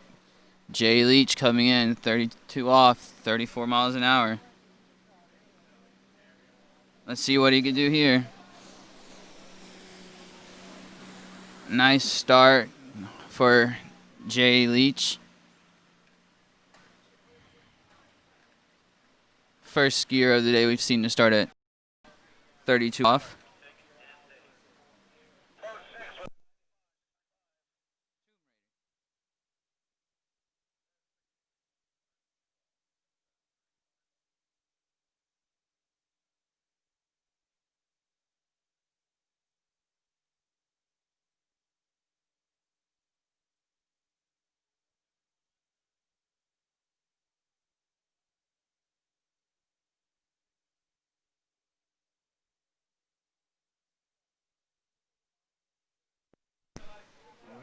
Jack Phillipson, trick pass number 2.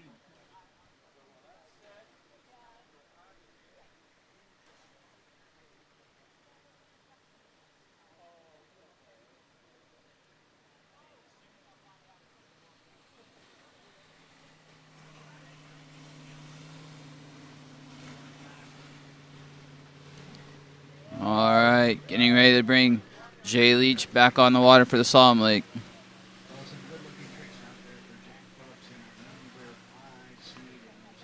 Coming in the course, 35 off, 34 miles an hour.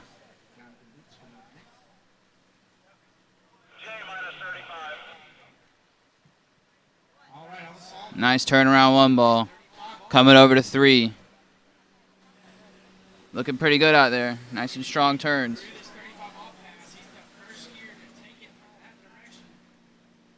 First skier we've seen to take 35 from that direction today. He's got to get a piece of 4 and get back to the wake if he wants to take the lead at 38 off this next pass.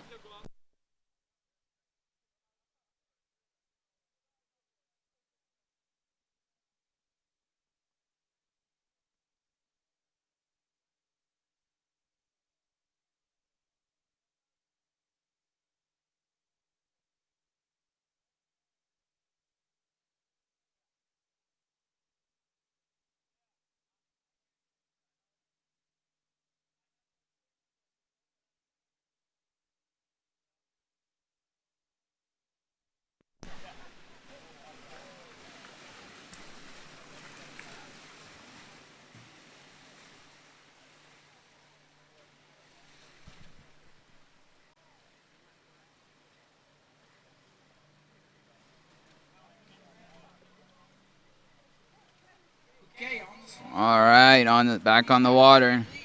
Jay Leach coming back in, 38 off the rope, 34 miles an hour. Got to get that full piece of 4. Let's see what he can do. Through the gates around 1. Coming around 2. Looks like he got 3. Can he get around 4? Get back to the wake. He does. He looks like he might run this pass. Over around 5. Oh man. 5 at 38 off. But he's your new leader, Jay Leach.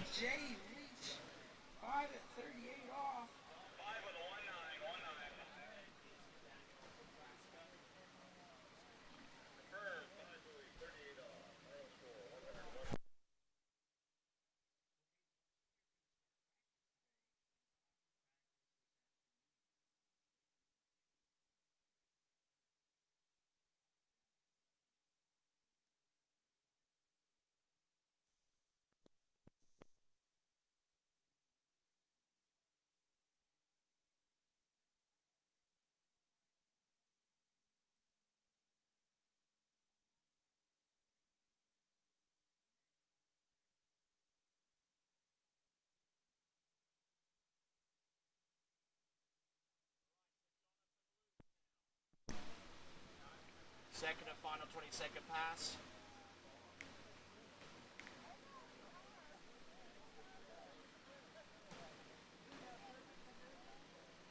All right, on the starting dock we have Steven Grubbs.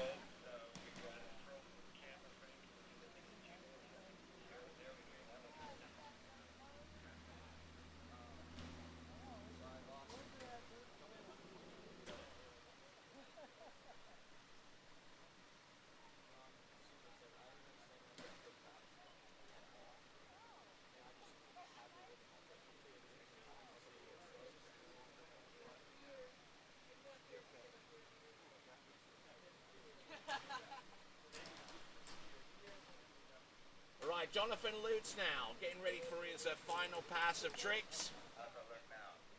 This is going to feature toes, at least for the first two tricks.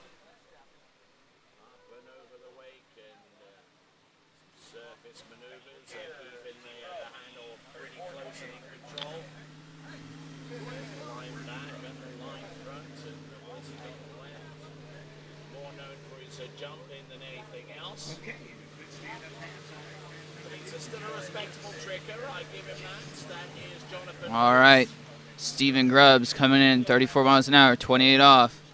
Skiing on a good XTR. Okay, Hank, quick announcement. We have sanitation people out there for your black water and your motorhomes. If you need to get anything pumped out, they are out there ready for you to do it. So go now or forever. Pulling out for his gate. Nice wide turn. Should be a nice warm-up pass here for Steve Grubbs. Skiing out of California.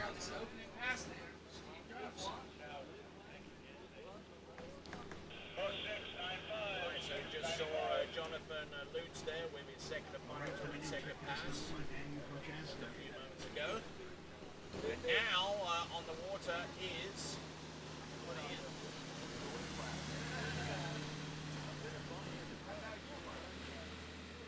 Daniel Petraska. Up and taking that ski down. Good looking flips in each direction. The flip switch back to front. Oh yeah! Got a little wet on those flips, but he Looking a little bit low and almost out of control, but managing to keep everything on an even keel. There's Daniel Petraska with the back-to-backs earlier in the run. And once he got through that pack of tricks, then he went into his flips, almost landed short of the second wake. Matter of fact, he did, and he was very lucky to recover from that. All right, we got Steve Grubbs coming back in the course, 32 off. Let's see what he can do here. Nice turnaround one. Good look at 32 off pass by Steve here. Going over to 6 and out the gates, 32 off. Okay, and on the Salt Lake.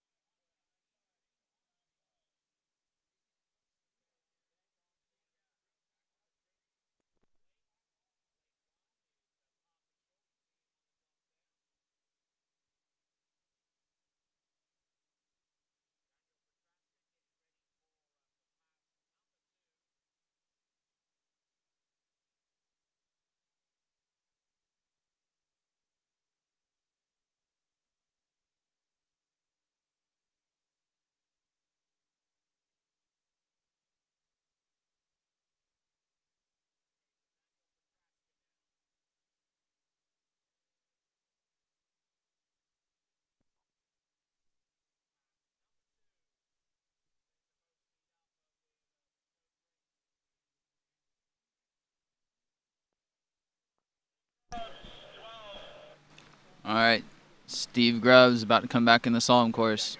35 off, 12 meters, 34 miles an hour.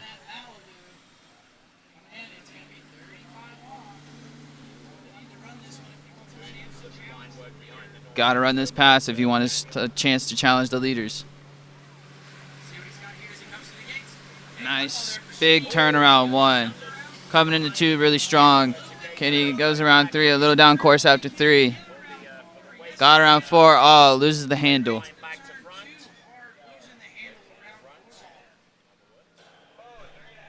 Unofficial score, 3.5 at 35 off for Steve Grubbs.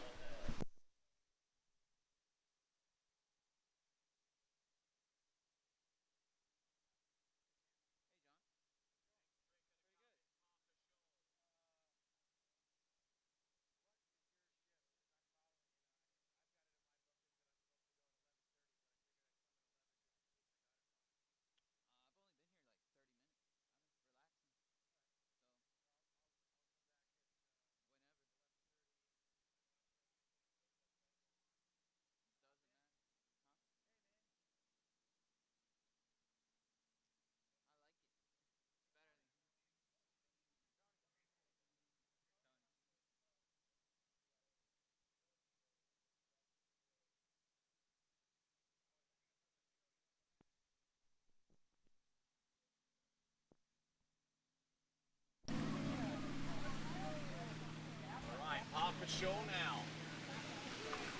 Launches for the back flip and the landing could have used some work.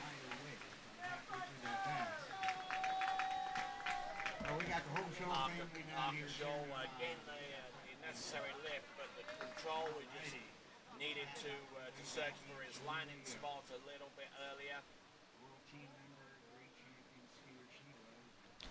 All right, coming up next we have Alex Kaiser coming in on a good slalom ski.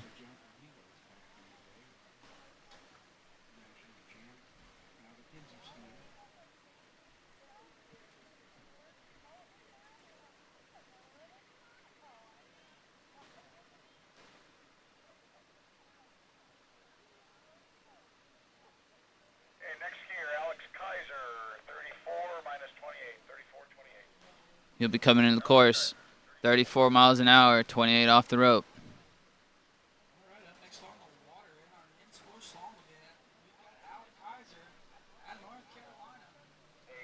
After this year, I need you to come by the boat dock.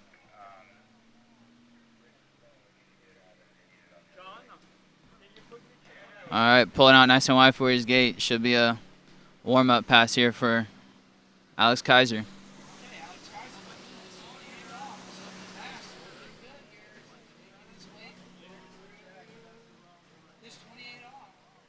Looking good. Coming into 6 ball. 6 buoys and out the gates for Alex Kaiser. 28 off in the men's 4 slalom division.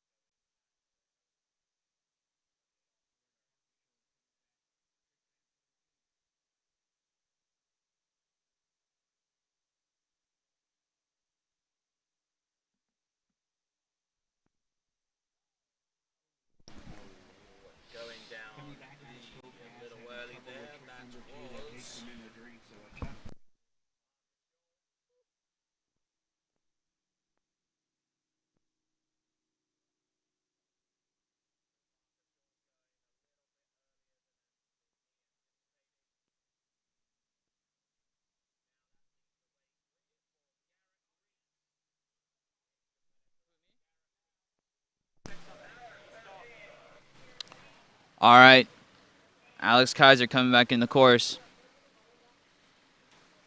Back on the water.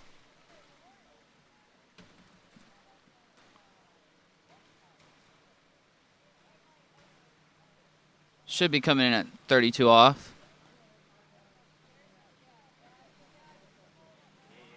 Nice and early coming into 3. Little bobble after 4 ball, but still working through it. 6 buoys and out the gates for Alex Kaiser, 32 off.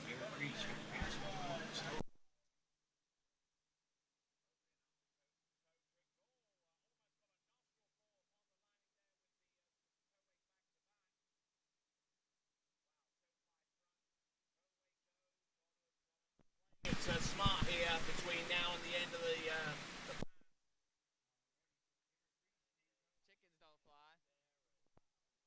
Then he kept his composure and got it back together and skis out that profile. Number 1 seed in this men's one trick event. 780.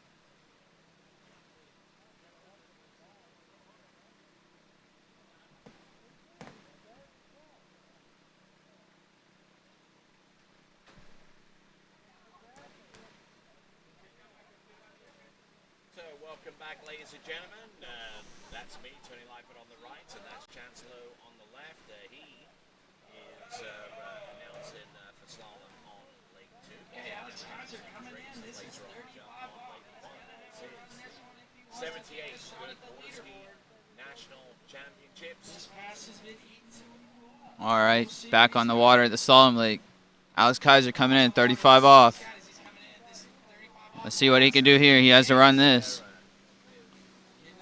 Little back on the ski at 1 ball. Coming into 3, little down course. Taking it to 4, taking it to 5. Oh, just maybe got around 5 ball, but made it back to the wakes. unofficially a score of 5 buoys at 35 off. Thank you for that. That was not the number one seed. My bad there. We've got Dan Green and Garrett Stallings. Yeah, I guess the New guys mentioned there. They went to another pair, so that was my oversight. So my apologies on that one.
Certainly put a lot of beef into it, and fortunately didn't come away with the goods on that one. But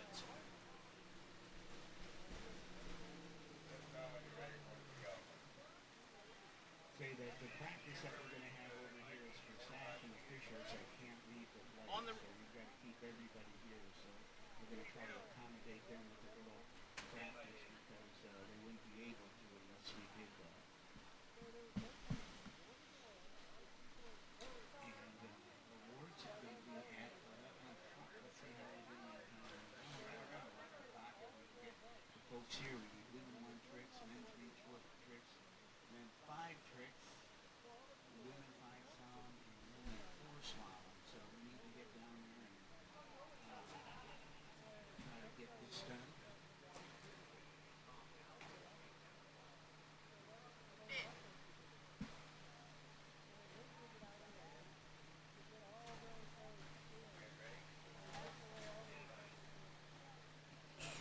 Okay, here we go. all right, here we go now. This is Dan Green.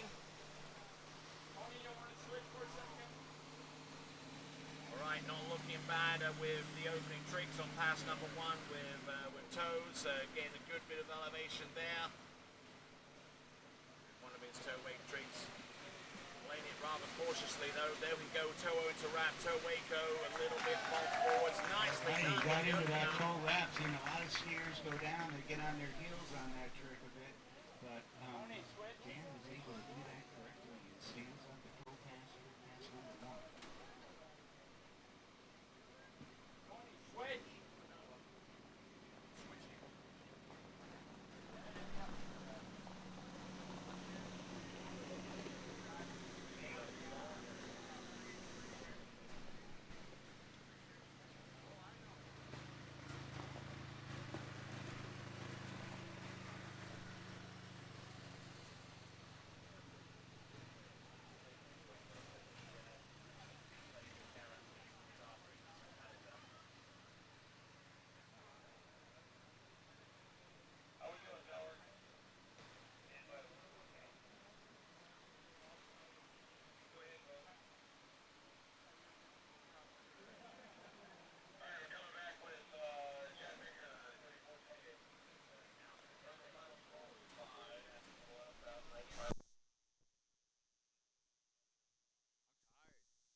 All right, up next on the water, back with men's 4.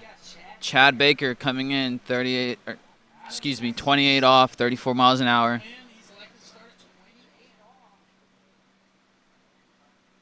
Nice and wide turn for the gate. Should be a opening warm-up pass for Chad here.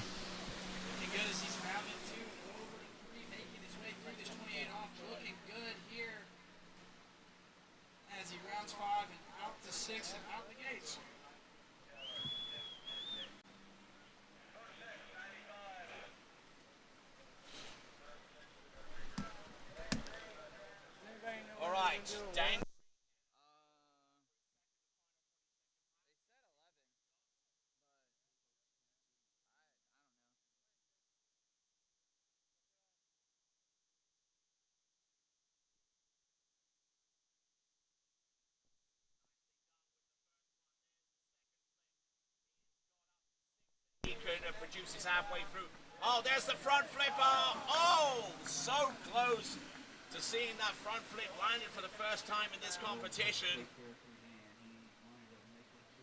Competition being men's one tricks. We got one more competitor to go. Let's see what he'll produce. But I'll tell you what, Mo back to back, start things off in a regular backflip, flip twist back.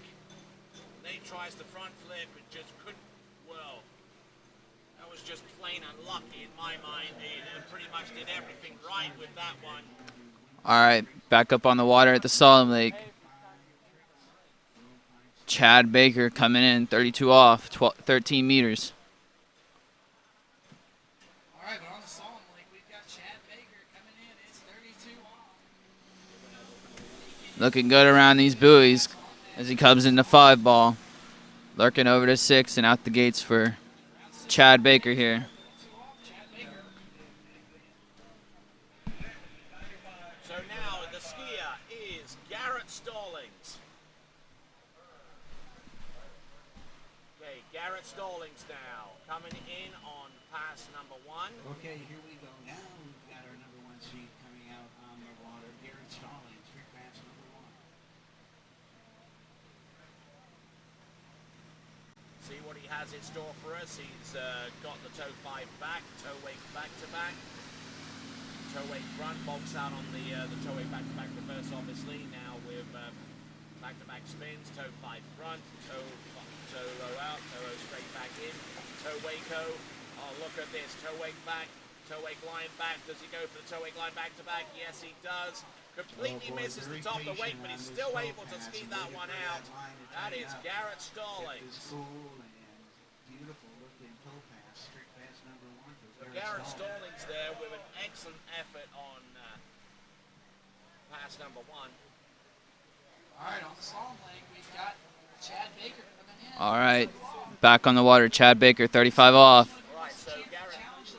He's got to run this pass if he wants to get a chance to challenge the lead, 5 at 38. Low bobble around 1-ball, looking good still though. Coming into 3. A little down course into 4. Looking good still, coming into 5. Big turnaround 5. 6 buoys and out of the gates though. 35 off for Chad Baker.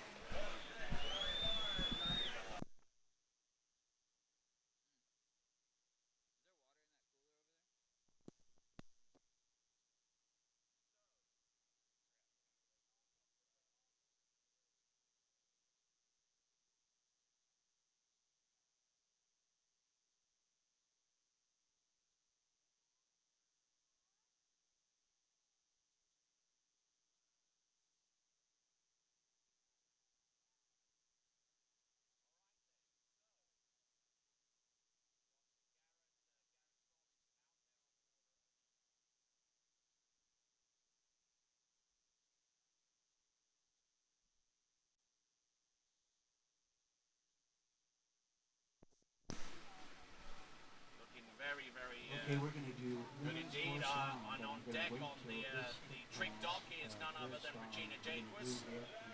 Seen some fireworks from her, no doubt, as well as the other trick skiers that we'll have on this list.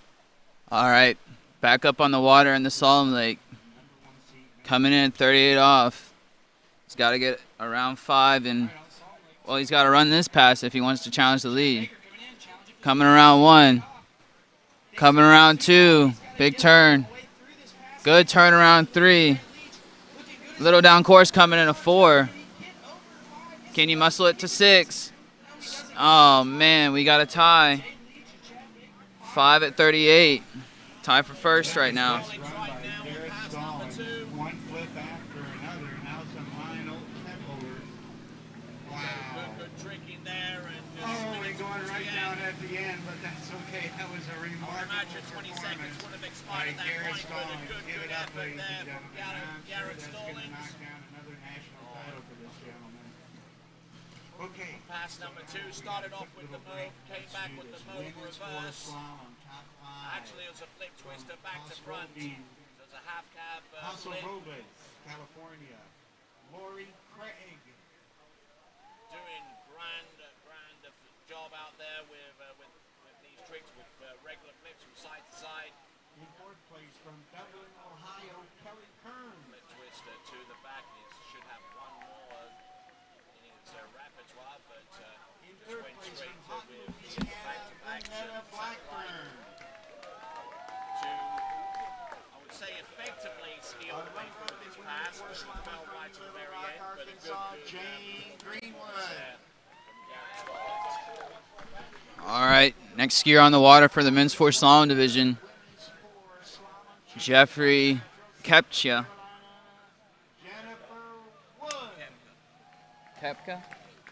Kepka. Coming in the course, 32 off, 34 miles an hour. Second skier we've seen today start at 32 off. Starting off with the toe 7 front. Now it's going to be the toe 5. Should be an easy first pass for Jeffrey here. Looking nice and strong coming into these turns. Toe 5 front, toe out, toe straight back in, toe Waco. Little short on 4 coming in a 5. Low down course, but still in it. Around 6 and out of the gates for Jeffrey. That is Regina Jacquez. Open women's tricks and world champion Regina Jacquez out there for tricks pass number 1. World slalom champion, world record holder, world overall champion. This gal is going to be the greatest of all times. Certainly one of the greatest skiers ever to have graced the waters anywhere in the world. This is Regina Jacquez, multiple-time world champion in slalom. And in overall as well. Almost certainly see a first ballot Hall of Famer whenever she decides that she doesn't want to compete anymore. We'll have a look at this from Regina Jacquez. All right, as you can see, the leaderboard here. Got Jay Leach, 5 at 38 off. Scott Greenwood, 3.5 at 38. Top 5 all in a 38, so it's the money pass here.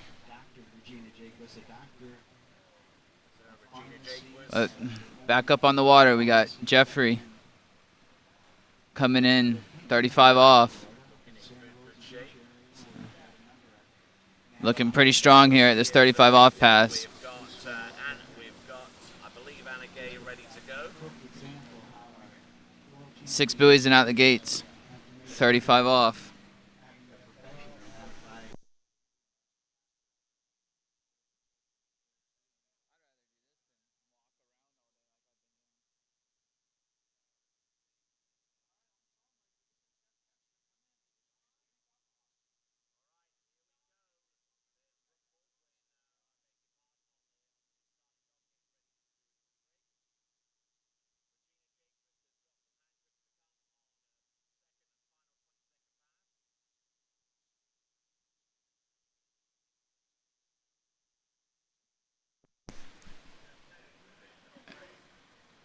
Little bobble around 3 ball it seemed, because he hit the water with the handle, but that didn't phase him, it seemed like.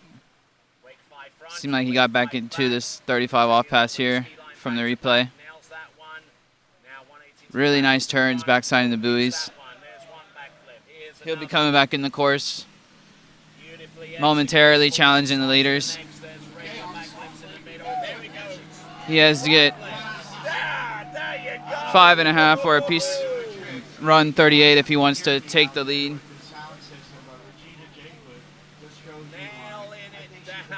Here we go, 38 off. Oh! Going around 1 and loses the handle through the wakes. Now, depending on how many points Regina has scored on the basis of 2 stand-up runs. As you can see, he goes through the gates nicely. Comes around 1.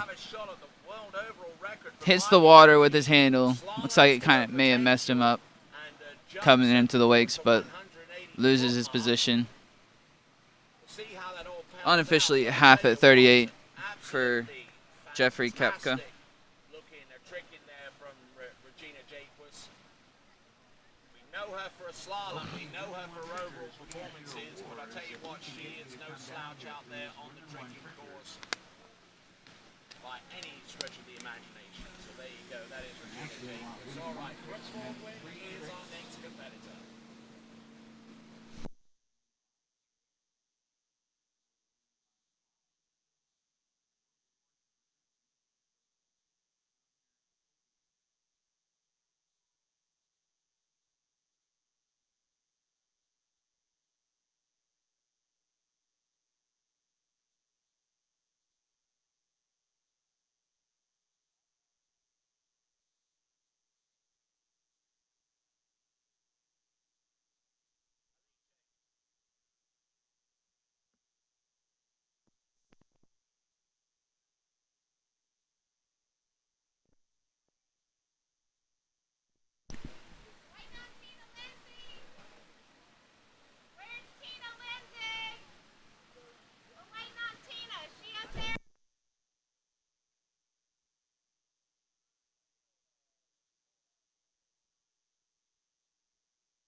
Still got some great slaloming coming up on Lake 2.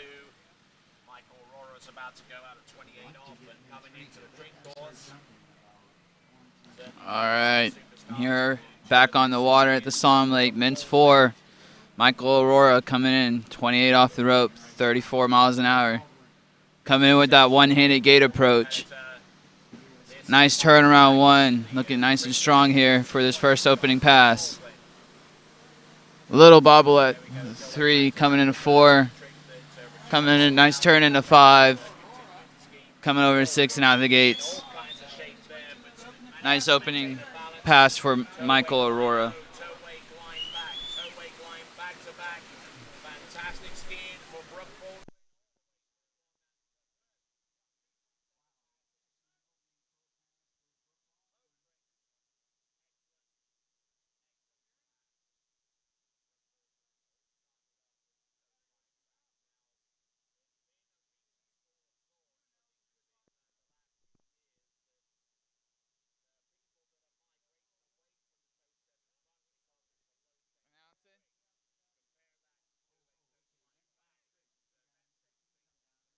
With a lot more speed, a lot more tempo, a lot sooner into the run. For a lot of it almost feels like if they do the toe 7 front and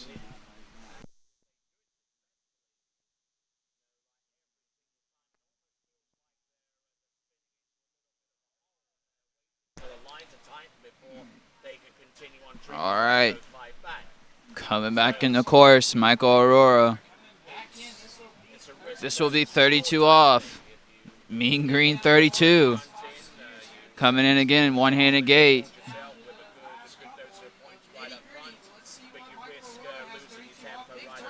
Big turn at 2. Coming into 3. 3 to 4. Coming over to 5. Over to 6. Out the gates for Michael Aurora. You'll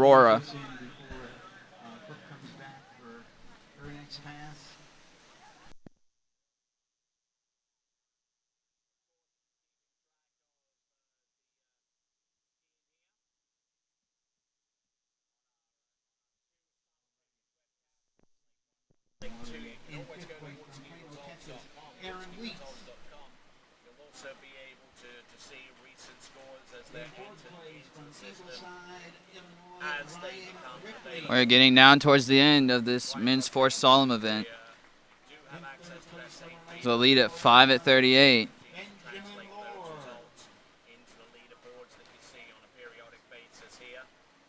Seems like we might have a runoff.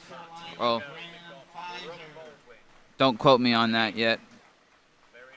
But there is a tie for first place right now, 5 at 38 between Chad Baker and Jay Leach.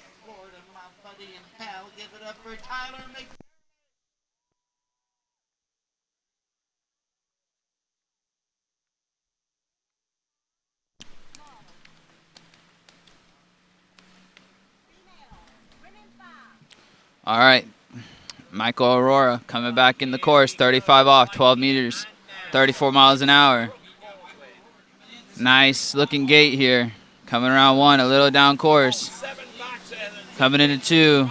Nice turn.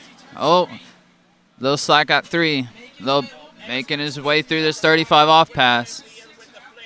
Looking good around 6 and out the gates. Michael Aurora. 6 buoys, 35 off.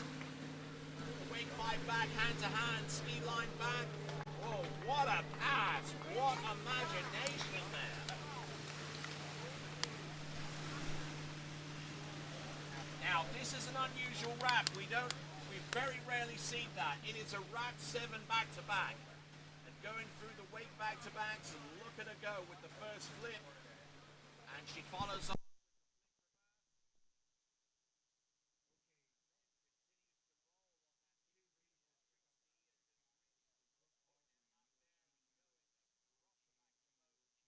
Flip twister to the back.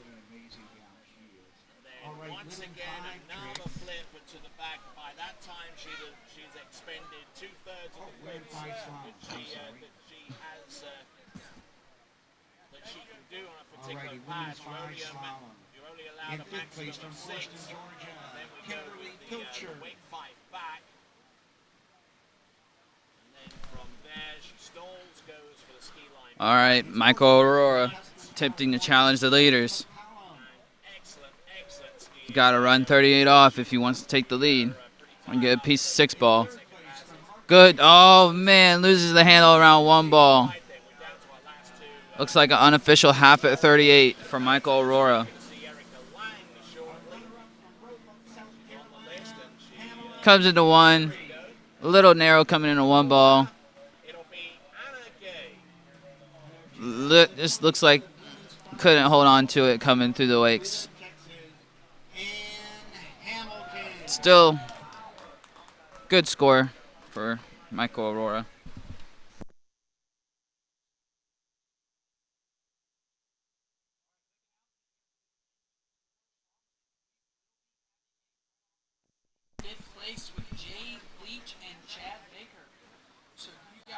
So, we will be having a runoff for 5th place between, at least 5th place between Jay Leach and Chad Baker.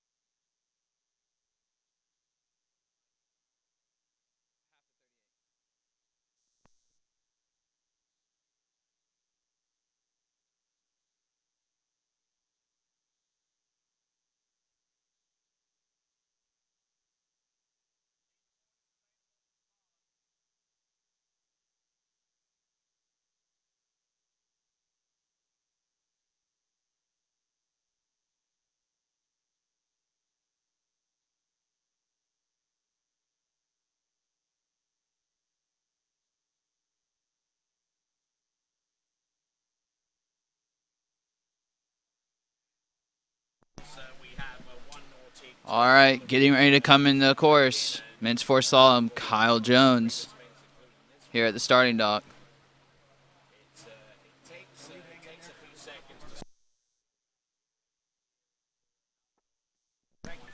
Mm-hmm.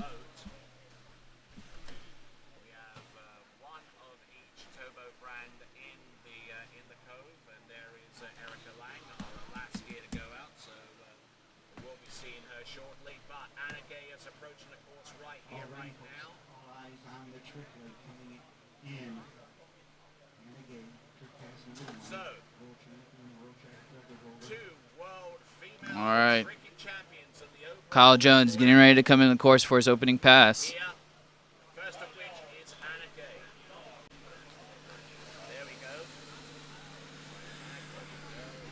Getting into these top 5 seeded skiers here in men's 4 slalom. Looks like he's going to start at 32 off, 34 miles an hour, 13 meters.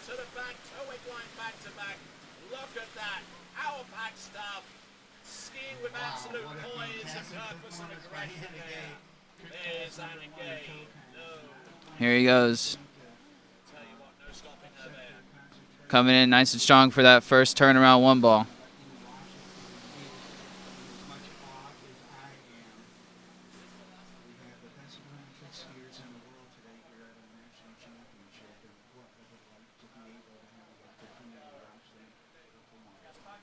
6 buoys and out the gates for Kyle Jones on his opening pass. 32 off.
All right.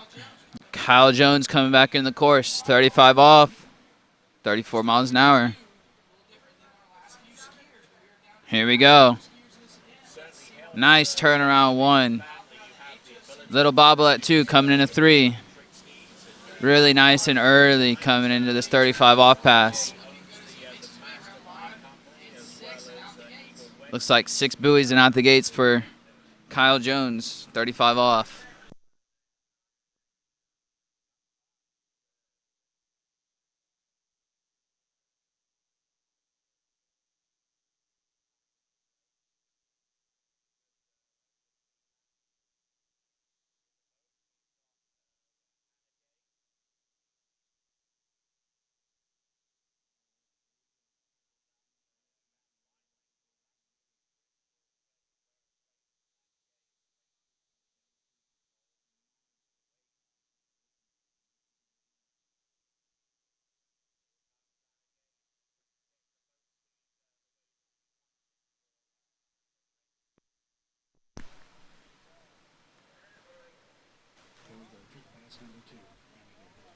Wake 5 back to open up things. There we go. Ski line back to back. Ski line back to the front. Now front flip straight away. Her first of her flips. Flip twist to the back. Flip twist to the back reverse. Going for the first of her moves. No, she goes for the flip twist front. There's the first of her moves. There she goes. Here's the second of them. Nails that one shot. Oh, look at that. Is that amazing or what, ladies and gentlemen? Holy moly. What a spectacular performance. Anna Gay. The University of Alabama. All right, we're back on the Slalom Lake. Kyle Jones. 38 off. Oh, no. Overturned 2-ball just by a little bit. Putting him in a tie for a 4th place position. As you can see here, coming in for his gate. A little down course at 1.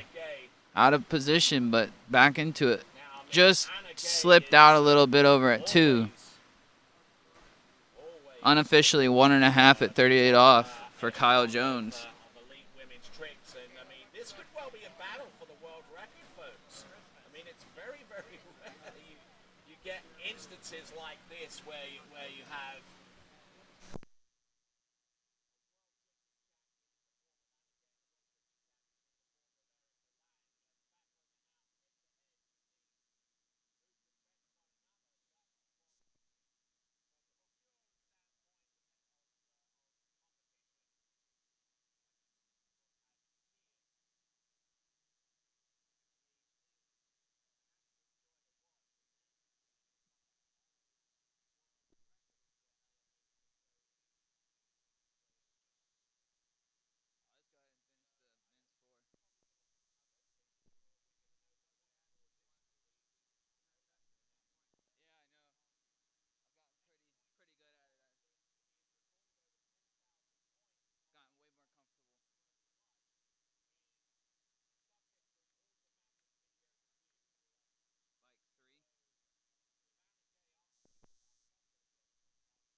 see what Erica Lang can do, the current world record holder.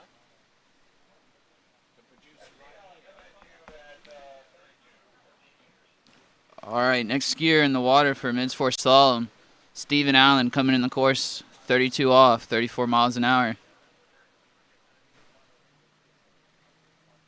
It's interesting to see the real revival of competitive elite female tricking. You have Erica Lang. Another skier doing that one-handed gate approach. If he wants to lead, he has to get a piece of 6 ball at 38 off. Here comes Erica Lang. All right, ladies and gentlemen. Let's see what She is a current world record holder. I think it's 11,200.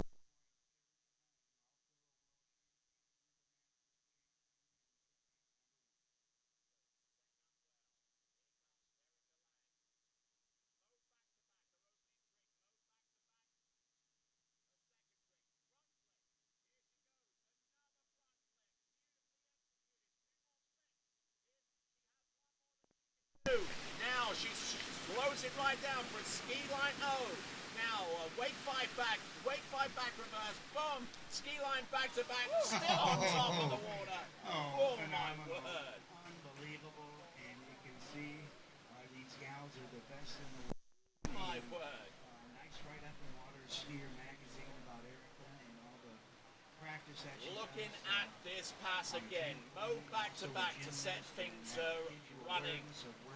And there we go again, Mo back to back reverse. In this event with all the Then switch it up a little bit. All right. With the front flip, making sure Over here on Lake Slalom Lake, Stephen Allen coming in, 35 off, 34 miles an hour. flips back to back.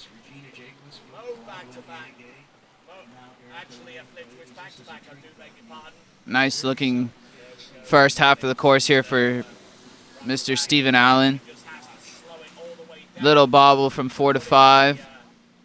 Looks like he didn't have any trouble besides that at 35. 5 back, not using too much of the weight to do these tricks. And there is the ski back to back, and almost went down there, almost catching the line on a ski, but she has great presence of mind in knowing exactly what to do whenever the first indication or the first inkling of that happening.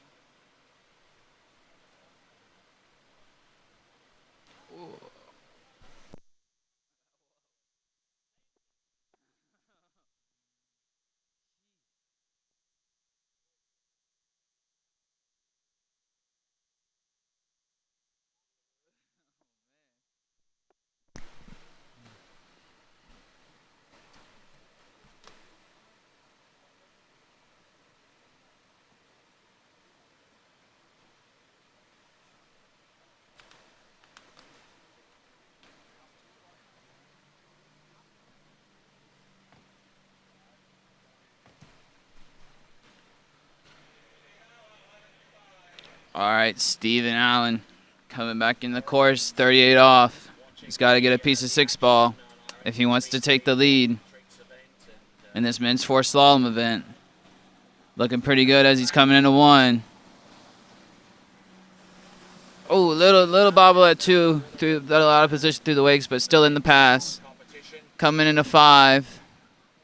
Oh, little bobble at 5 ball again, but 6 buoys and out the gates, taking the lead. Steve Allen. Excuse me, Steve Allen, not Stephen Allen.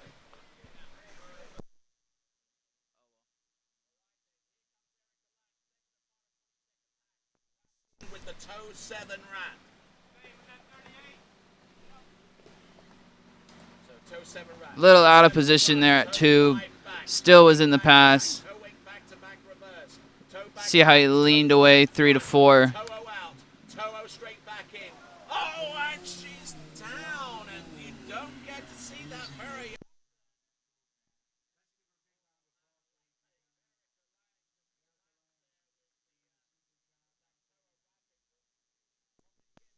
Ahead of herself. Almost seems to be that she was on. All right, over on the Slalom Lake, we have a new leader. Steve Allen completing that 38 off pass. coming in at 39.5 off. Let's see what he can do here. He's from Arkansas. First person of the day to run 38 off. Pulling out nice and wide for that gate. Coming in around one. Oh, front flip around one ball, waving his hand, showing the driver he is okay. But good skiing from Steve Allen. You see coming in. Looks like he dropped his hand in there a little bit around that one ball turn, making him do that little front flip action. Unofficially, though, your new leader, half at 39.5 off, Steve Allen.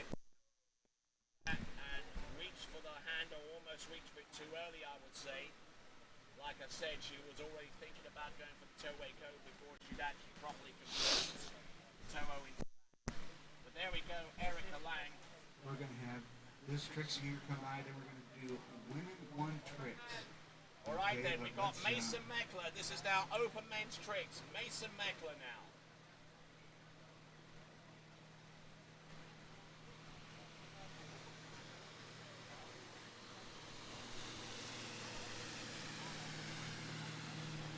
Oh, and going down pretty early there. Just getting a little bit skittish towards the back.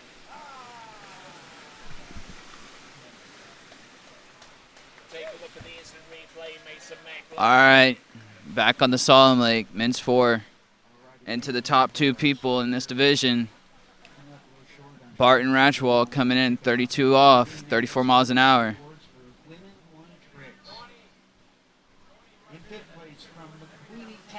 Oh! Pops the handle going around 2 ball. In 4th place from Lake St. Louis, Missouri, Ashley Merrill.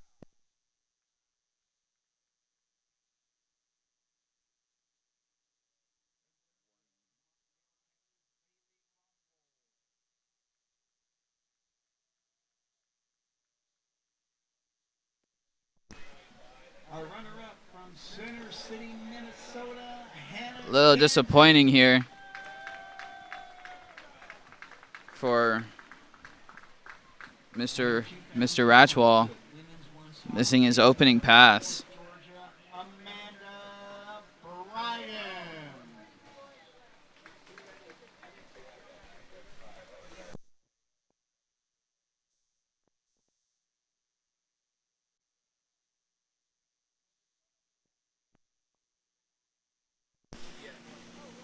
Yeah.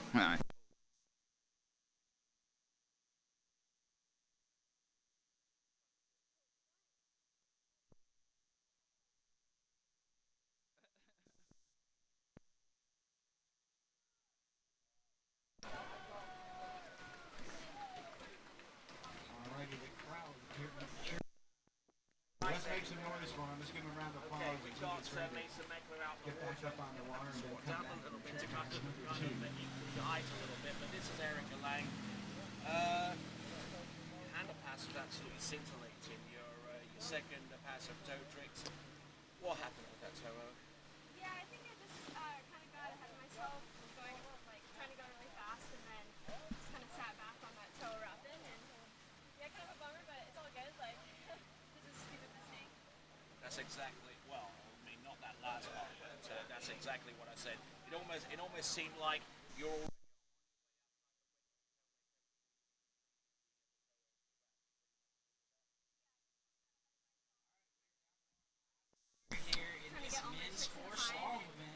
All right. Top seed in men's 4 slalom, Tim Henderson.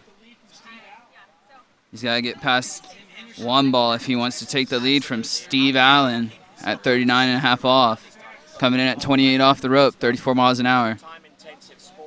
Getting pretty intense here on men's 4 slalom. how you stay competitive.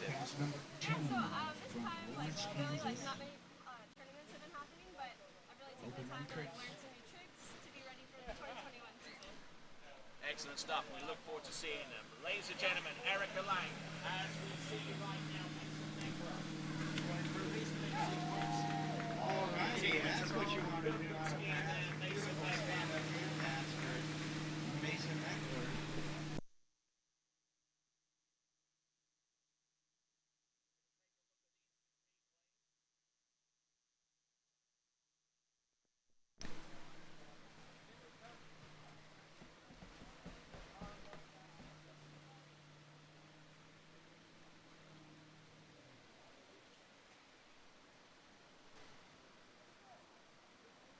Good elevation and good height on that flip.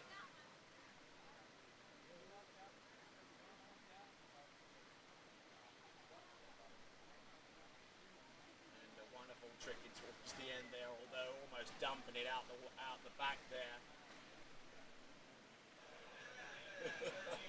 Just struggling to hold on there. That was Mason Meckler. All right, here we go. Tim Henderson coming back in the course, 32 off.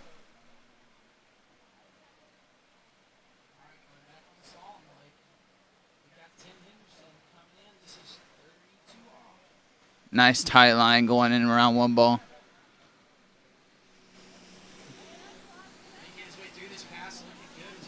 Looking good at this 32 off, rounding 5, coming around 6 and out the gates. Really nice second pass for Tim Henderson.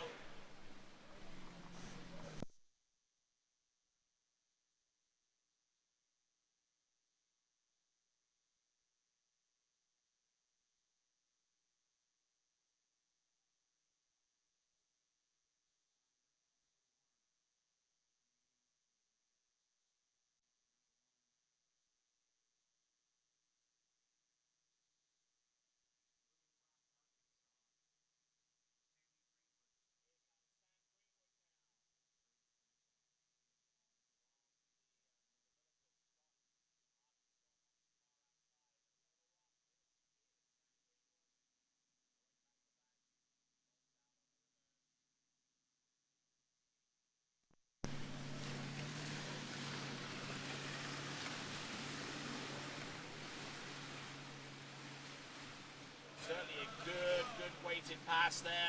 Excellent skiing. Alrighty, and happy with that performance. All right, Tim Henderson coming back in the course, 35 off. Just got to get a piece of one ball or a full one buoy at 39.5 off if he wants to take the lead away from Steve Allen. Good turnaround one. Top seed, stroking 35 off. Looking nice and strong around these turns here. 6 buoys and out the gates. Tim Henderson.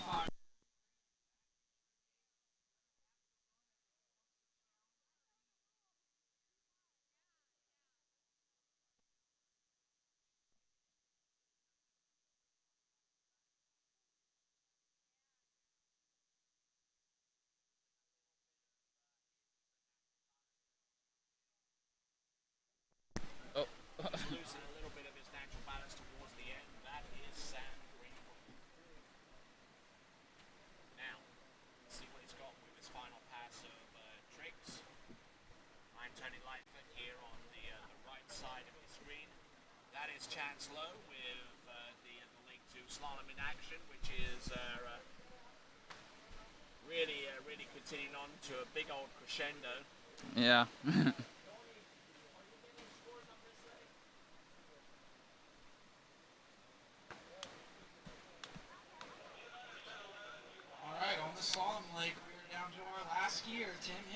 Tim Henderson, here we go, coming in, 38 off. He's got to run this one if he wants to challenge the leader.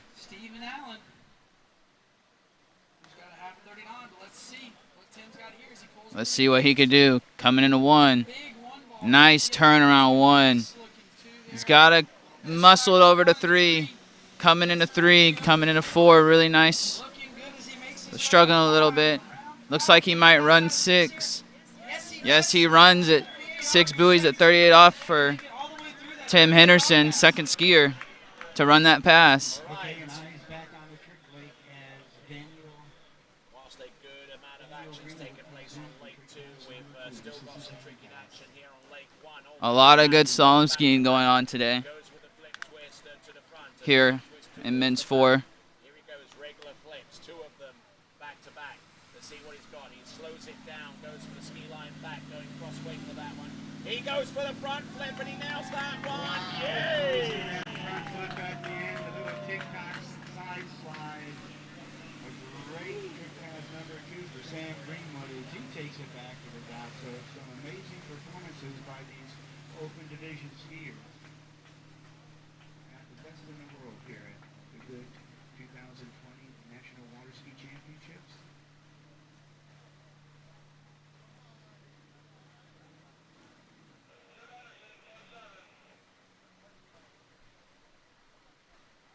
Back on the water, this slalom event, men's horse slalom. All right, back on the water, top seed, Tim Henderson.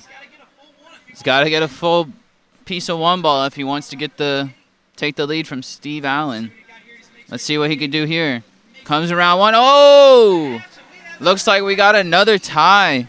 Falling around one. Yeah, we got a tie for third and fourth and a tie for first. Get some free skiing here in this men's. Gonna have a few runoffs going on here.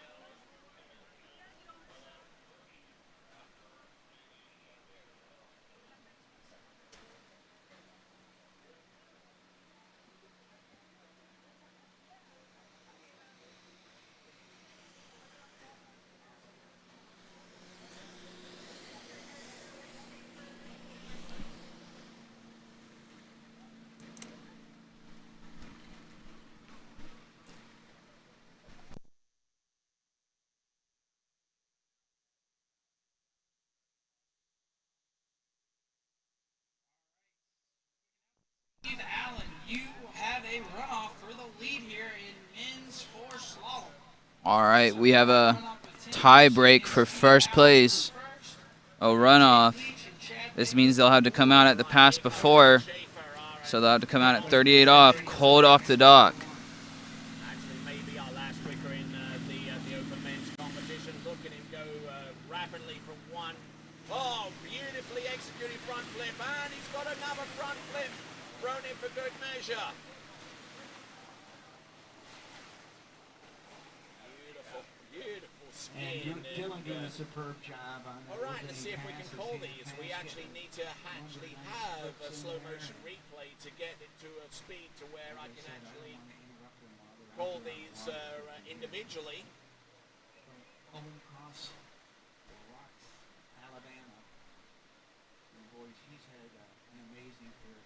13-time national champion, 2-time Looking at these tricks, Dylan Schaefer, back-to-back moves on each side. All right, taking a look at the leaderboard here. Looks like we have a tie for first, tie for second.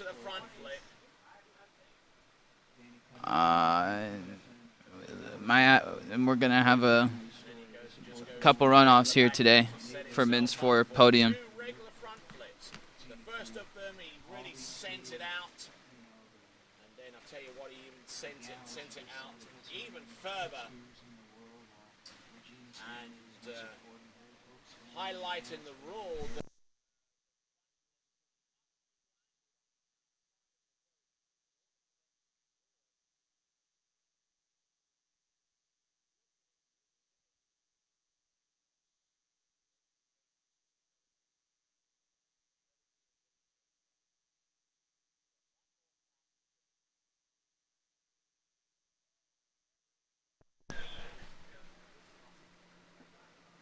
All right, on the water here in the Slalom Lake, we're having our runoff for third place. All right, here we go. This is the runoff for third place, coming in at 35 off.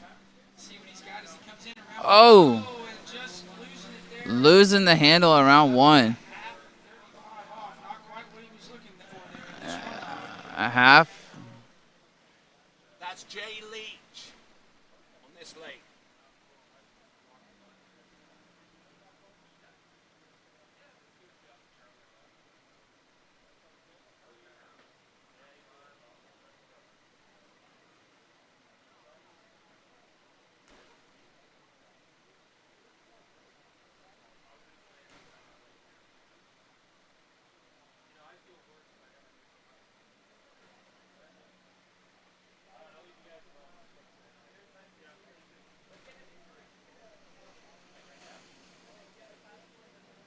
Over on the trick right, here we go.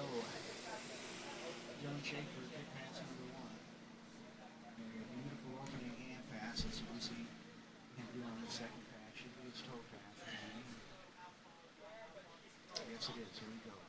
Dylan Schaefer, kick pass number 2.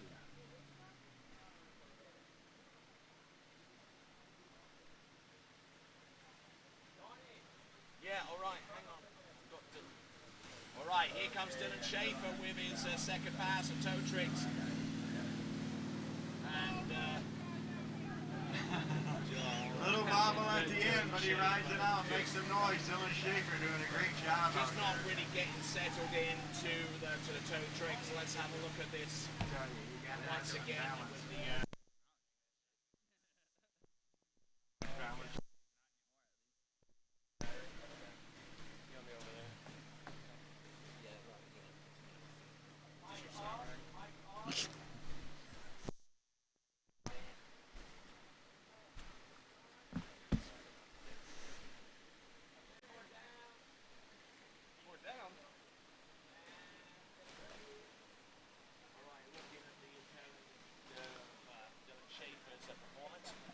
All right.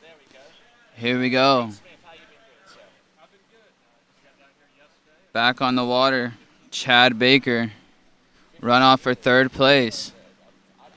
Gets around one ball, gets what he needs. Coming around 2. Looks like he might try and run this pass cold off the dock. Big turnaround 5. And out the gates, 35 off.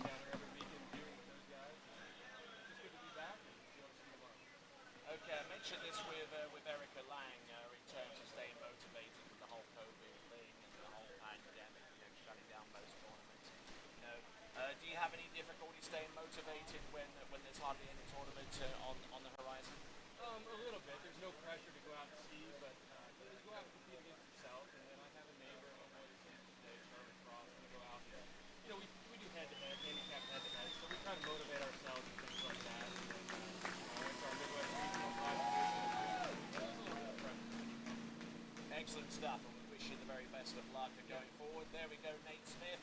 We look forward to seeing him in the Open Men's Slalom competition.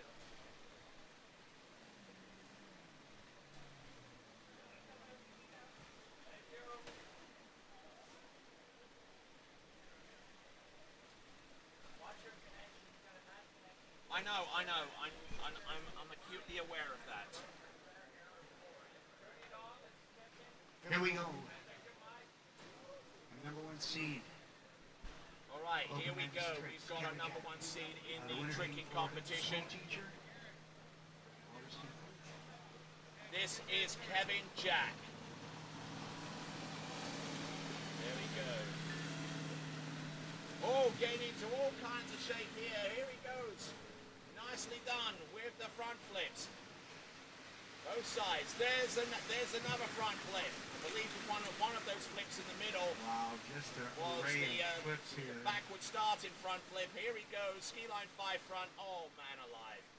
We definitely need to see the replay on this one to determine what he actually did. Also enjoys kiteboarding. So quick and so smooth with the transition. And my apologies to him a little bit earlier on. His name was actually on earlier with the running order. He was actually slated to ski in men's 2, but obviously decided to go with the open men's division. Now this is the front flip with the backward start. That was actually invented by Dylan Schaefer, funnily enough. And there's the first of the regular front flips, and here is the reverse, otherwise known as the pretzel maker.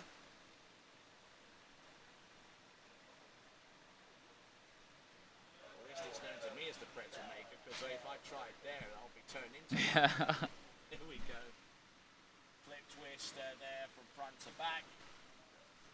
And another one, mode back to back. And continued on with a couple of a regular ski line trick and a regular wake 5 front, and that's all there on pass number 1. We'll see what he's got on pass number 2. Kevin Jack.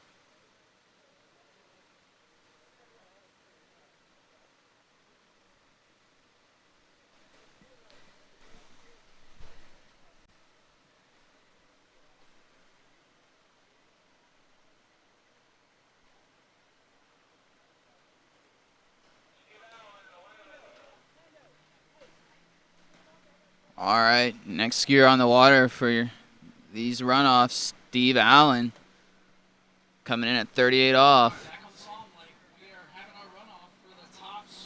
Just for the top, first place. Cold off the dock, coming around into 3-ball. Looking pretty good at this 38 off pass. Running it cold off the dock. Oh! Man. Losing it through the wakes, 5-6. Here you can see on the replay.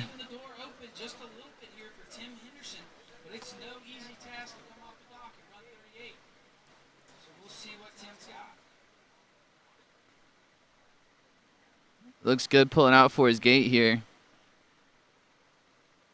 Doing that one-handed gate approach.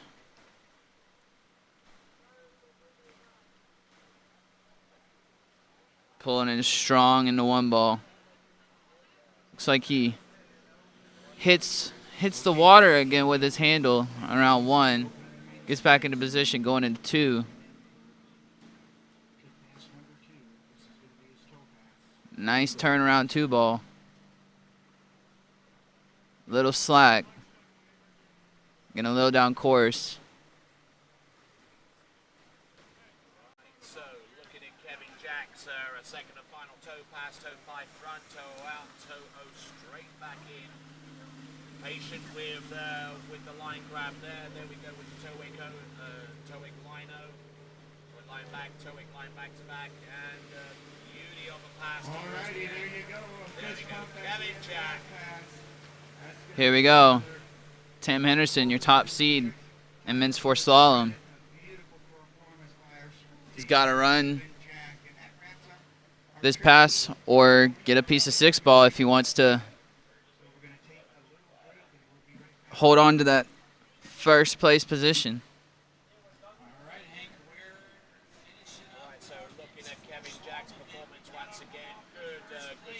Coming in, 38 off, cold off the dock.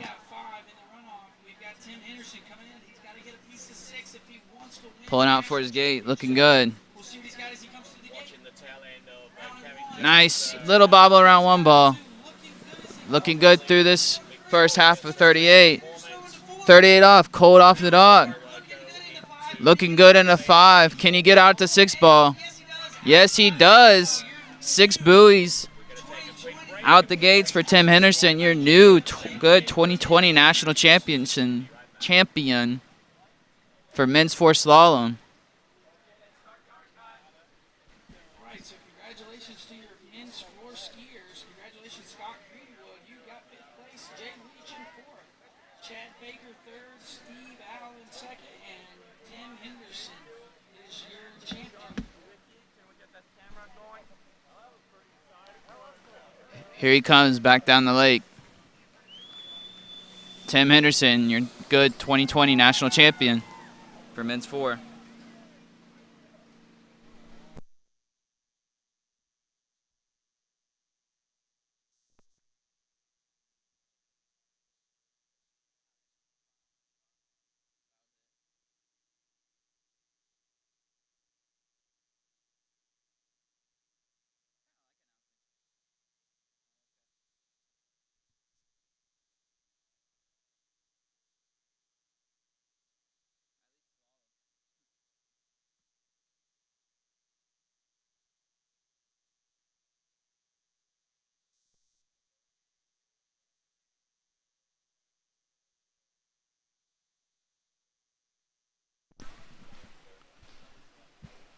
All right, coming up next we have women's 1. Women's 1 slalom, doing a boat change and a crew change.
rising up now.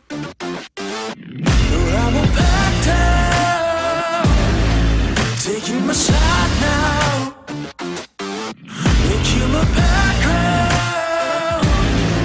I'm rising up now. I won't back down. Taking my shot now. They kill my background. Not a fan of your presence. I guess you never learned your lesson. This is my time and you can't take it from me. You can't take it from me. I don't think you wanna taste this.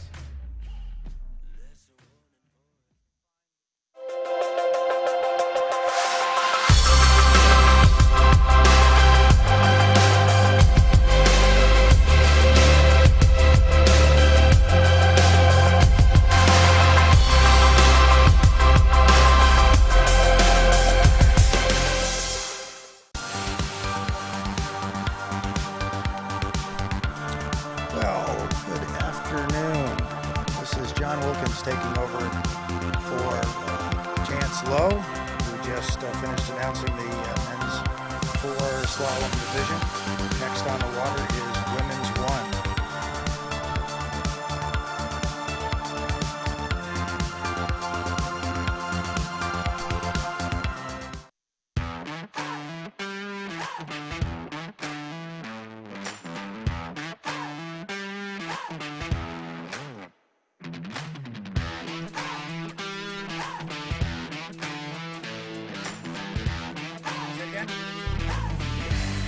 Yeah, 2 eyes in the net.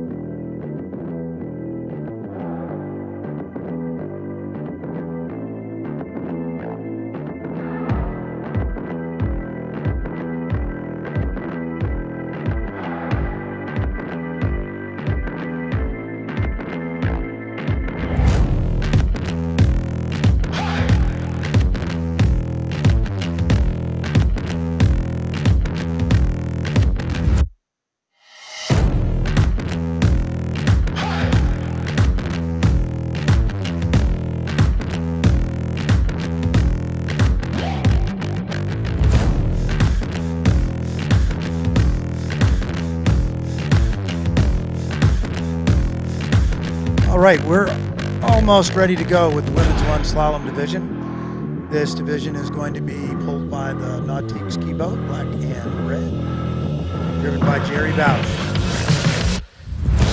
This is John Wilkins. If you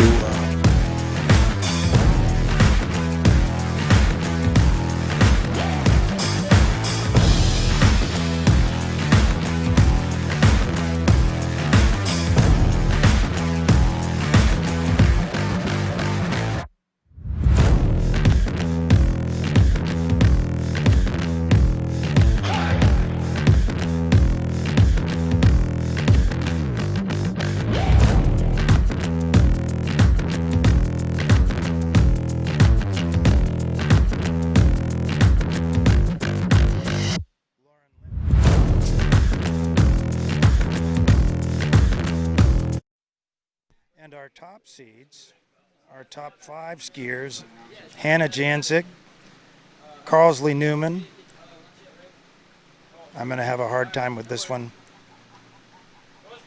Sarah Schweihofer, Savannah Lutz, and our top seed, Kelly Breeden.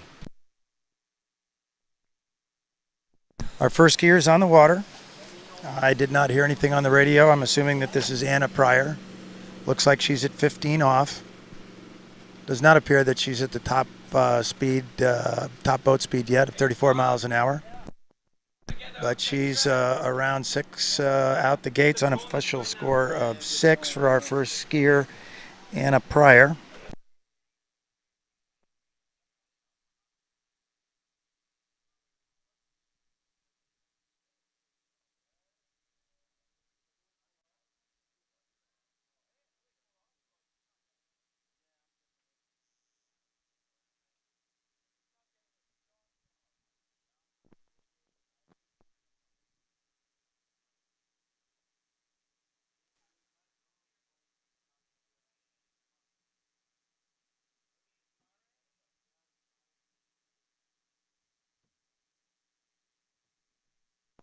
So Anna's first pass was at 26 miles an hour, 15 off the line, 60-foot rope.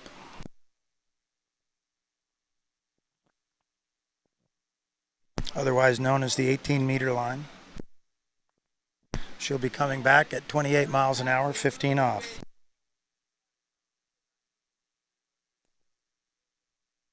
We're coming to you from Tri-Lakes in beautiful Zachary, Louisiana, where it is an absolutely gorgeous day. There's a couple of tiny little puffy clouds in the sky. Our skiers in the slalom course around 2-ball.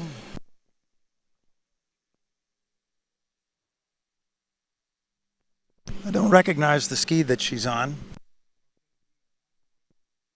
but it's working well for her because she has an unofficial score of 6 at her 28 mile an hour, 15 off pass.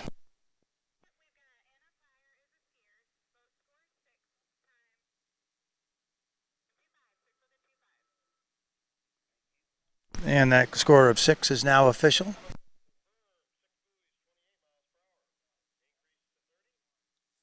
So Anna will be coming back into the slalom course at 30 miles an hour.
Oh, so a score of 1 1/2 for Ann Pryor at the 30 mile an hour, 15 off speed and line length.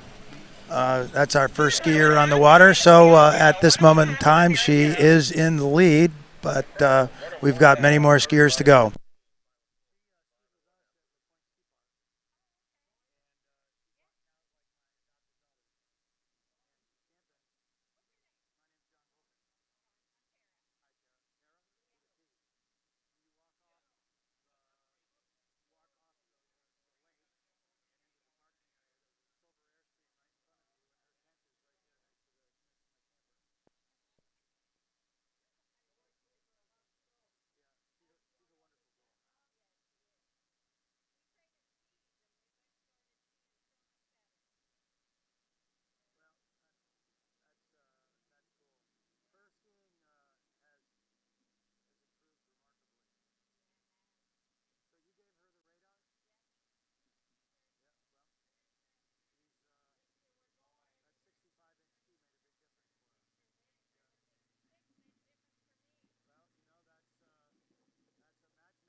All right, our next skier on the water will be Nikki Weber.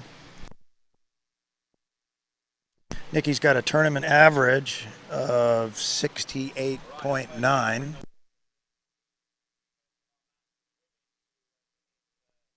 And that average is considerably higher than our first skier, Anna Pryor, whose tournament average was 54.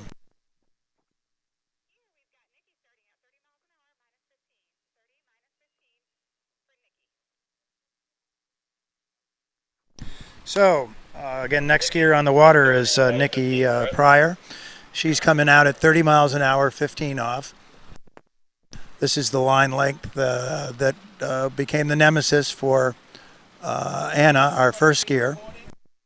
So here she comes. She's through the gates.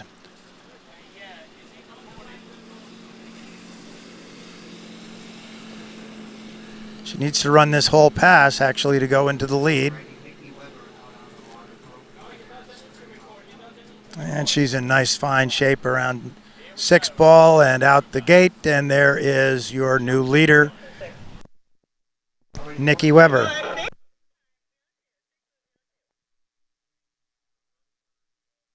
So she has the option at this point of coming back into the course either at 30 miles an hour at 22 off, which would be the next shorter line length, or to come back in again at 15 off and at 32 miles an hour. My suspicion is that she will increase the boat speed and come back at 32 miles an hour, but we'll have to see.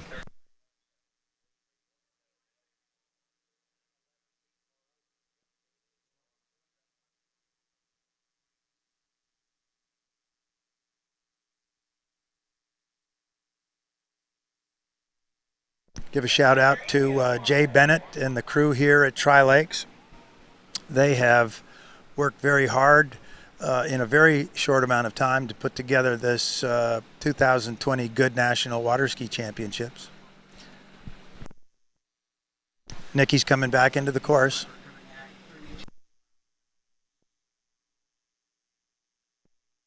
She's still at 15 off, so we know that this is 32 miles an hour. Skiing on her D3 slalom ski. She's a right foot forward skier. So her onside turns are going to be on the 246 side.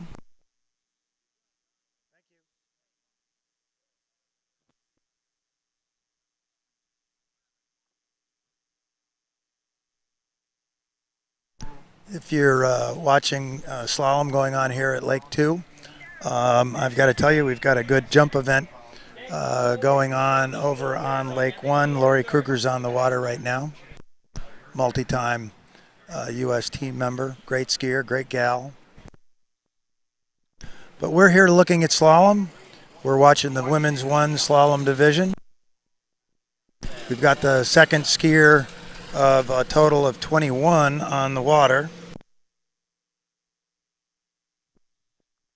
Nikki Weber.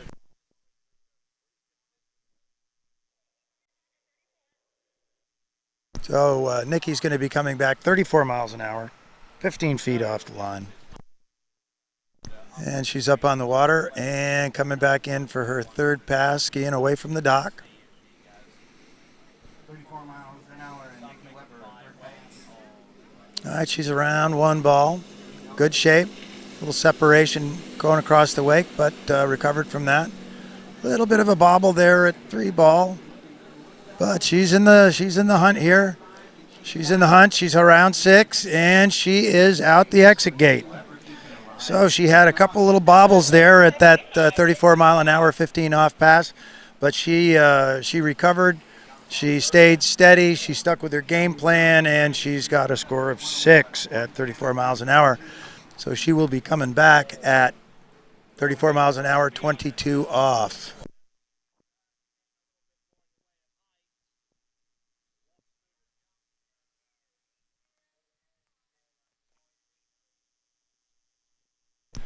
We've got a little bit of a crossing of a quartering crosswind. Not a lot though, probably under 5 miles an hour. Probably not enough to make a huge difference in the strategy of the skiers, at least now, but the wind has been picking up a little bit. Nothing bad, but enough to be a little bit of a factor. It's been picking up every afternoon. So here comes Nikki, 34 miles an hour, 22 off. Oh, she got a nice 1 ball turn. A little bit forward on the ski though, coming across the wake. Oh, and she was around 2 and back to the wake in time. But that's all she wrote. I think an unofficial score of 2 for Nikki Weber, 34 miles an hour, 22 off.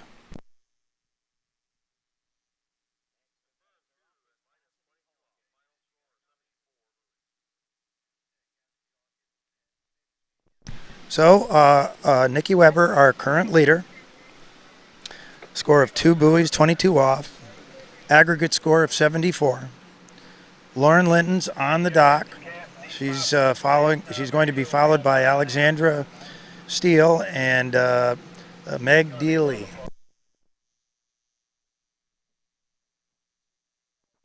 So those are our skiers on the starting dock, getting ready to go. Lauren Linton, I know that she works for Seth Stisher on Johns Island in South Carolina.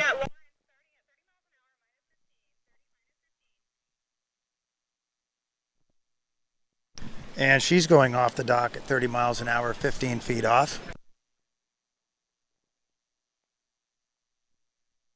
I think Lauren is perfecting the art of being a ski bum. I know she worked at Trophy Lakes last summer, and she's 10 miles down the road with Seth at the Seth Stisher Ski Center on Johns Island.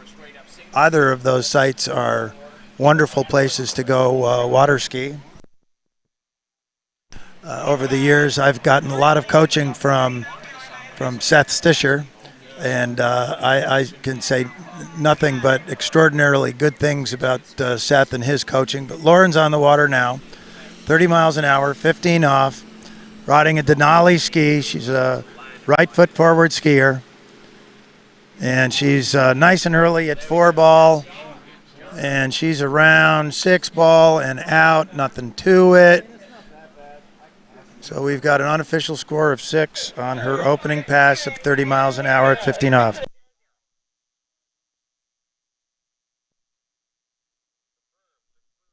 All right, that score is now official. 6 buoys at 15 off, 30 miles an hour. I'm assuming that she'll be coming back at 32.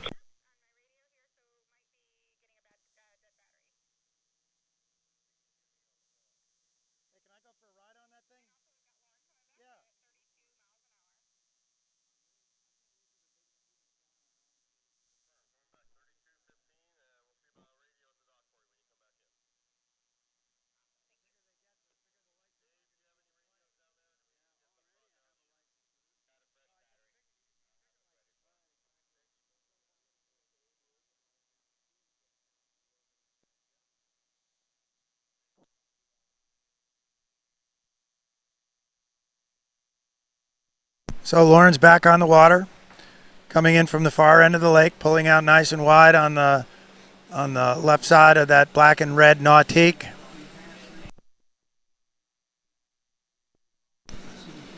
Oh my gosh, she was in really, really nice shape, and she just shifted her weight to her back foot. The ski shot out from underneath her. I don't know that she's going to get a full 2.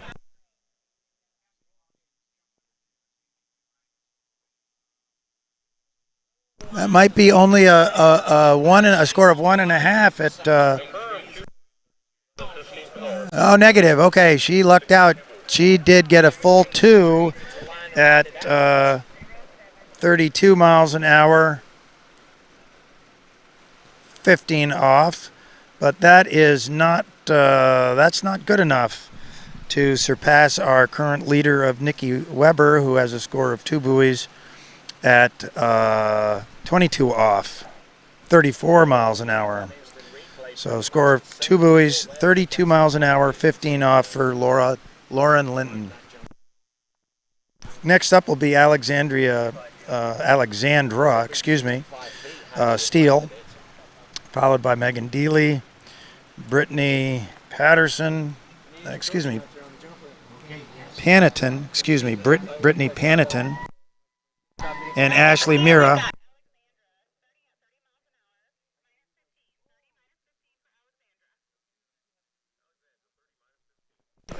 So our next skier on the water will be Alexandra Steele. She's starting at 30 miles an hour, 15 feet off the 75-foot tow line. We're using exclusively the Masterline Optimized 2 slalom ropes here at the 2020 Goode National Water Ski Championships. The Optimized Rope 2.0 is a wonderful ski line. If you're looking for a new ski rope, in my view, the Optimized 2 is a great choice. I use one myself. That's the Master Line Optimized 2.0 slalom rope. So Alexandra's got a unofficial score of 6 at 30 miles an hour, 15 off.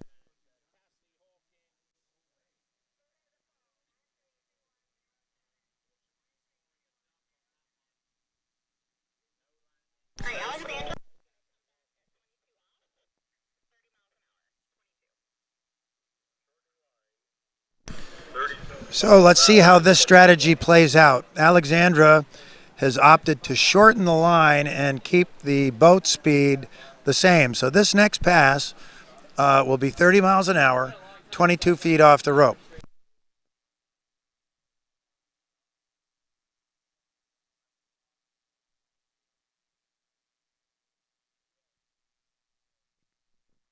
Alexandra is the first person in this division thus far to employ this strategy.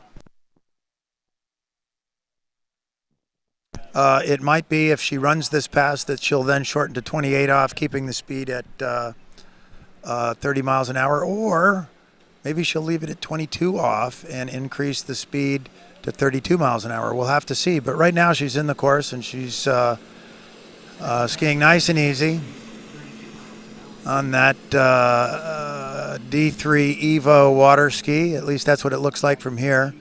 And, well, at least initially that strategy's paid off, because we've got another score of 6 at 30 miles an hour, 22 feet off the rope.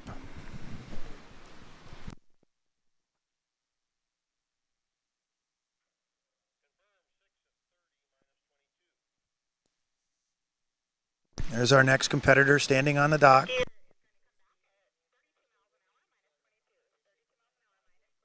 That's Meg Deely standing there. Arms crossed across the chest.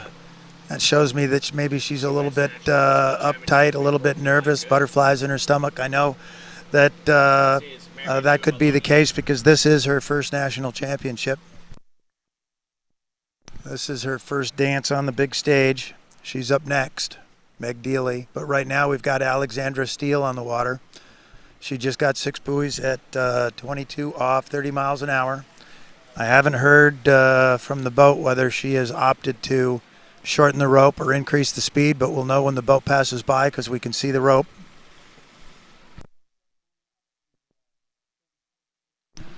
So she's all right. I can see she's still at 22 off, so she's increased the boat speed. This is an interesting strategy, but it's paying off. She's around 5 ball in beautiful shape, and around 6 and out the exit gate.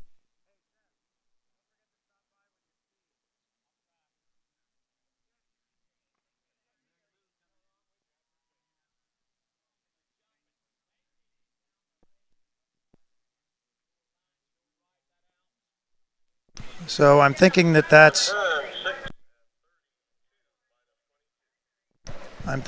was 32 miles an hour, 22 off.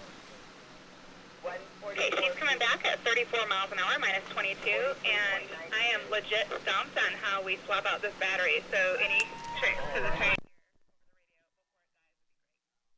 So Alexandra, her strategy was to start at 30 miles an hour, 15 off, then come back at 30 miles an hour, 22 off. Then she just skied from the dock end back down to the far end of the lake at 32 miles an hour, 22 off. And now she's going to be coming back down the lake at 34 miles an hour, the maximum speed for the women's one division, at 22 feet off the rope. So here she comes. Let's see how this pays out. This is her 4th pass. Looks like a good start. Nice 1 ball. Shoulders maybe a little bit ahead. She's okay. She's around 2. She's in good shape. She was inside a 4 ball. She was inside a 4 ball. Oh, what a disaster. Score of 3, 34 miles an hour, 22 off. But that puts her into first place.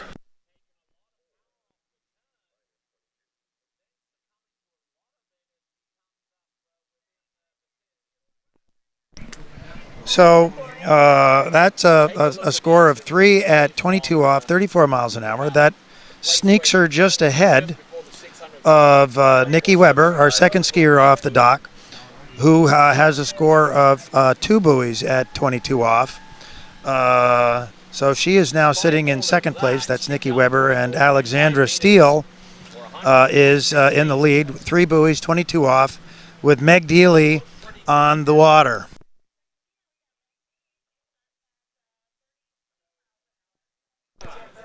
Meg is from, I believe she's from Ohio or Illinois. It's one of those Midwestern states that starts with a vowel. But she moved herself down to Florida this spring, skied with us all spring at La Pointe Ski Park in Orlando. And this is her first pass.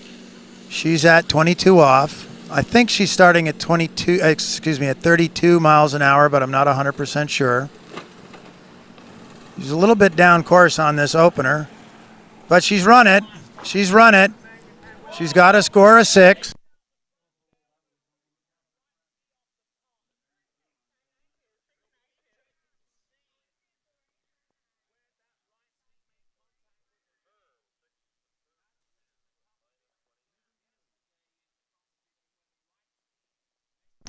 So I have confirmed that was 32 miles an hour, 22 off. I'm pretty sure that she's going to increase the speed, leave the rope where it is, come back into the course, 34 miles an hour, 22 off. Anyway, Meg skied with us at La Pointe Ski Park in Orlando. Everybody in our club took her under our collective wing. She got lots of help from Jennifer LaPointe, lots of help from Chelsea Mills, and her skiing has really improved. Not that it was bad to begin with, but it's really gotten better.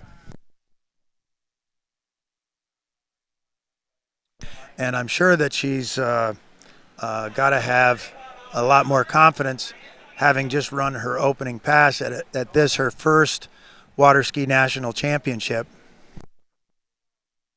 So here comes Meg Deely, 34 miles an hour, 22 off. She needs to get a piece of 4-ball to go into the lead. The ski was a little bit jittery at 2. Oh, and she just got around 3-ball. Unofficially a score of 2.5 for Meg Deely at 34 miles an hour, 22 off. And that moves her currently into second position.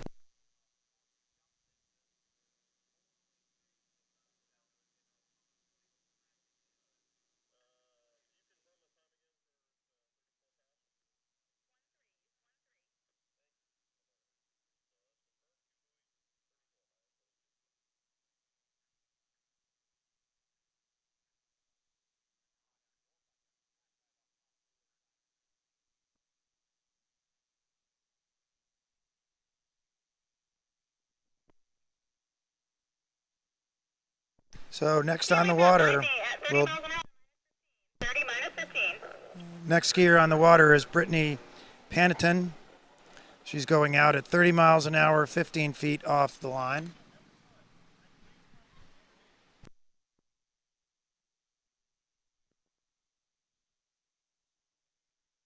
One of Brittany's fans was kind enough to give me a little bio on her, so I'll have some information to share with you as we follow Brittany on this, her opening pass at 30 miles an hour, 15 off. And she is through the entrance gates and her national championships have begun. And she's skiing on an HO Syndicate ski. I can't tell exactly which one.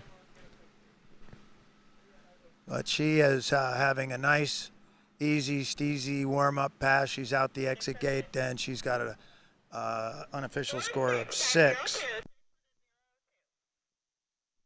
So Brittany is from Tomball, Texas. She's a junior at Texas A&M University. Go Aggies. She's captain of the Texas A&M water ski team. How about that?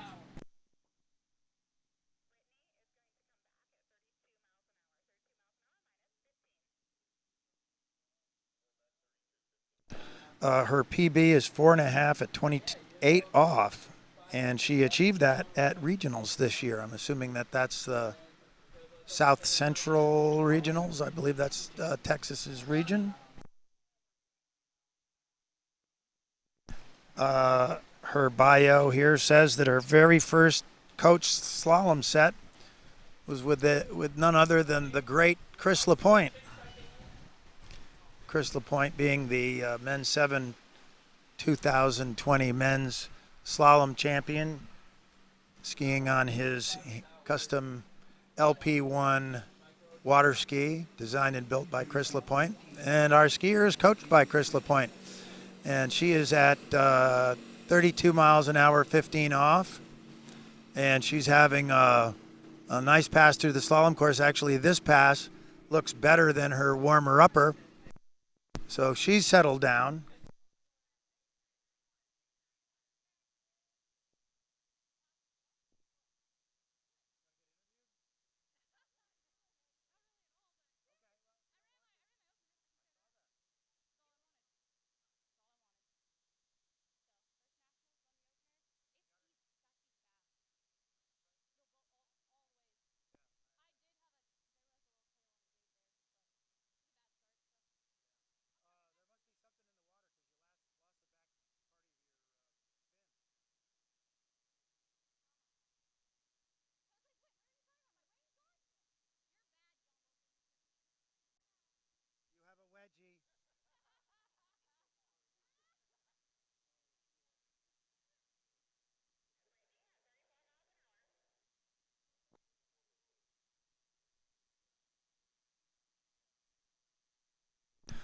Okay, coming back into the course, this is Brittany Paniton,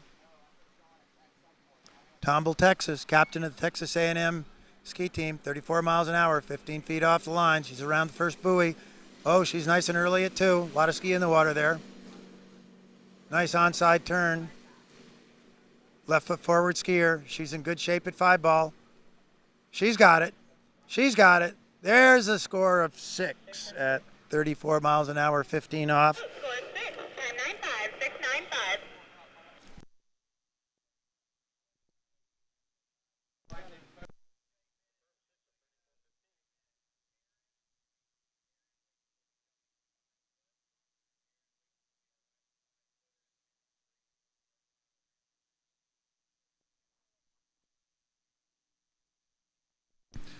So without having the matrix open and in front of me,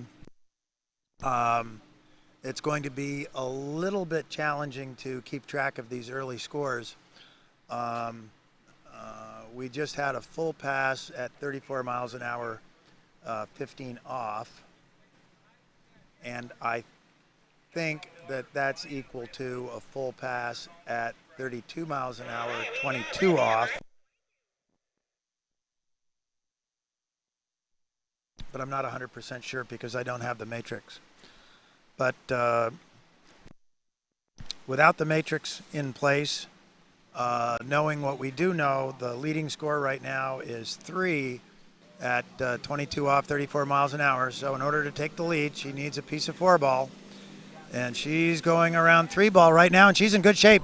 She's going over to 4. She's around 4 and back to the wake, and she's going to run this pass. She's run this pass. Score is 6, 34 miles an hour, 22 off. That's our first skier to do it. She's going to be coming back at the yellow loop, 28 off. Brittany Paniton, captain, Texas A&M University water ski team.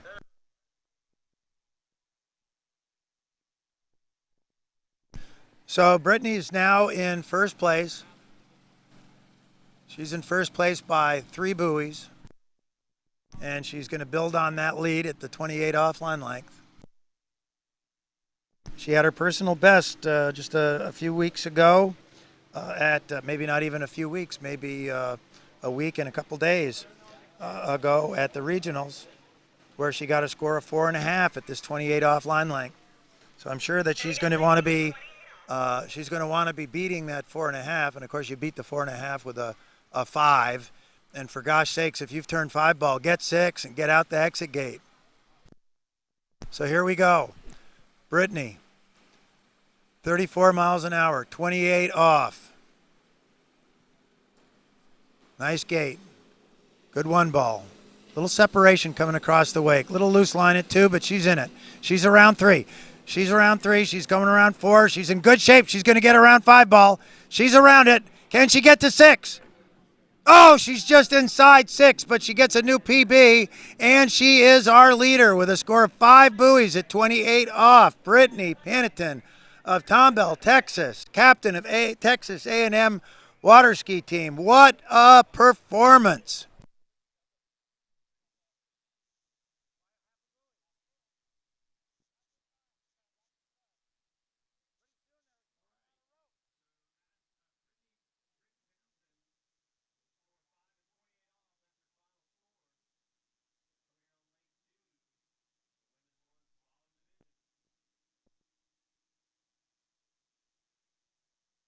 That was some great skiing there. Holy smokes.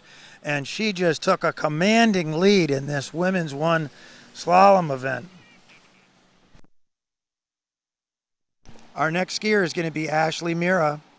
She's going to be followed by Carly Shull and Samantha Stackpole. Those are our next 3 skiers on the water. There's Ashley sitting on the start dock, getting ready to go.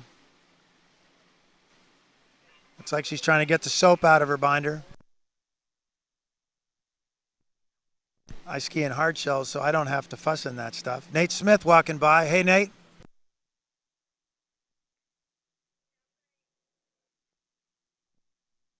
Nate gives a shout out to all of our listeners here on our webcast today.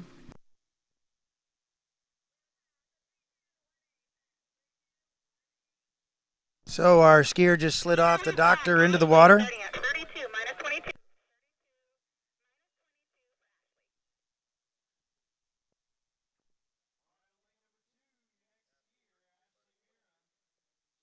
So Ashley Mira, our next skier, she's got the same game plan as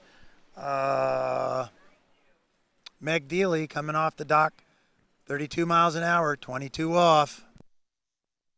She's up on the water.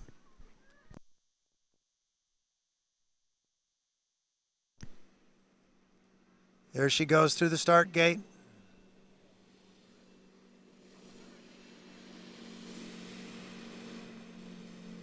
Can't tell what ski she's riding.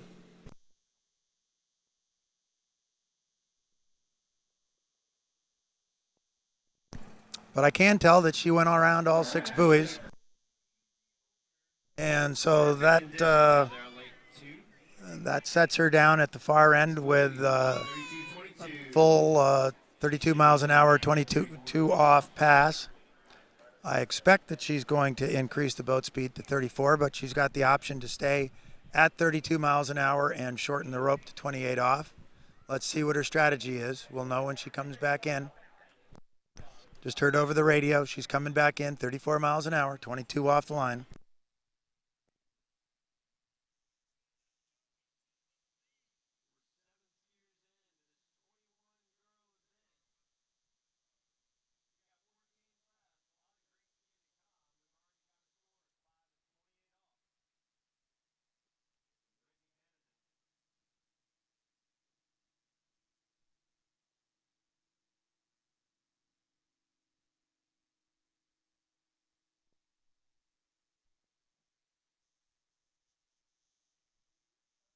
All right, here comes Ashley Mira, 34 miles an hour, 22 off. This is a must-run pass if she wants to challenge our leader.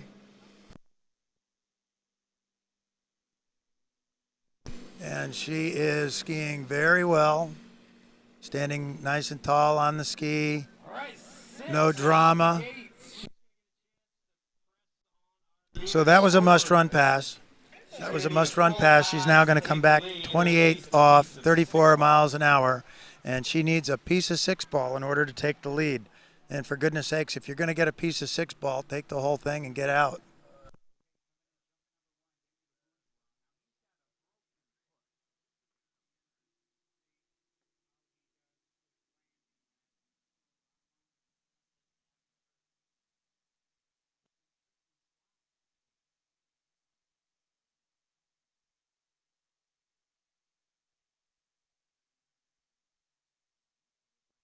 We've got Seth Stisher on the microphone as a site announcer up with Hank Longo.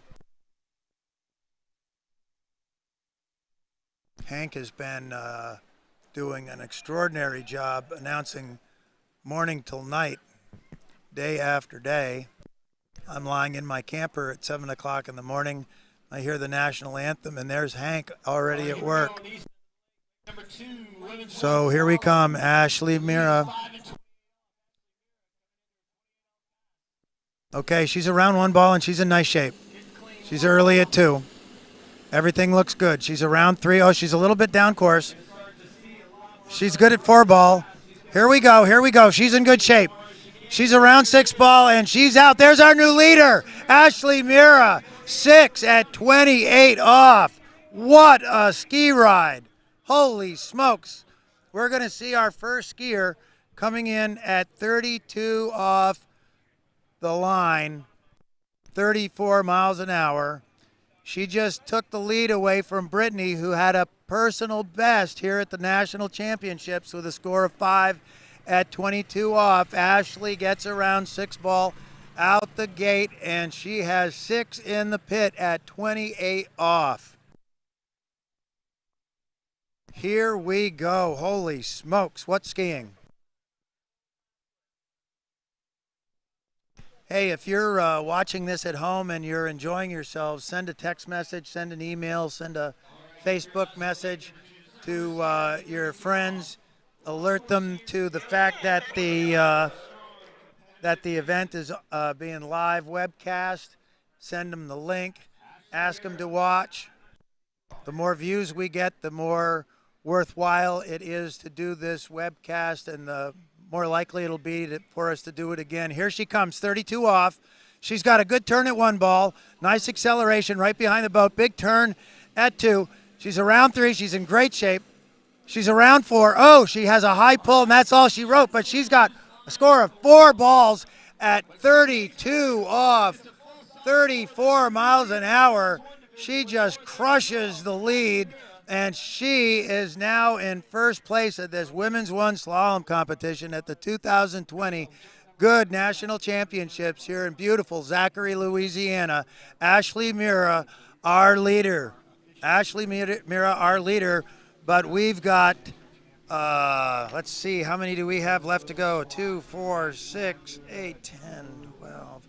We've got 14 skiers left to go, including our 5 top seeds, Hannah Janzig, Charles Lee Newman, Sarah Schweihofer, Savannah Lutz, and our top seed, Kelly Breeden. We've got Carly starting at 32 miles an hour, minus 22. 32 minus 22 for Carly.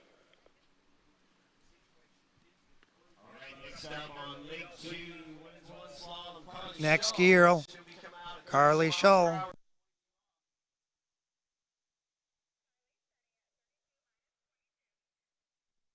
Carly starting at 32 miles an hour, 22 feet off the line.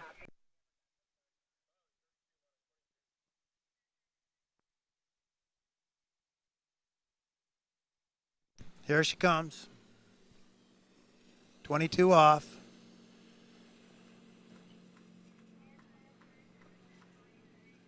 Couldn't exactly tell what ski she's riding. I think it's a Syndicate, but we'll see.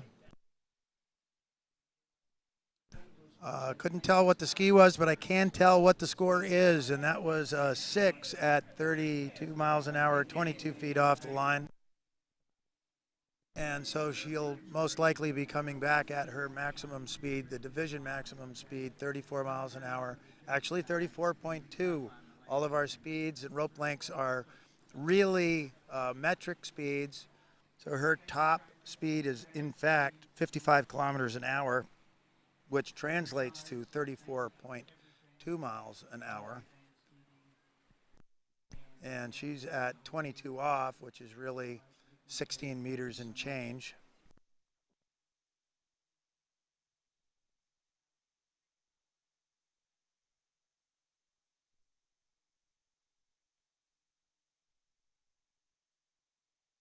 Hey, let me give a shout out to the virtual slalom skiing Compete app that you can get at the Apple App Store.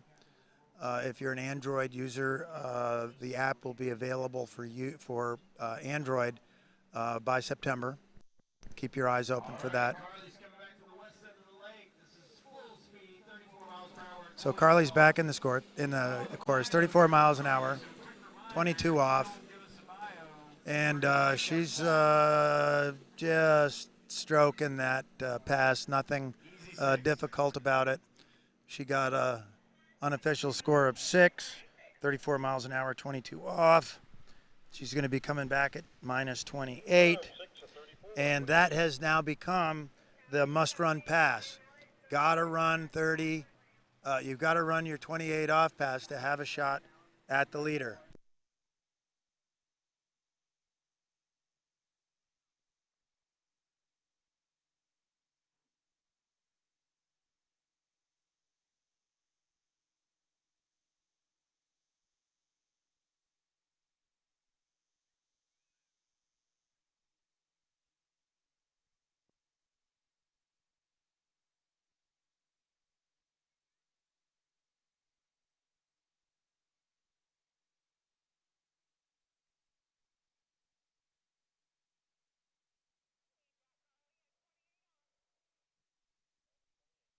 So here comes Carly, 34 miles an hour, 28 off.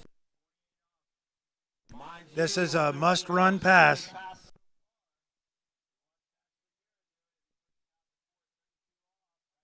Must run this pass. Looks like a good start. Good one ball. She's a little down course at 2 ball. It might be time difficult to make up later in the course, but she's in it right now. Good turn at 4 ball. Great turn at 4 ball. And, oh, she's going to run this pass. She's got it. She's got a score of 6 at 28 off, 34 miles an hour.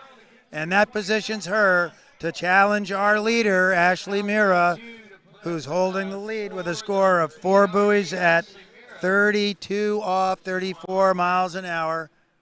That's 55 kilometers per hour on the 13-meter-long ski line, otherwise known as the Green Meanie.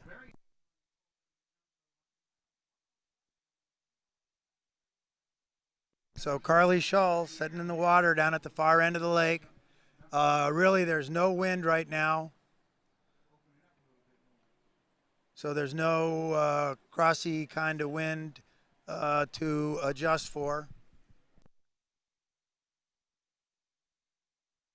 Sun is high in the sky, so no glare.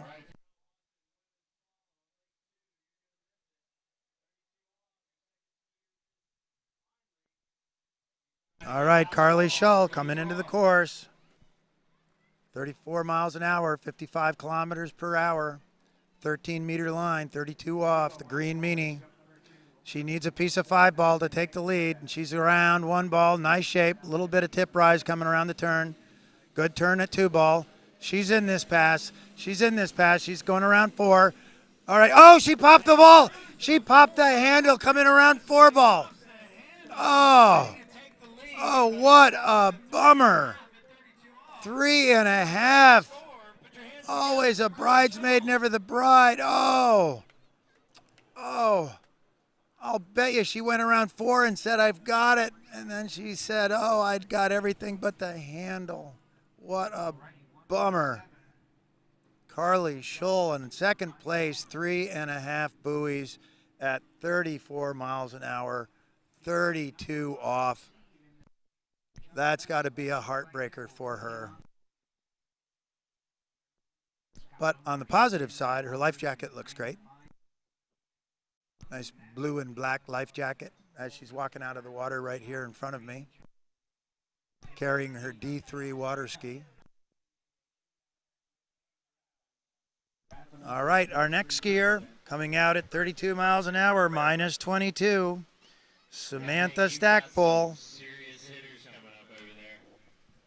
Hey, if you're at home and you're watching this webcast and you've got a friend that's going to be skiing, send him a text message, send him an email, tell him to write down a little biography and bring it down to the announcer stand so that we've got a little something to talk about so we know a little bit more about them and can talk more about them. We've got Samantha in the course, 32 miles an hour, 22 off, and this is just a walk in the park for Samantha.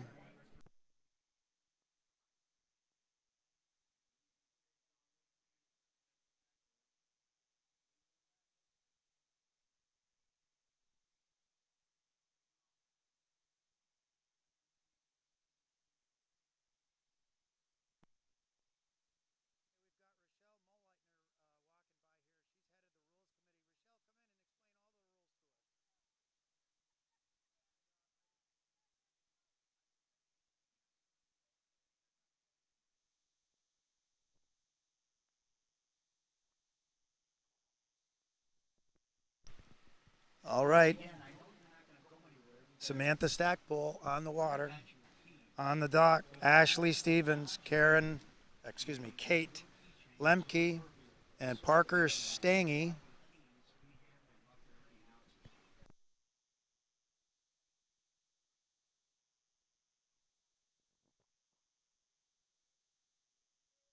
Our top seeds still to go.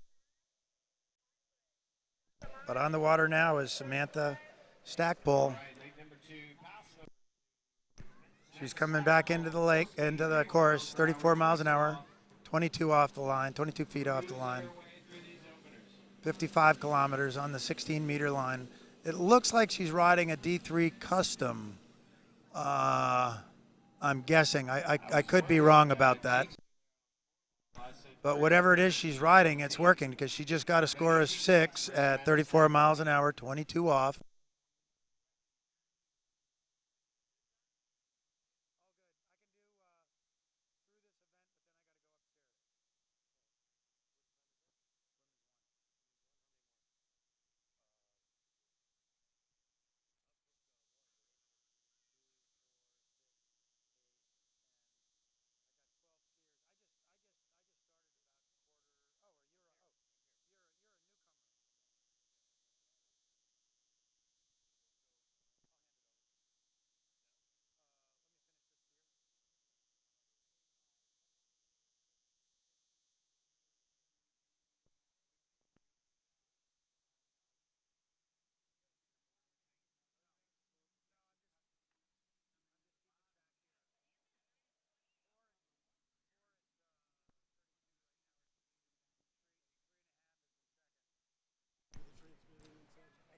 All right, here comes Samantha.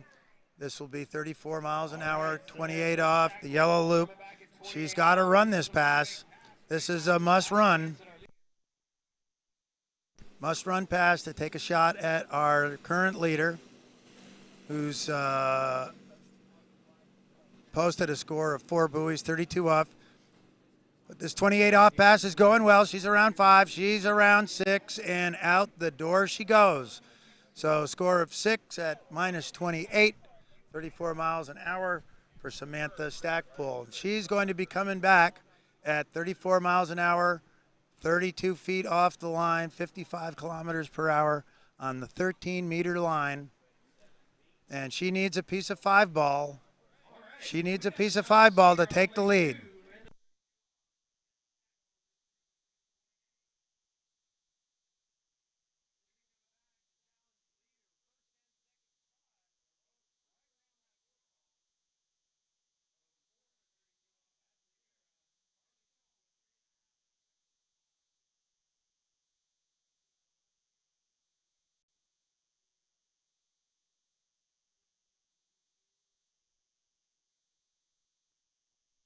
Boy, during the pauses over here in the slalom event on Lake 2, check out what's going on in the jump event on Lake 1.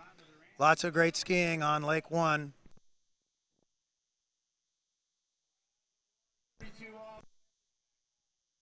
Okay, here we come. Samantha Stackpole, 32 off. 32 off, 34 miles an hour.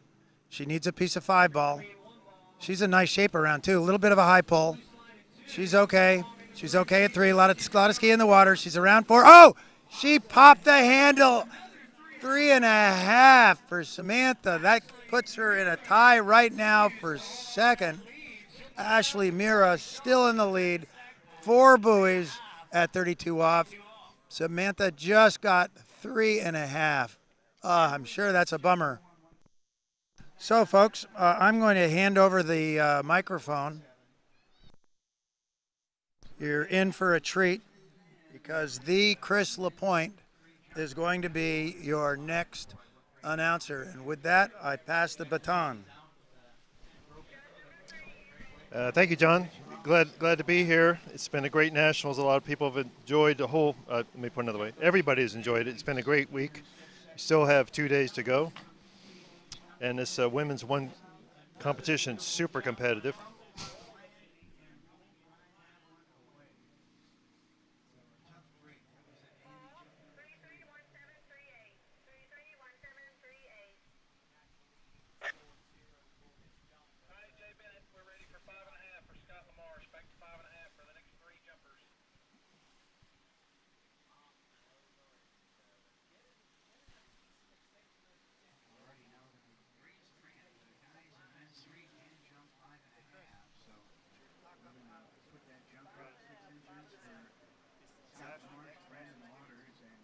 That was Stackpole. That's correct.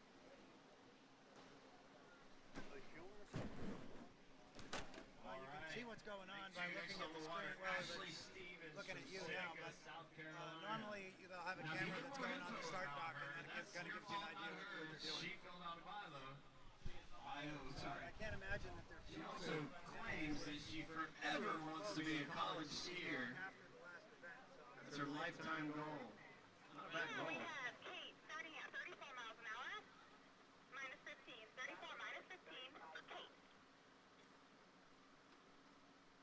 Scratch that.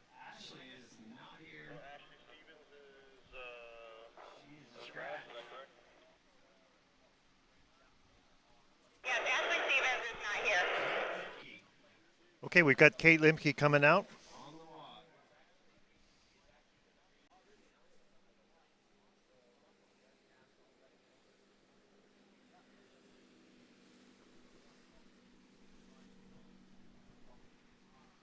She's opening up at 15 off. I believe this is 15 off, 32 miles an hour. Hour 6-6. Nice pass. Oh, score is 6, time 9-4, 6-9-4. Can you repeat the starting line length again, please? You got it. She started at 15 off, 34 miles an hour, minus 15. She'll come back at 22. I'm sorry, my bad. I've been corrected. It was 15 off at 34. She's coming back at 22 off now. Coming in for his 3 jumps, and he definitely can put him out there. Originally from the Midwest, but he's going way back in. And he moved down south here, project manager in Orlando, Florida. Skiing all 3 events in this national. He's done that for a long time. He might have skied all 3 events since college, possibly.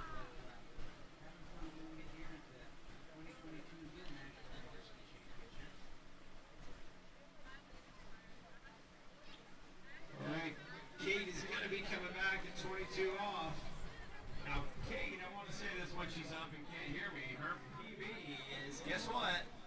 Our lead for 32 off. Fully capable. Here comes Kate in at 22 off, 34 miles an hour. On the bio or a little lower than what they end up being by the time you guys get here. So we can see some great skiing and a potential to run 32, but right now, 22 off for Kate Limke.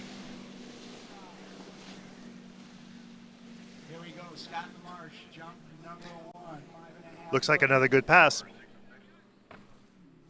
speed. Score is 6, time 9-4, 6-9-4. Confirmed, 6-22 off. I was just told that her personal best in a tournament is 4 at 32 off, which is currently the lead. So she's going to be very competitive to be right there. And we've got to get through this 28 off first.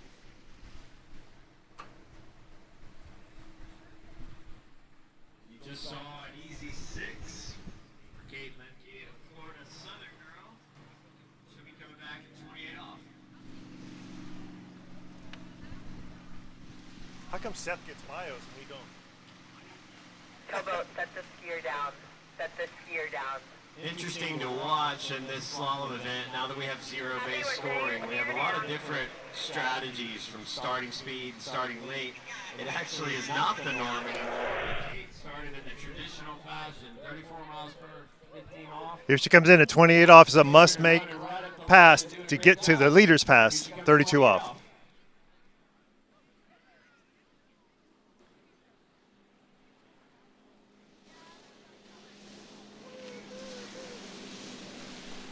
She's looking good at 3.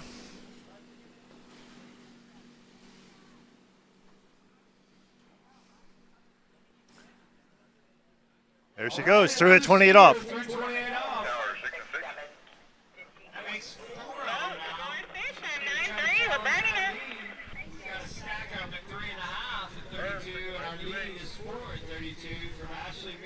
Okay, so that first We're jump halfway through this women's one division. Scott Lamarche, it's 100. Scott Lamarche comes into this tournament with a 162-foot average. Jump number 50.8 meters. 7. So really put it together. 167 feet, right off the chute there. 2 more jumps remaining. Scott Lamarche has taken the lead, and how? Team watching him. 20 feet between himself and the second place jumper, who is Aaron Weeks. There we go. Scott Lamarche, jump number 2. 3/4 it. A 167 with a 3/4 cut. But he gets a nice position on the side of the line, tightens up. Here we go. That's a good speed coming in. And it looked like he might have had a little bit of a crush there. But there you go. All right, here comes Kate in at 32 off. She needs a full 4 to tie for the lead. Any part of 5 to be sole in the lead. Here she comes. Kate's coming back at 32 off. Again, 3.5 is a tie for second. 4 is a tie for the lead. Any greater. A little bit forward, going into 2.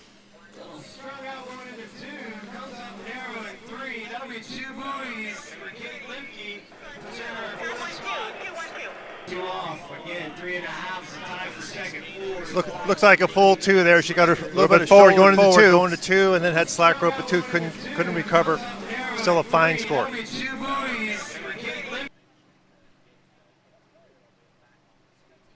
Well, we've got some great support from the city of Zachary, and can't thank them enough. The mayor was out here the other day to support us along with the fire chiefs. And got to give a big shout out to the city of Zachary for all their support, along with other local businesses that are supporting us: Marine, Power, Southern ENT, Golf, Offshore Logistics, Nice Medical, Community Coffee, Rouse's, Visit Baton Rouge. All right, so Louisiana Trash and Raising Cane, Louisiana Seafood and Tobacco. Thank you all so much. And here comes Scott, jump number 3. Lines tight, nice slow turn, bringing in that speed. 2 feet in and pushes a big one down there. Come on, Scott, ride it out, and he does. Oh, that could be his biggest jump of the day right there.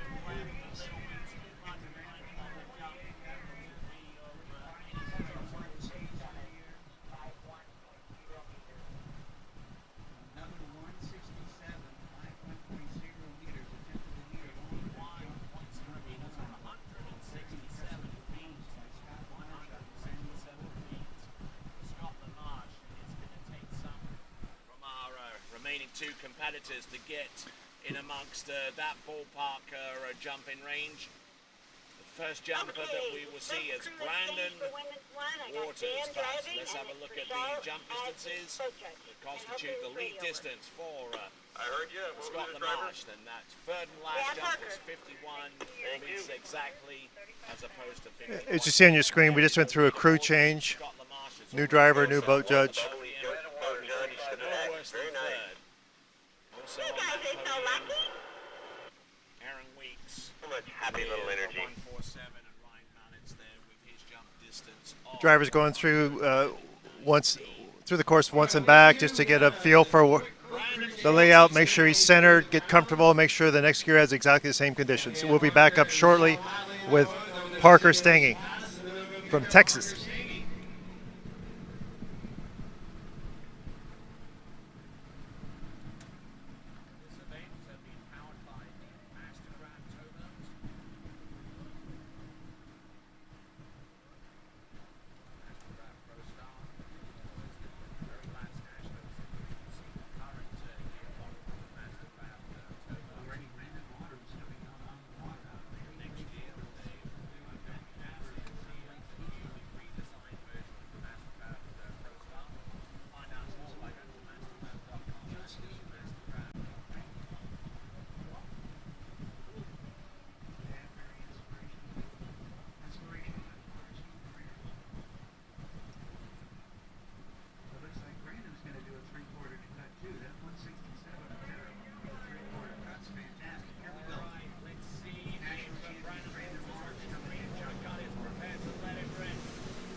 speed and puts one out there. A little bobbly coming off the top, but he straightened it out nice and quick. You talk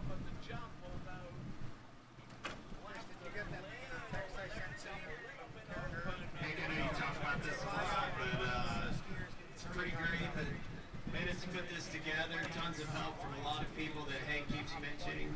But to step up and produce a place for us to have such a great national championship is much appreciated by everyone.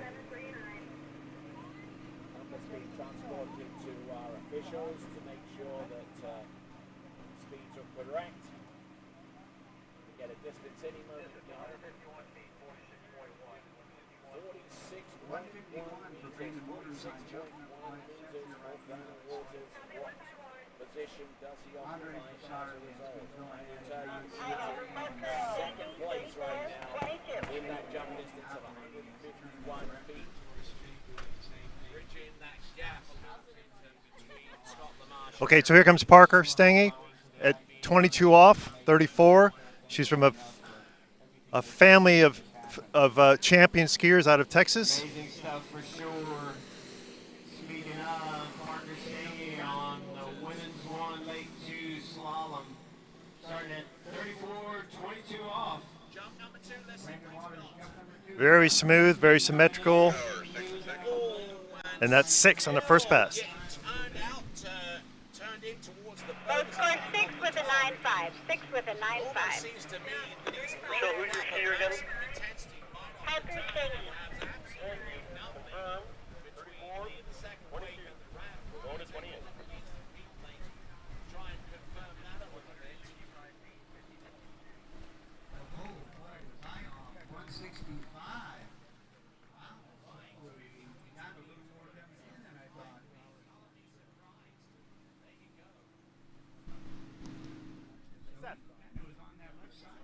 Speed, and he definitely has it.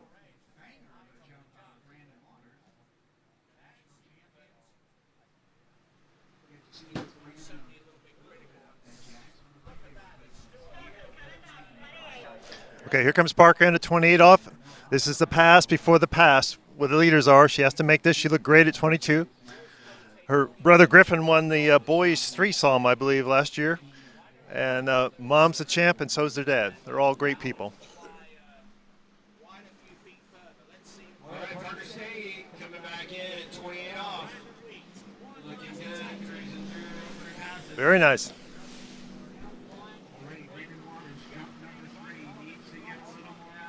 I'd like to see him get right in the center of that ramp. Nicely done. He connects with that one. 6 with a 9.5. Excellent. Now she's coming in for a shot at the lead. Here's the replay. 28 going 32 off. All right, Parker Stange coming back in. 28 off. Very nice.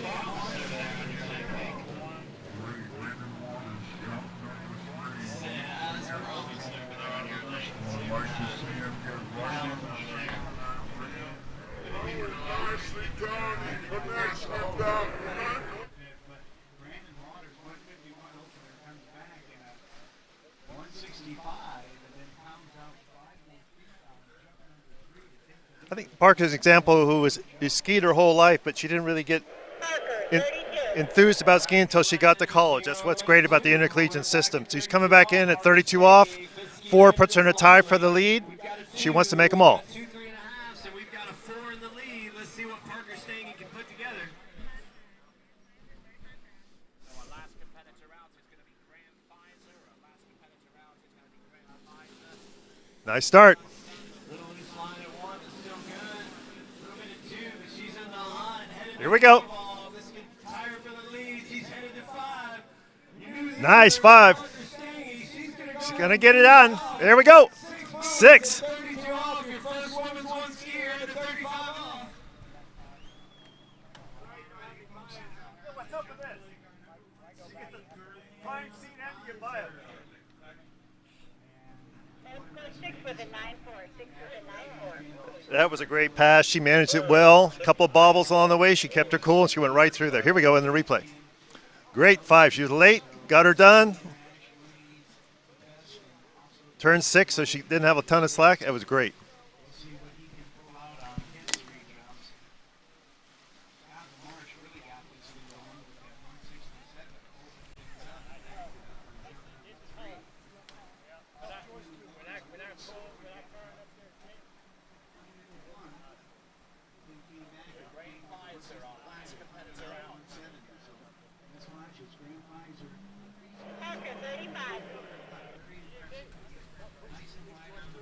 All right, we're coming in at 35. She's already in the lead, but there's 8 skiers left.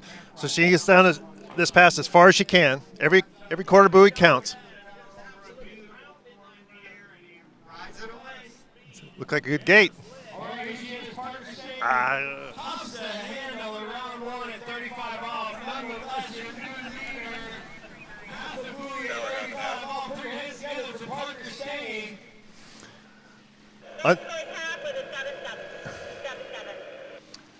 Looked like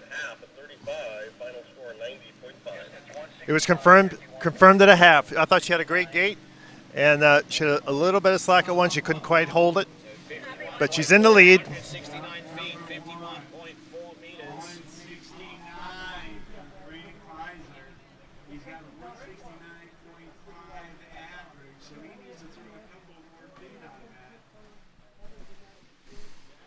But jump number 1, you get the feel. You get the sense of how It's a scoring. You have the metric distance for Brandon Waters. His last jump.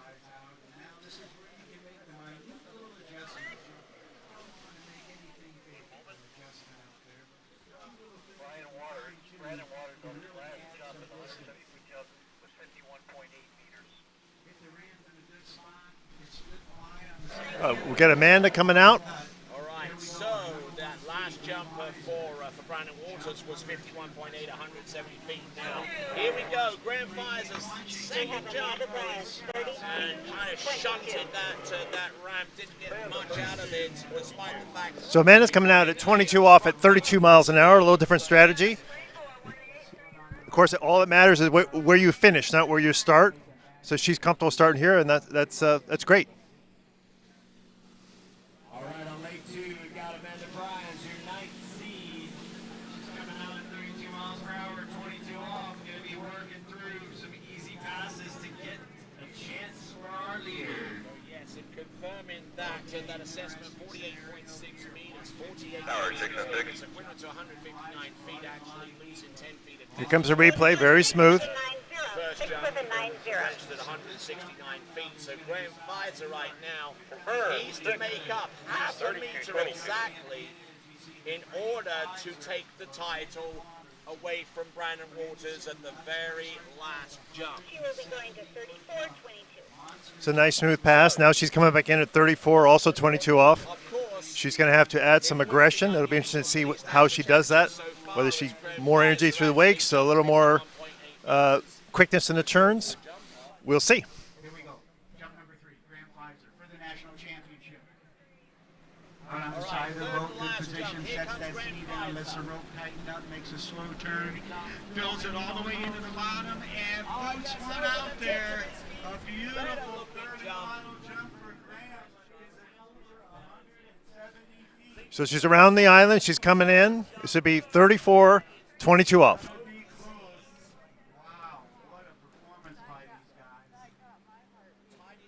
Can't interrupt me when you need me to hear that score, but we've got Amanda Bryans on her second pass, 34 miles per hour, 22 off. Here we go. She got through there. It is 170 feet on the last jump. With a 9.4. Brandon Waters jumped 51.8 meters. 170 by Graham Pfizer. Brandon Waters, 1/10 of a meter. Here's the replay, nice and smooth. Brandon Waters with 170 feet ahead of Graham Pfizer. Same distance by 10 centimeters. That is the differential between the two. Scott LaMarche in third. Aaron Wilson top 5 in men's free jump. I can tell you right now that that's going to get the guys on the dock coming out next. All right, so we're waiting for her to come back in at 28 off 34.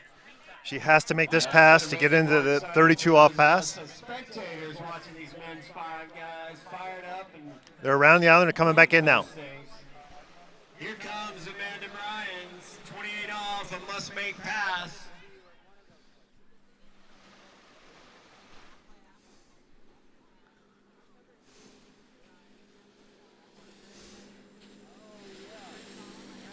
Round 2 into 3, a little late. Staying cool. Nice 5-ball. Out the gate.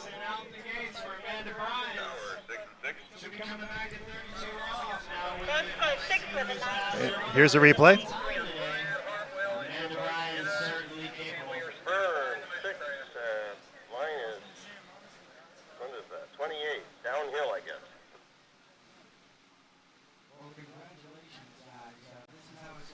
She's very good about keeping her cool. She ran a little late on that pass. She didn't panic. She just kept going, moving through.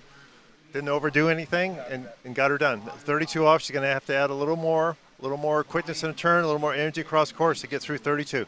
Coming up, she needs to get this pass to get into the lead. Rope length of 35 off.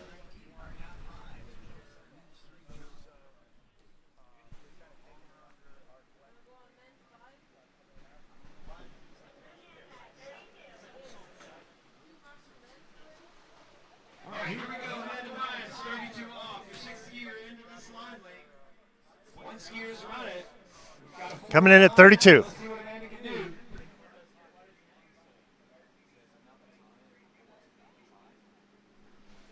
Little slack out of 1. Looks like a full 2.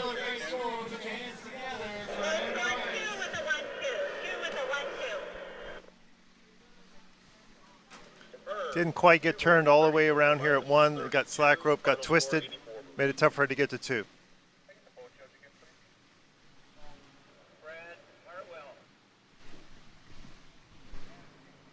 Alrighty, folks, here is your 2020 men's slalom champion out there, Mike Dillinger. And what a special day that was for him yesterday to finally win a national title. Had a couple of second places and taking out his buddy Tim Houston. All right then, folks, we're back on with action. We've got a men's 5 jump. We're going to start with Mike Dillinger first. Dillinger. Mike Dillinger first, I beg your pardon. Here is our schedule. He's the one that won slalom. Seconds are nice, but there's nothing that beats being number 4. And then international men, and then men's 4 in the jump competition. So Mike's going to come out. He's skiing all 3 events for the first time. Still got a lot of skiing to go. Whoa, looks like he's just going to ride it over, trying to get his gating count. At 34.15. Man alive. Up and over. One of those Lands it. 15. There it is. I like it. Thank you very much, everybody. That was wonderful. I got the little score. Back to you, Seth. That was a perfect little ride up and jump thing right there. On the water on lane 2, we got Aiden Waters, 34 miles per hour, 15 off. She's our 8th seed in the women's 1 division. So that's Tower, 6 and 6. Aiden through at 22 off, 34. Nice smooth pass. 6 with a 9.5.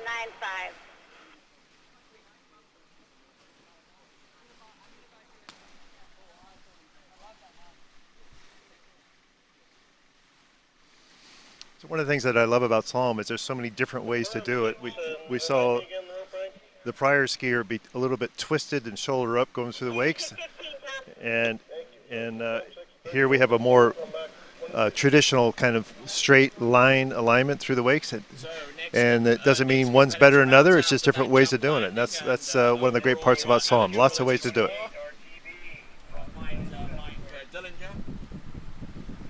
All right, on lane 2, the west end of the lake, Aiden Waters is short the ropes to 22 off. I'm sorry, my bad. She started at 15 off. This is 22 off coming up. She's at the pre-gates pulling out. Here we go.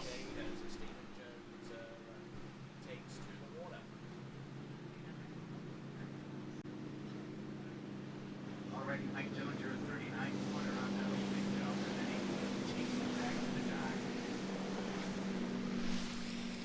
Nice pass.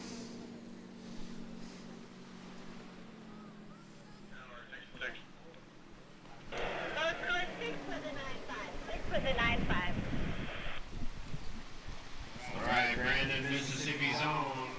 Aiden Waters with another sweet 22 off. She'll be coming back at 28. Confirm, 6 minus 22, coming back 28 off.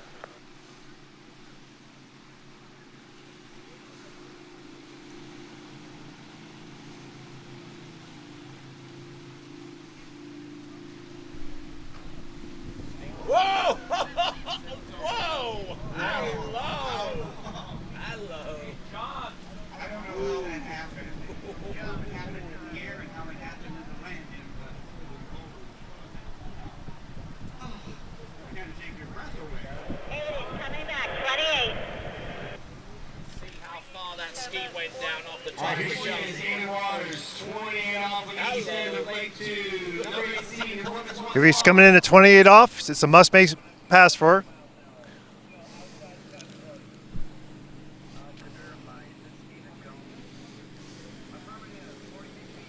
Oh, bobble at once. Gonna have to work this. Nice. Go back in it.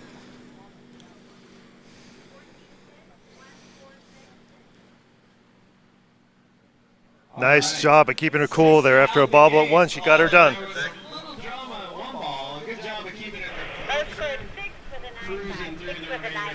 Watch this on the replay. She bobbled at one. 28, coming back 32 off.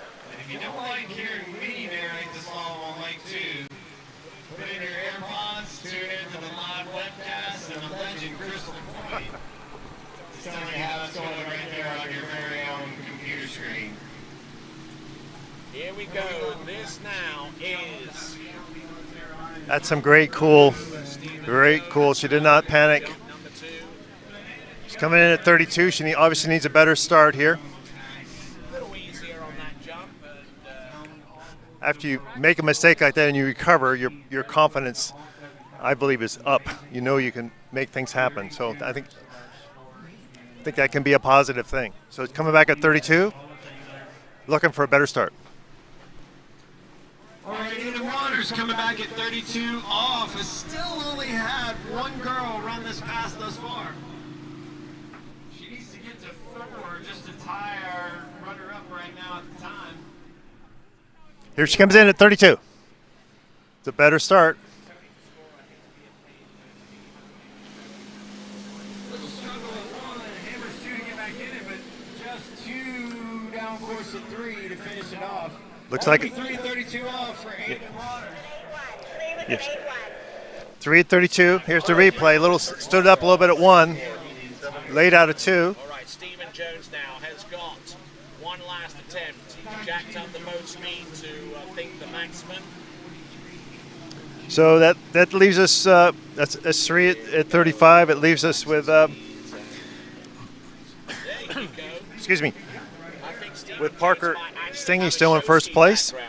Judging by how easily he hits the jump, basically uses it as a speed bump and then lands and rides it out. Stands right now on Lake 2, women's one slalom division. In your first spot right now, with a score of 1/2 to 13.8, is Parker Stingy. 49 feet, Followed by Ashley Miro with 4:32 off. And then it's tie currently between Samantha Stackpole and Carly Schull with 3.5 to 32 off. And then you just witnessed We 3 have at a couple 32 scratches, by and we Ian have Walters. Hannah Jancic, Round off our 32, top 5 22. currently. Hannah Janzik, 32, 22.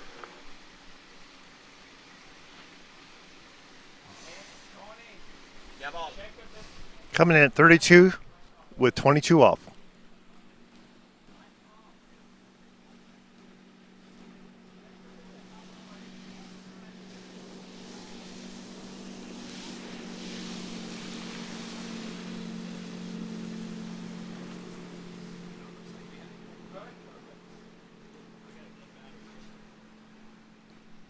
It's a nice smooth pass. It should be coming. We're guessing she's coming back in at 34, but we'll know shortly. Here's the replay. Nice and smooth. It's got a good feel for what the lake's like. Next competitor up in men's 5. Rick Todd, men's 5. Coming up next. Richard Hahn coming out on board from Sacramento, California. She is going to 34.22. We call him Rick. Up to 34. We call him Rick. So, Richard Todd, he's known to his friends as Rick. So we'll call him Rick then. All right, I apologize. I lost battery there for a minute, but looks like we had a couple scratches. We skipped Jade Hanson and Jenna Grubbs, and we're down to Hannah Janzig, our 5th seed. Hannah, 34.22. Coming in at 34, 22 off. With just 5 more women's on skiers.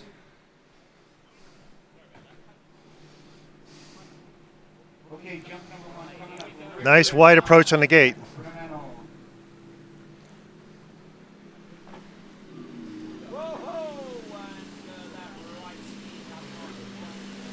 Very nice. Nice and smooth early on the course.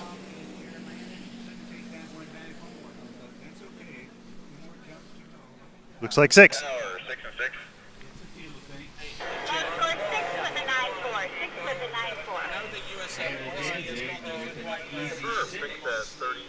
Pass number 2, that's 22 off. She'll be coming back at 28.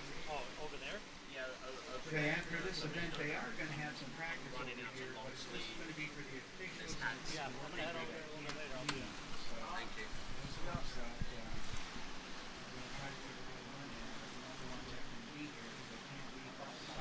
So how you been doing, Chris, all right? Yeah, you're all right. Good. Catching a little bit of shade and Shade's good. and the fan behind you. Yeah, that's nice too. You know whose this is? This might be mine. That's what I was wondering. Just randomly get left here? I think Erica left it behind. Erica Lang. Oh, okay. The same ones I use. Hannah, 34.28.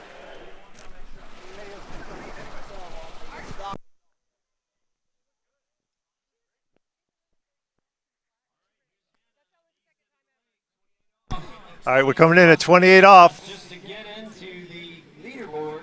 She was really super early at 22. Let's see how she handles the 28.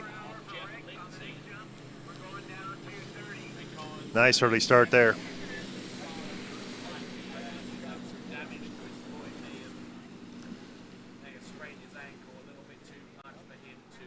Hannah skis at the home side of the Midwest region. Tower 6 and 6.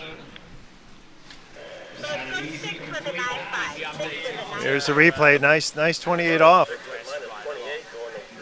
She gets the ski heading back towards the wake very early after the buoy. And it's just she skis an early line all the way through. It gets harder to do as the rope gets shorter. Let's see how she handles 32 coming up. The way it's looking, she'll need to run 32 to make the top 5. Don't know for sure, but that's the way it's looking right now. We'll continue to analyse what's going on in the jump event on Lake 1 as we see Rick Todd come over the... Oh, man. Just coming off the top of the jump and just pressing that right foot out to the side for some reason. Now he's got fairly long jump skis. Hannah, 32. Put too much pressure on them to make them work. All right, coming in at 32 behind the ski nautique. She needs to make this pass to compete for the lead. Only one skiers run this pass in this event. Nice skate. Hannah fully capable. Looking good. Running that early line again. Lead still at 3. One more to go here. Round 5 headed for 6. Got it done. Out the gates, Hannah Janzig, your second skier to run 32 off in this women's 1 division. Score 6 for the 9.5. 6 for the 9.5. Currently sits in Confirmed, first with 6 and 32 off. Coming back, 35 off. And Richard Todd got him back on the water. 70 feet on that fall, so he's got one more to go.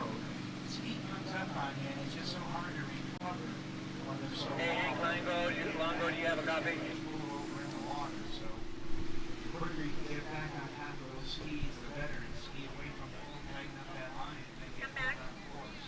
I'm just going to ask Hank if he could turn down the microphone on the slalom guy.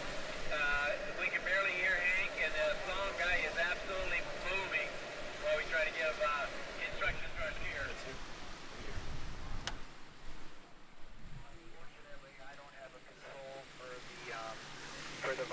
but I will let Seth know. All right, here's Hannah coming in at 35. She needs a half to tie for the lead. One puts her in the lead. Okay, here comes Richard Todd, jump number 3, up and over, and oh man, a little too much over. He's okay.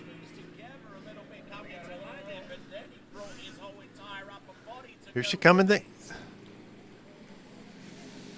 All right, here's Hannah, 35 off. Up, looks like a full one. That's going to put her in the lead.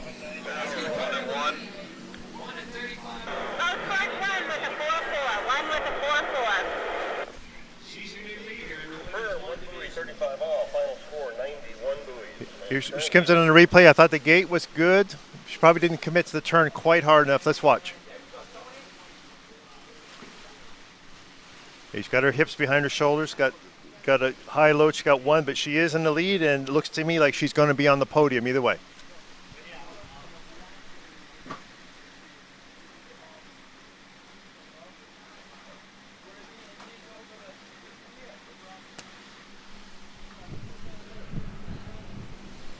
All right, put your hands together for Hannah Janting.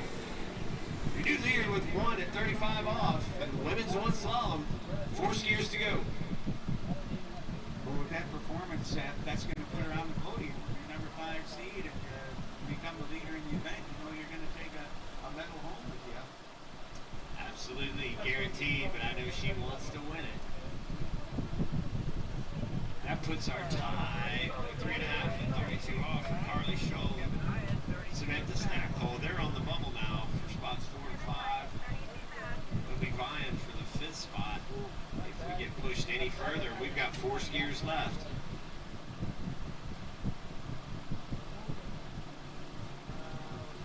Kevin Hyatt coming out for jump number 1 from Lake El Senor, California.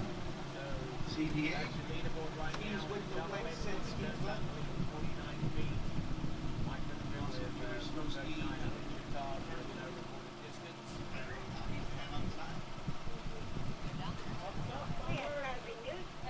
Newman, 32, 22. The skier on the water is Kevin Hyatt.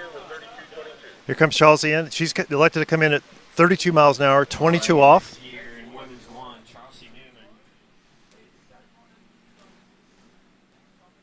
She'll be coming out at 22 off.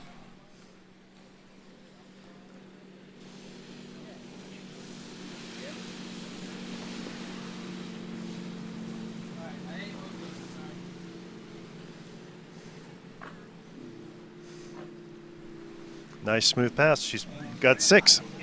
Smooth looking first jump there for Kevin Hyatt. Jump, 7-0. Score 6 with a 9-2. 6 with a 9-2. Jump.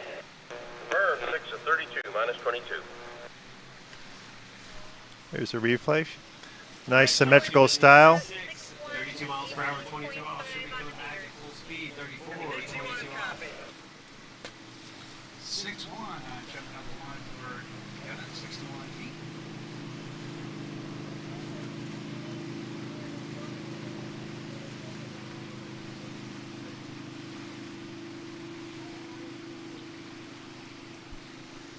She's going to come back at 34, 22. Back at 34. So we just verified that she will be raising the speed to 34. This will be 34, 22 off. Pulling her up out of the water now behind the ski nautique.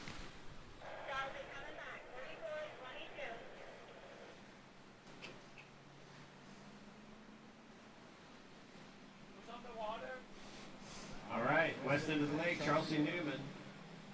Full speed, 22 off. Ooh, big start. It's pretty deep at 1, but this is just an opener, no drama.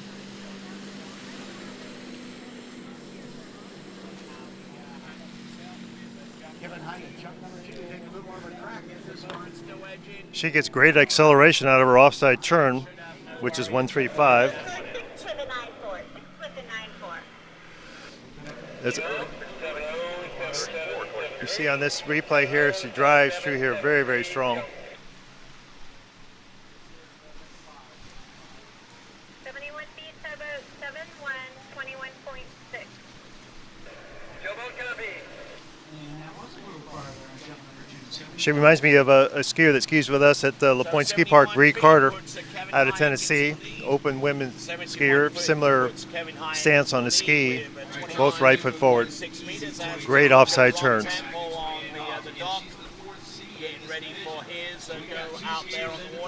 So we're coming back at 28 off.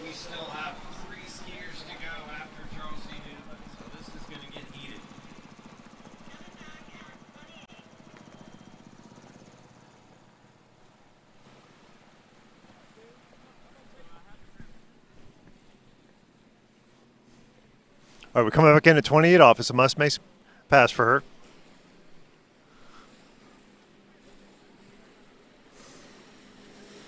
Another good start.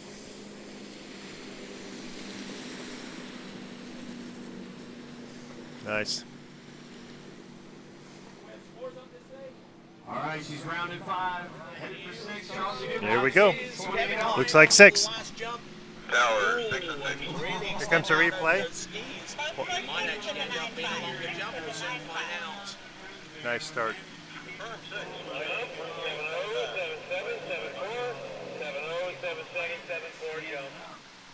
She uses her knees a lot. And again, that's one of the things I love about slalom is there's no set way you stand on a ski or how much you use your knees or whether you twist or not crossing a wake. It's all about what works for you.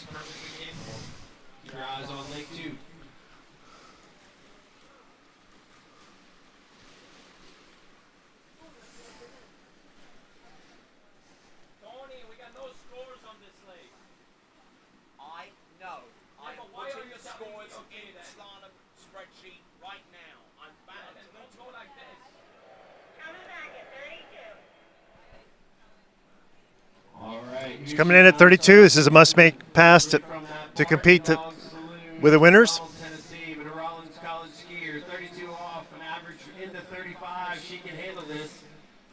Take a look, Charles Newman. Another nice gate.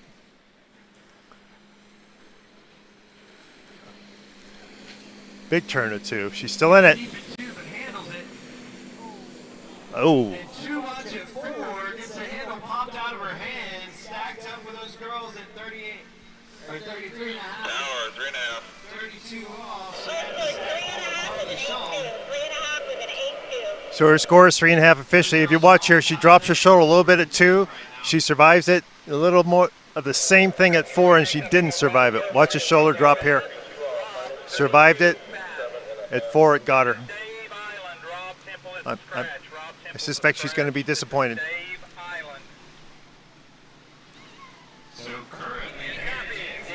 All right, jumper on the water is Dave Island now. Dave Island is our skier on the water now. Sorry about that boat. I meant to tell you before you left the dock. That's crossing the mind. And we got 3rd place. Currently 3-way tie in 4th for 3.5 at 32. 3 skiers left in the division. Including Charles Newman, who just got off the water. We got 3 skiers. We actually have another scratch. We are now to Savannah Lutz at 34-22. All right, 2 skiers left in the division. Yes, we do have another scratch. This is Savannah Lutz coming out. Scratch that, literally. Sarah Schweihofer, your 3rd seed, is a scratch. We've got 2 skiers left. This is Savannah Lutz. 34-22. Out of Texas, coming in, jump number 1. Big Diamond. As they have been all week, conditions are perfect. There's almost no wind at the moment.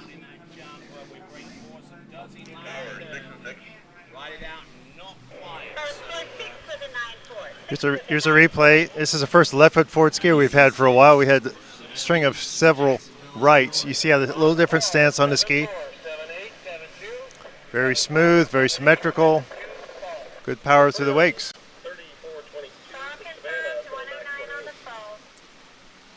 Nice pass. She'll be coming back in at 28 off. We can confirm at this point that Parker Stange is guaranteed a medal. We can confirm that Hannah Jancic is guaranteed a medal.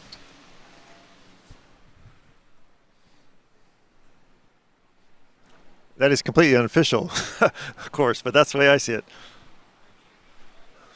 Savannah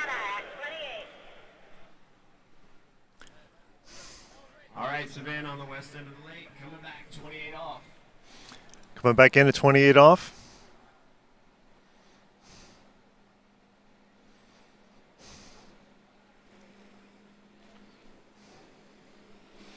It's a nice start, nice and smooth.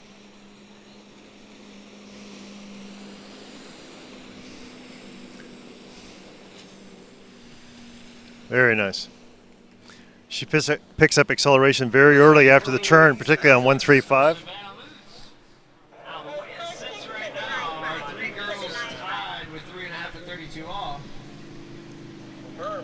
Doesn't have a jump under his belt yet. They're in essence on the bubble. Right now they're in 4th spot.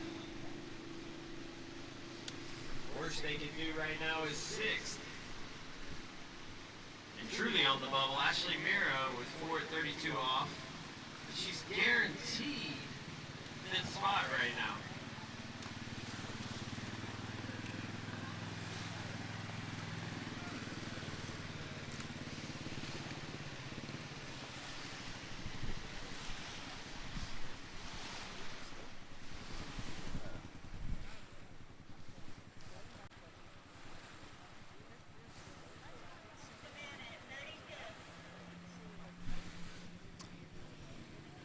All right, Savannah's back up on the water. She's coming around the island. 32 off. She needs this pass to compete for the lead. Based on her seed, it's a pass she should make.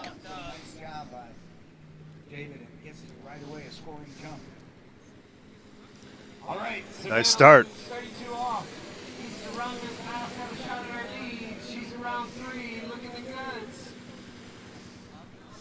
Got the 5. It's a strong side. No problem.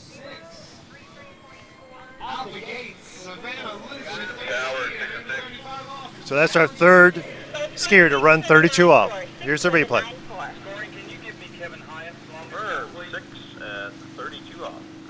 So Dave Island now currently with. She gets the ski under the rope very quickly and on acceleration immediately out of 135. Very, very nice. Watch this here at 5.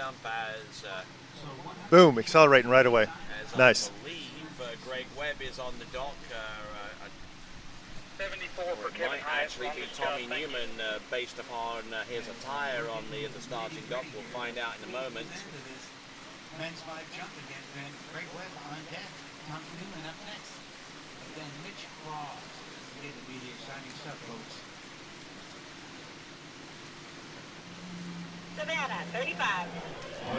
Coming in at 35 off. Savannah Lutz coming in to challenge the lead. She needs a piece of 2 to take the lead. Any part of 2 puts her in the lead with 1 skier to go. She's on the medals, on the podium already. Nice start. She's going to get the 3. Round 3 with some loose lines. She'll stop there. 3 at 35 off. Savannah Lutz taking our lead. Looks like a full 3 that is in the lead with 1 skier to go. She can be no worse than second. Here's a replay.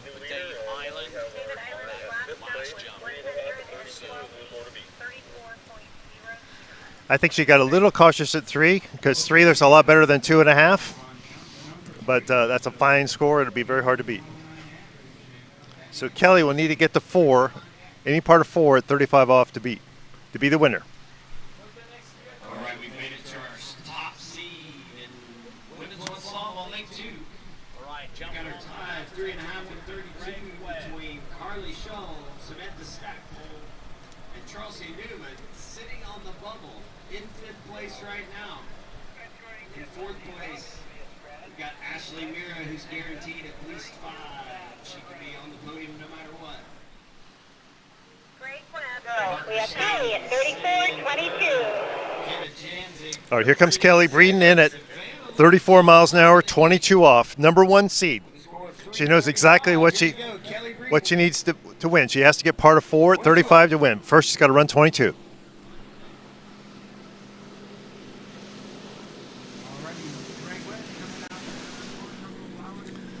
Kelly comes to a lot of our record tournaments at La Pointe Ski Park in Orlando. I've watched her improve as she's growing up, and she's got a great style. Very nice young woman.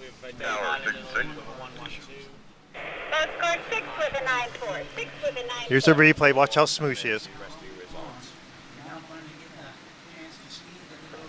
Back to right foot forward after the last one was left. But she's got a fine offside turn. That was one right there.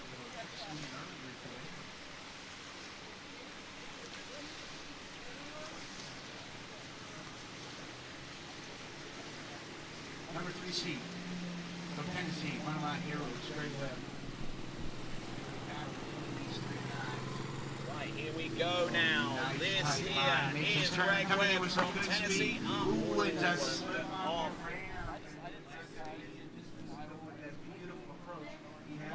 Survive that jump.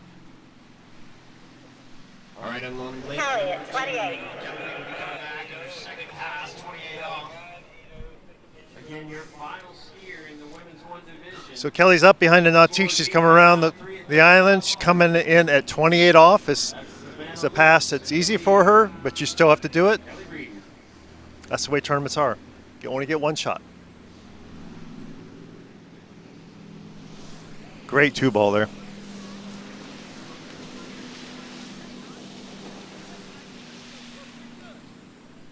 Very solid 28 for Kelly Breeden. Putting on a little clinic out. Very nice. 6 with a 9.5. 6 with a 9.5.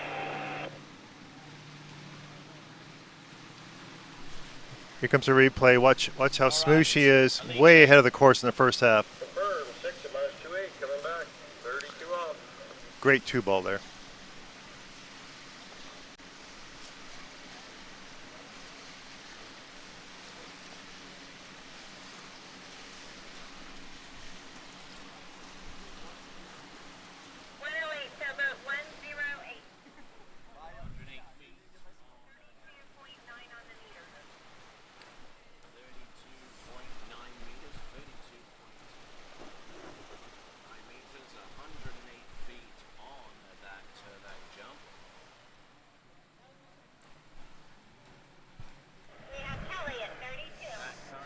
Here comes Kelly at 32. She can't overlook this pass. She still has to run it. It's a pass she runs every day, but she has to make it. She's perfectly capable. Take a look on the east end of the lake. 108, jump number 1 for Greg Webb.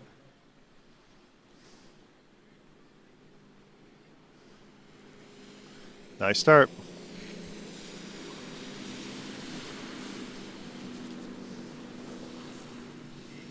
Cruising through here. Nice 4-ball. There we go. Looks like another 6.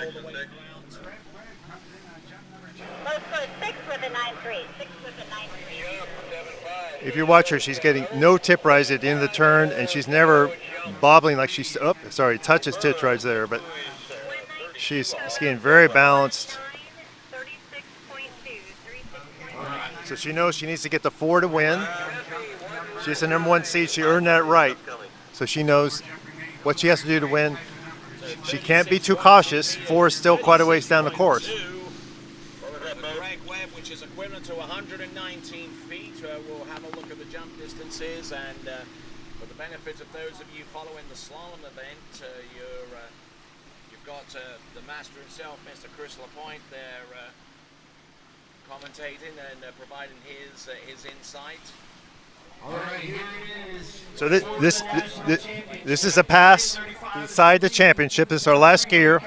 Any part of 4 makes her the champion. 35 feet off the tow line. Needs a piece of 4 to take the lead, 3 to tie. Eyes on the water, west end of the lake. Kelly Breeden. Here we go. Looks like a good gate. Nice start. Great out of 2. Looking good. She's the champ. She's gonna run. She's going for the whole pass. There we go. Got it done. 6 at 35.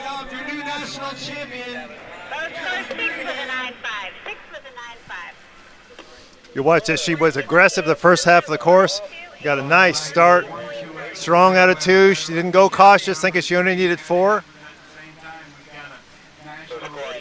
Nice. Then she can back off a touch at 3 and still get her done. On that last jump, definitely putting in a lot more pressure, and the technique was a lot better from the first jump all the way through to the third. 38.9. It is 120. Do you have a multiple weight tie for 5th? Well, Kelly hanging out in our neck of the woods in good old Central. It's 4th or 5th. I'm confused about that. So you have a 3-way tie: Amira, Scholl, and Stackpole. Yep. Yeah, Lucky is a legend.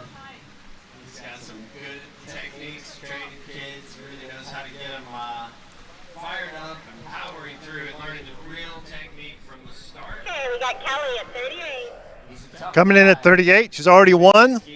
Sometimes you lose your focus at this point, or sometimes you're excited because there's no pressure. We'll see what happens.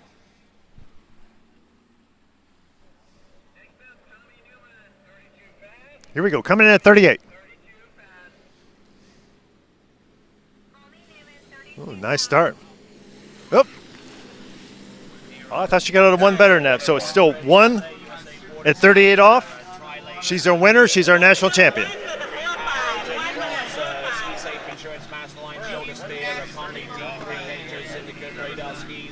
And our boat partners are Nautic, Malibu, and Jumper on the water right now Change the camera around, and then we will be going is Tommy Newman.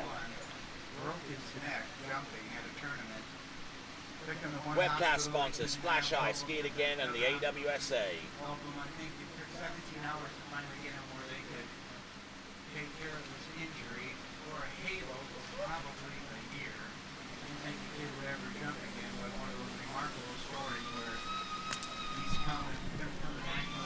Give it up for Kelly Green as she takes it down the lake.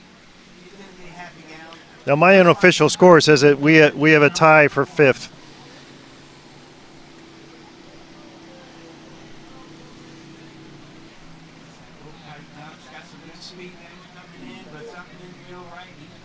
And passing up on jump number 1, that is Tommy Newman.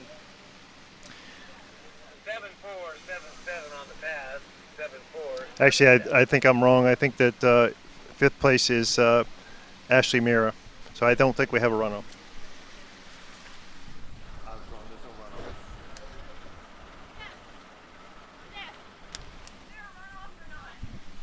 No.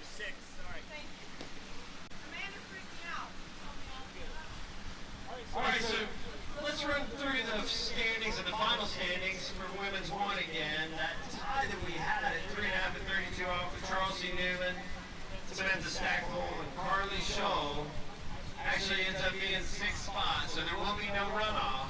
But in your 5th spot with a score of 4.32 off, Ashley Mira. In your 4th spot with a half at 35 off, Parker Stangy. In your 3rd spot, Hannah Janzik with a score of 1 at 35 off. And your runner-up, Savannah Lukes, with 3 at 35 off. Your national champion is Kelly Breeden with 1 at 38 off. So just to recap, we got Ashley Mira in 5th place with 4 at 32 off. We've got Parker Stangy in. So we got Tommy Newman passing up on jump number 1. He's got 2 remaining attempts. We'll see what he. Parker Stangy in 4th with a half at 35 off. We've got Hannah Janzik in 3rd with 1 at 35 off. Savannah Lutz in 2nd with 3 at 35 off. And our national champion for women's 1, Kelly Breeden, with 1 at 38 off. Look at this.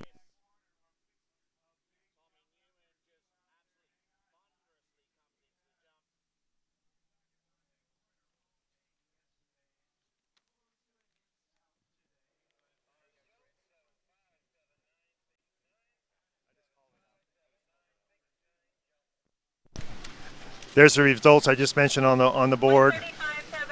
We've got Kelly Breeden in 1st, Savannah in 2nd,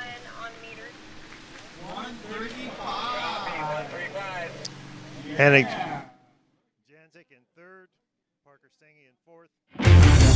All eyes on the way I vibe when I walk into the room. Wind blows underneath the soles of my brand new pair of shoes. I got the attention, I'm on a mission. No sweat in the way I step, I got a fresh new attitude. Oh my, my, my, oh my, my, my. Call me a king, you can buy me a crown. This is a shrimp po' boy. It could just be a sandwich, but today, you're in Louisiana. Today, you got up with the sun to enjoy the best bass fishing on earth. Today, you walked historic halls where ghosts might pay a visit, but spirits are always present. Today, you wandered into a hole-in-the-wall cafe and fed your soul with a frosty local brew and this shrimp po' boy. Anywhere else, it's just a sandwich. But today, you're in Louisiana. I've been skiing on the Energy R1 for a little over a year now. Before the R1, I was on the original Energy, and I was skiing great on that ski. I really had no problems with it, but whenever they released the R1 with the wider forebody up front, it made the ski so much easier to stay balanced and have equal turns on both sides. So from my very first set on the NRG R1, I could just feel that this ski's just really balanced through the wakes and through the turns, and I found that I could just turn my onside turn better. I think that's because the tail of the ski just allows a little bit more water to flow through it, so it just rides through the tail of the onside turn better. That's definitely the big thing that I felt was different, and that's why I was really happy to be able to get on that ski straight away.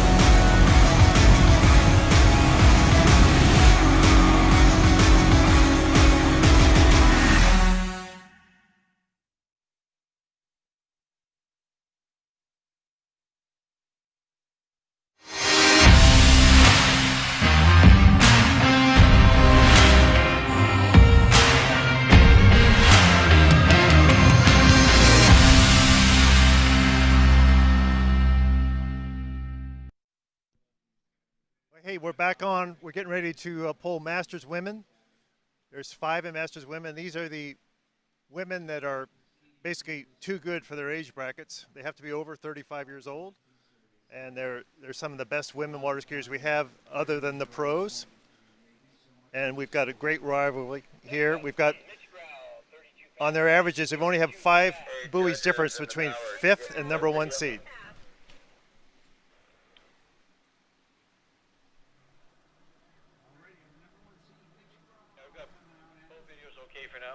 Perfect. This event's going to be pulled by the Malibu, and the first off the dock will be Brandy Nagel. She trains in Elk Grove, California at Shortline Lake, which is a place I used to train quite a bit when I lived in Sacramento 25 years ago. It's a beautiful site, absolutely beautiful site.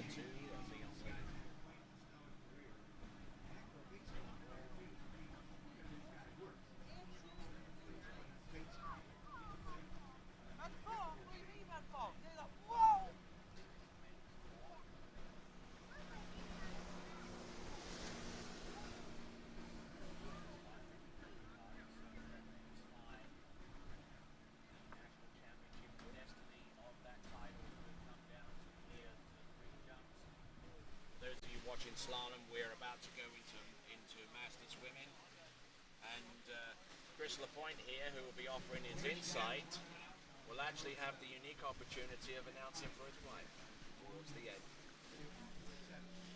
end. So Brandy's first out. She is a 3-eventer, and which is a great accomplishment to be training in all 3 events and be competitive at the national level in all 3 events, especially with a career. Driving edge, and unfortunately unable to land that jump. Good with an open jump that gets away from him. 7, 5, 7, 8, 6, 9, call. 7, 5, 7, 8, 6, 9, call.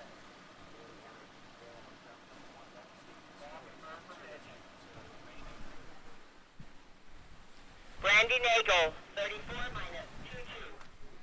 Brandy, 34 minus 22. All right, we're getting started on leg 2. Randy Nagel. She's coming out at 34 miles per hour, 22 off. Here comes the boat's up out of the water. Brandy's on on the water, coming in at 22 off, 34. This is a warm-up pass for her, but it's also get used to the sight, the coloring, the glare. You see a lot of shoreline on one side on this lake and nothing on the other side, so it's a certain adjustment, but conditions are perfect. We skied here in the early 80s and the late 80s, and there was some backwash. It was a good site. Now it is a great site. My hat is off to the folks here at Tri Lakes to get these lakes in such beautiful shape, and they're as good as it gets. Here's the replay. Take some notes, starting with Brandy Nagel. Well, we've got Mitch Raw back up on the water.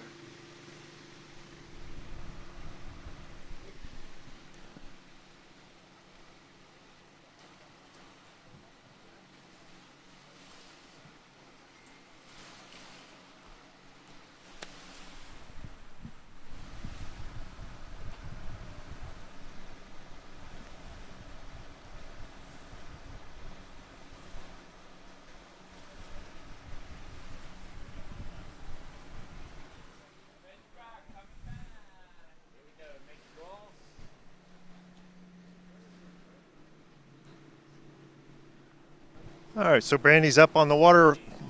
The Malibu is coming around the corner, coming into the course at the pre-gates now, coming in at 28 off. Brandy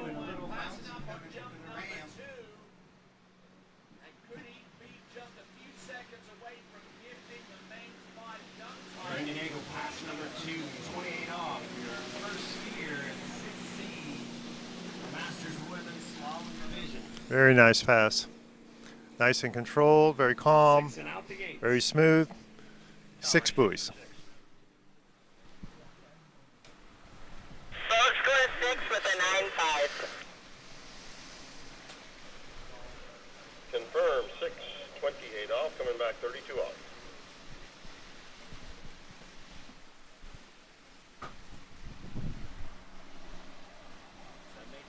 Now in a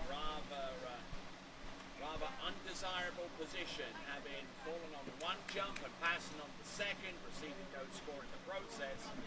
He's going to come through with a jump on jump number 3 that will not only represent the score, but a score high enough to take the jump title in men's 5. So it's getting a little bit dicey here. Hey there, Tony Lightfoot on the right-hand side, Chris Lapointe there on the left-hand side of your screen. All right, here comes Brandy in at 32 off. Around the island. Fighting those fingernails right now because this is down to a one-jump nationals to see who their champion's going to be. Either Mitch Raw or Tommy Newman. And Tommy Newman in the lead right now, in the commanding lead with a 135. Brandy's a right foot forward, very smooth. It's a fine offside turn. That was our offside turn there. Brandy Nagel, her third pass, 32 off. It's the pass she normally makes. She's got it well in control. Easy as her opener. Nice 5-ball. A little loose line there on 5, 6, and out the gates.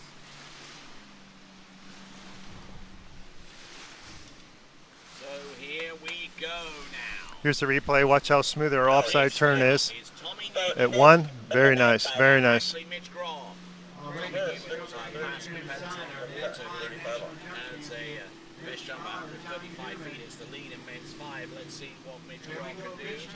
A little slow out of 4, but she kept her calm. We got a nice 5-ball. She's back in it. That's the jump. If he can line it, yes! Looks to me like her average is 3 at 35. This is 35 coming up. When I say average, that is her high average of it. I don't know if it's her top 3 or top 5 scores. It's a little over 3 buoys at 35 off.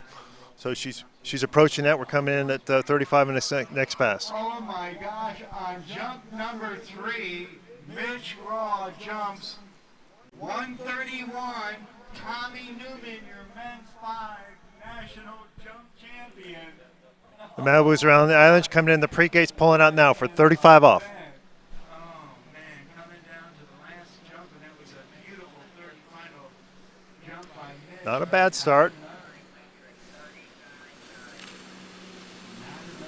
Got around 3. Will she get back?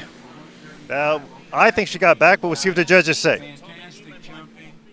Has won the men's 5 national jump title. Oh, Taking over the final leaderboard, Tommy Newman. 3 and 3. He'll be stoked about that. Yeah, we got a 3 confirmed score. She did a nice job here getting her ski around 5, keeping her cool, waiting for the rope to tighten up. Got back in time. That's a full 3, which is right at her average. That's great to do that in the nationals where it really counts. Those are your top 5 in men's 5 jump. All right, so what is our next jumping event to come, you ask? Well, it is women's 5. Only one competitor there. That's Tina Lindsay. Tina Calger, Lori Kruger, and Jennifer LaPointe. And I am saying that name wrong, Calger. I'm not sure how to pronounce it. Come yell at me. I got a thumbs up. Tim Henderson. Okay, we got Stephanie Stange coming out. If that name sounds familiar, her daughter, Parker, just finished 3rd in the women's 1 slalom.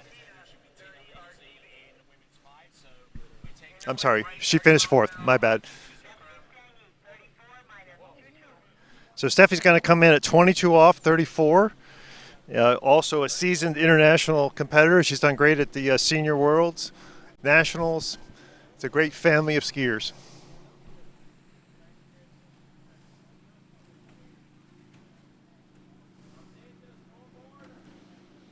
All right, here she is, Stephanie Stange from the South Central region.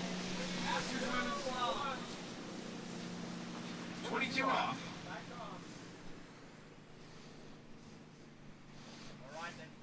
She got through that first pass nicely. 5 jumping.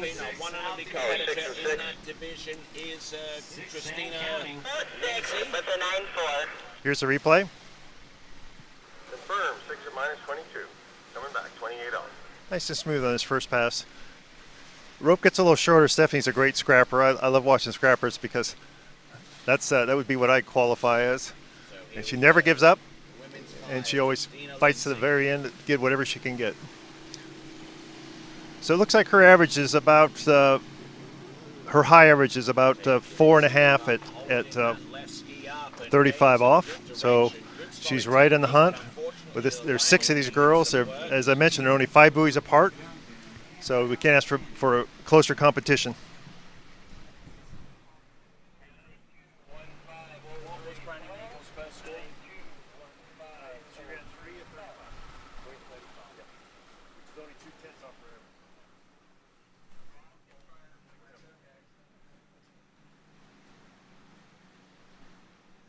All right, coming around the island, west end of the lake, Stephanie Stange, 28 off. Here she comes at 28 off. She is also right foot forward.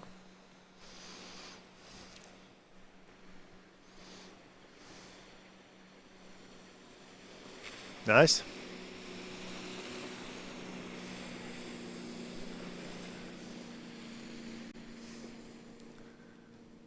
Going well. An easy opener, second pass.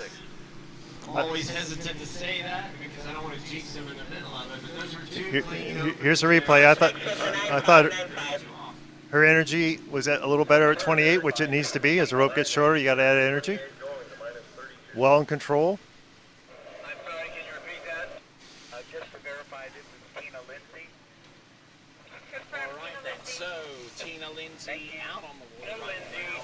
30 miles per has 2 hour, more jumps RTD. to work with to try and put a score on.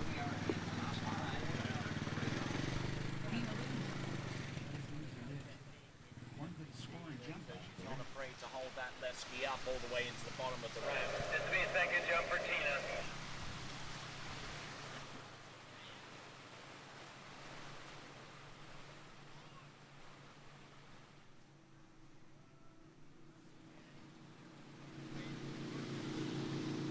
All right, here comes Tina, jump number 2.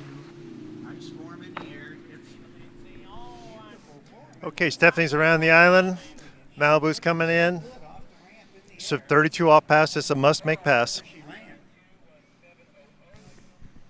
All right, here comes Stephanie Stange on her 3rd pass, 32 off.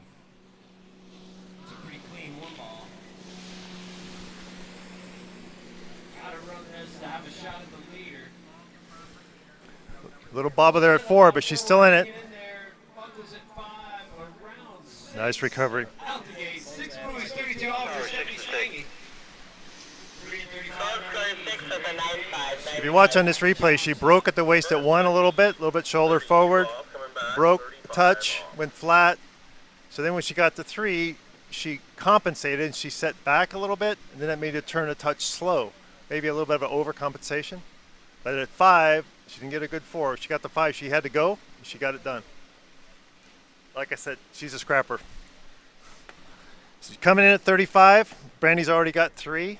She needs more than 3 to get into the lead.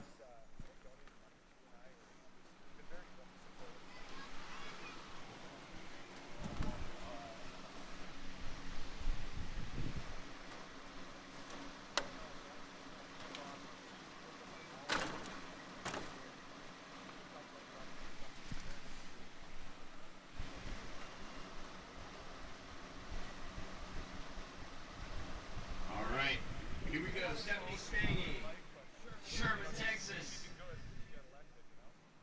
Challenging our leader, Brandy Nagel, with 3 and 35. Let's see what kind of start she gets. We're coming up to the free gates. Here comes Stephanie.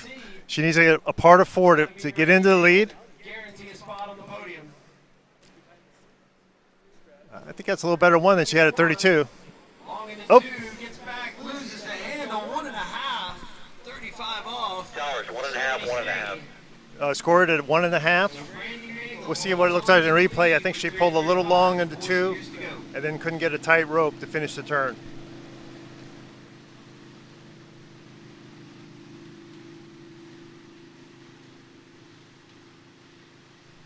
That's too bad. She's capable of more. But that'll be 1.5 at 35 and should be in second place. Janie, I need a time and score from the boat.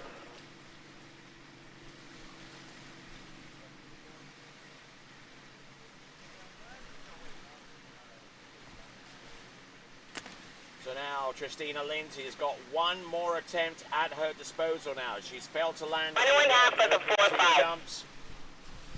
Got to get it this time. 1.5, 35 off, final score, 91.5 buoys. Nina Lindsay, jump number 3. She's looking at you, but Mom needs Jones. She's having a tough time on the landing. Come on, Tina. And keep going over the front. Come on, get up and ride this one away. There you go. Ride that one away. That's an unusual component in the technique. So we've got Patricia Burt coming out at 22 off 34. Most of our friends call her Trish. She skis at West Palm Beach area, either with Chet or at West Palm Beach.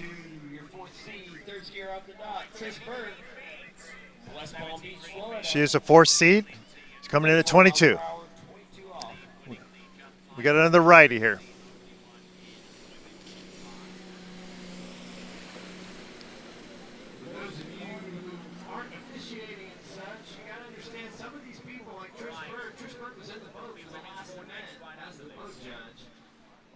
You see, you're doing Gate 6 and 6.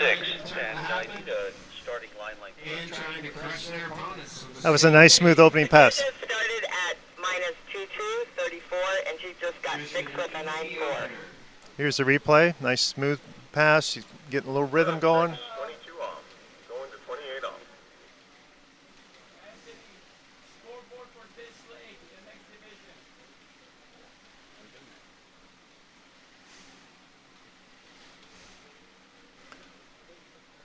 It's a nice pass. Should be coming back at 28 off.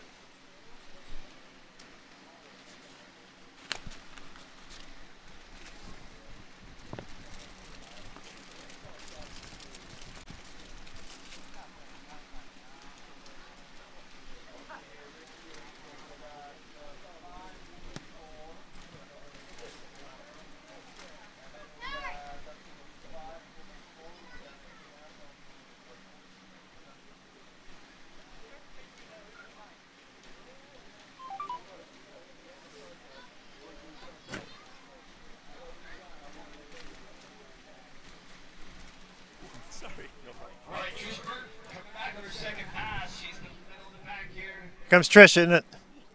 At 28 off.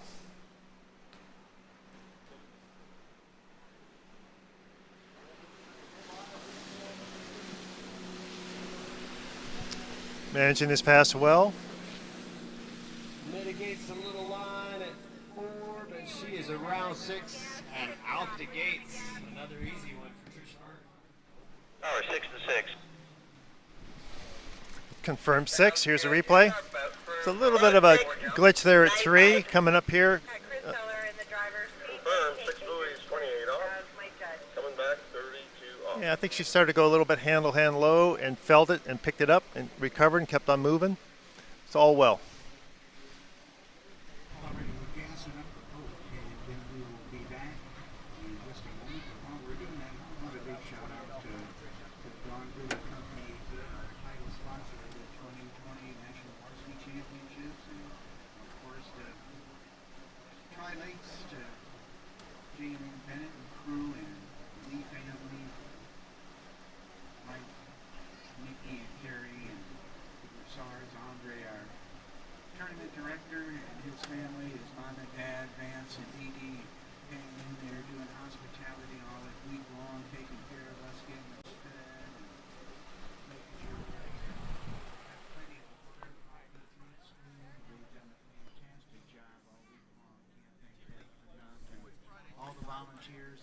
All right, Trish is up on the water around the island.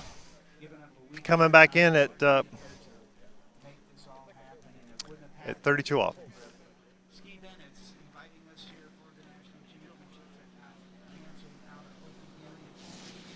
Oh, a little bit back out of 1, but she's keeping her cool. Nice turn at 3. Had a funky 1, but she is all over it for the rest of the pass here. 6 buoys. She got her done out 6. A shot at the leader. Power 6 to 6. Come in, Kirby. Watch this on the replay. See what happened at 1. Oh, yeah, she kind of fell back and over. She kept her cool. Didn't try and make the whole course at 2. Got back into it. And she's good by the end.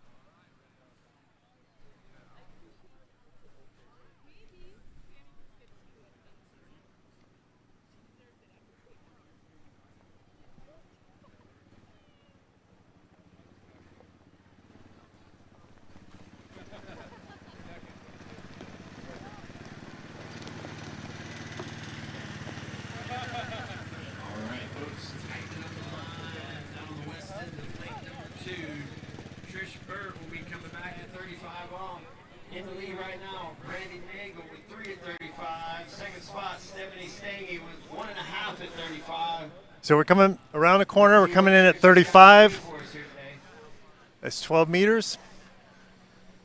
She needs to get more than 3 to take the lead. Solid gate.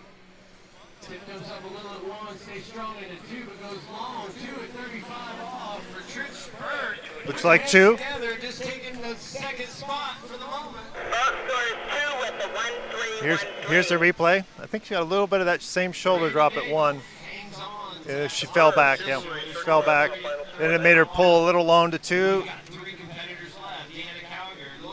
Couldn't finish the turn. It's a solid score with 2 at 35.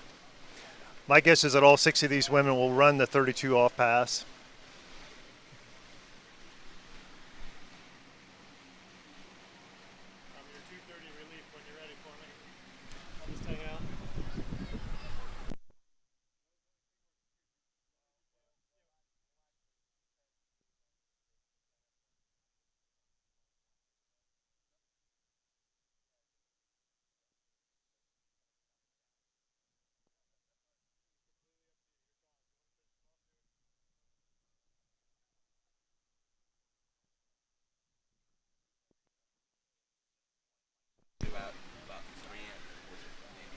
Looks like Deanna Cowger, I'm not sure how to pronounce, is up next, and looks like my relief is here. I appreciate you putting up with me.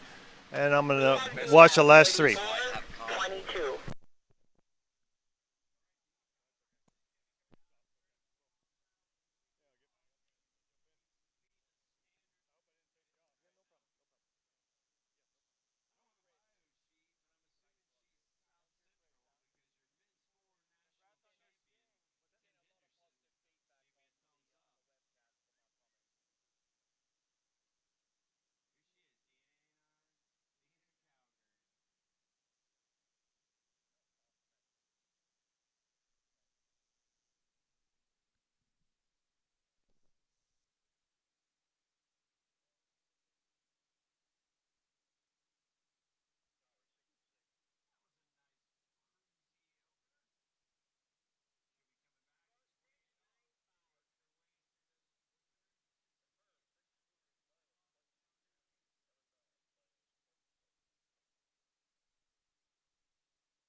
Then, of course, we got a little break in the action.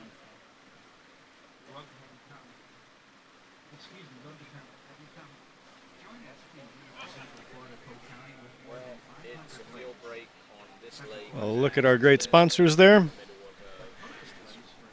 And Dina Cowger coming back in 28 off, 34.2 miles per hour.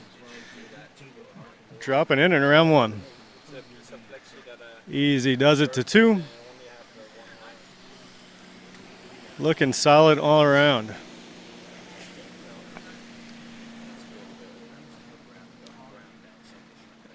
An easy 6 for Dina. All right, Dina working her way through her 28 off. Looks pretty good. Definitely capable of more. She's got an average of 97.2 buoys. That's solid. 6 buoys, minus 28 off. Coming back minus 32. She's the 3rd seed. After this, we've got more. We are down to our last 3 skiers in our Masters Women division. Dina has an average of 97.2 buoys.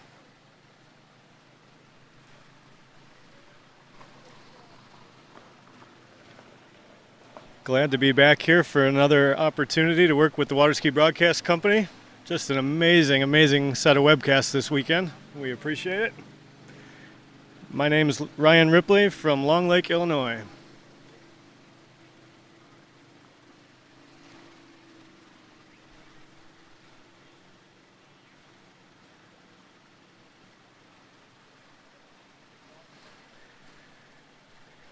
Dina up out of the water and around the island. Here she comes.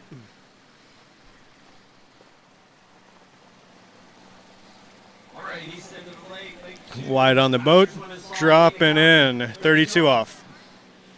Needs to run this fast, have a shot at the lead, looking pretty strong. Gets pulled up, going into 3. Handles it. Got in a little trouble there at 3. Big 4, and easy does it around 6. Boat score 6 with the 9.5. off. Confirmed 6, minus 32. Coming back, minus 35. Judges confirm 6 at 32 off. We'll shorten up to the blue loop. Dina will be coming back at 35 off.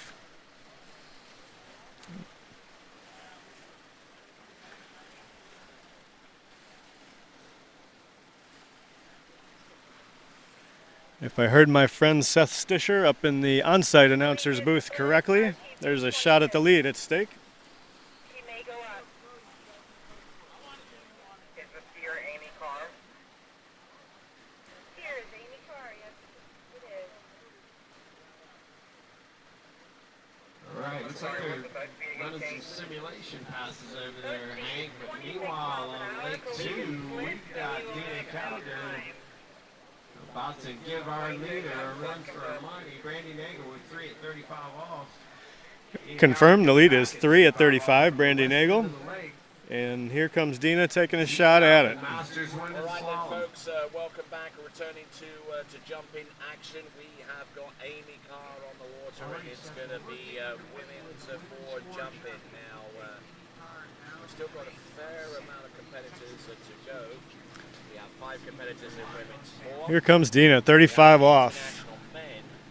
Looking good out of 2. She's a little deep in 1. She's a round 3, headed for 4. That's going to A little long into 4. Oh, don't think she made it back into the wick. I think that's 3.5. And she's okay, folks. We got a wave. Great team for Dina Callagher. Masters win the slalom. So, hopefully we'll keep you entertained for that amount of time.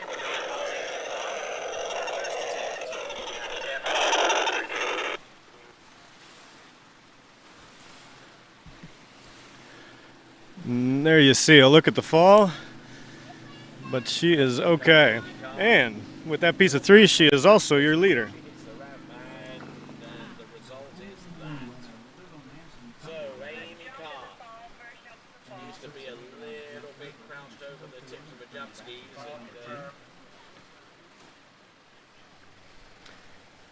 On the dock, you see Lori Kruger. Lori is our next skier in the Masters Women Division, second from the top seed, and she's our 77th skier on Lake 2 Slalom today.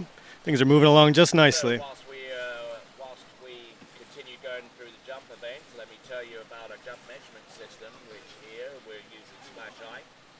It's been around since 1996. It's been installed around the world at least 120 times across 20 countries. And there you see your leaderboard with Brandy on top, Patricia 2 at 32 off, and Stephanie 1.5 at 32 off. Clear the course.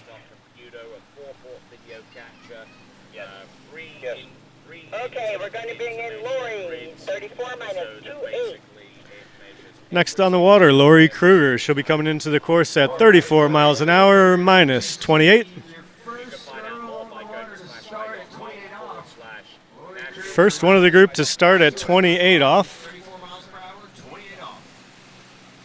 Wind not much of a factor here. I'm guessing that's her normal start.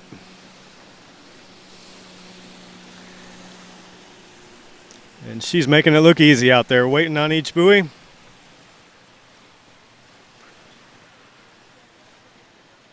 Perfect 6 for Lori. A solid opener for Lori. No surprise. 6 with a 9.4. What did Dina run? Again, right now you've got 3.5 at 35. 4 at 35 off, followed by Brandy Nagel with 3 at 35. Bit of a nasty spill. Trish Burke with 2 at 35s in 3rd spot. Stephanie staying in 4th spot with 1.5. You may have heard the legend, Tony Lightfoot, keeping the leaderboards going here as you watch Lori's replay. So we see Amy Carr up over the jump, a little bit better over her skis, and the landing was still a little bit rough, though, I do have to say.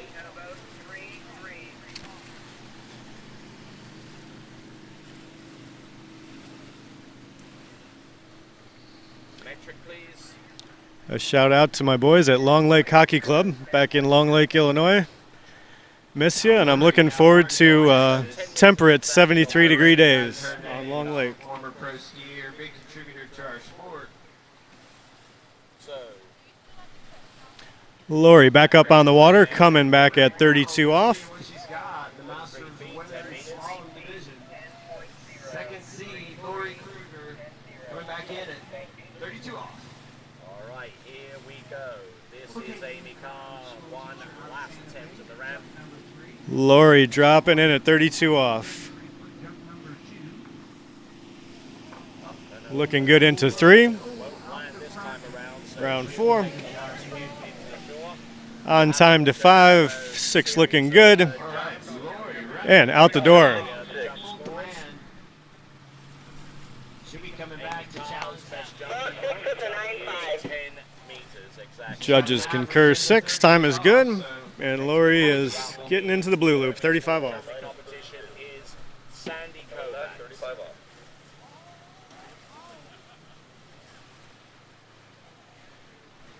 So there is the progression of jump distances. 0 on the first, 33 on the second, 0 on the third. Her best is 33. Next up, Sandy Kovacs. And there you see the replay. Lori, another excellent pass. ESPN on the Ocho, we've got the Cornhole Championships going on right by the podium. Not to take away from our water skiing. Ooh, just missed it, Cotton.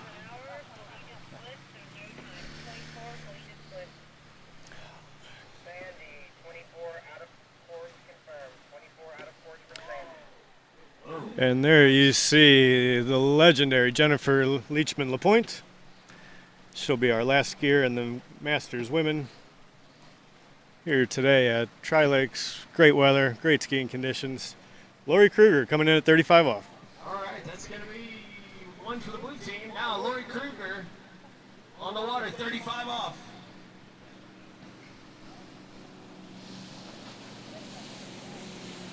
Strong 1, pretty good 2. She's around 3. Looking good into 3. She's got the lead. She's headed to 5. 5's looking good. And we've got our first 35 off. She'll be coming back at 38 to push the score out. Great pass at 35. And here comes the purple loop.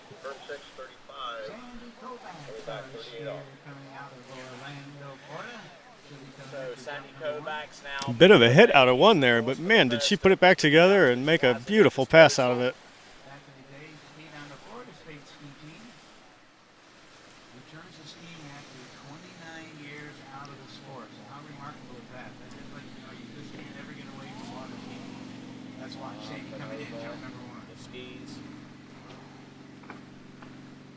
And will ride that jump out and receive a distance as a result.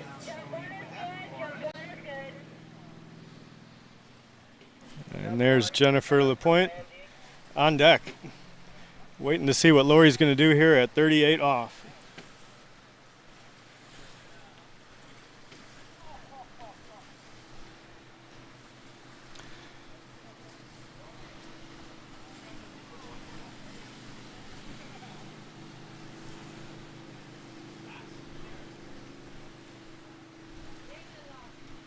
All right, west end of the lake.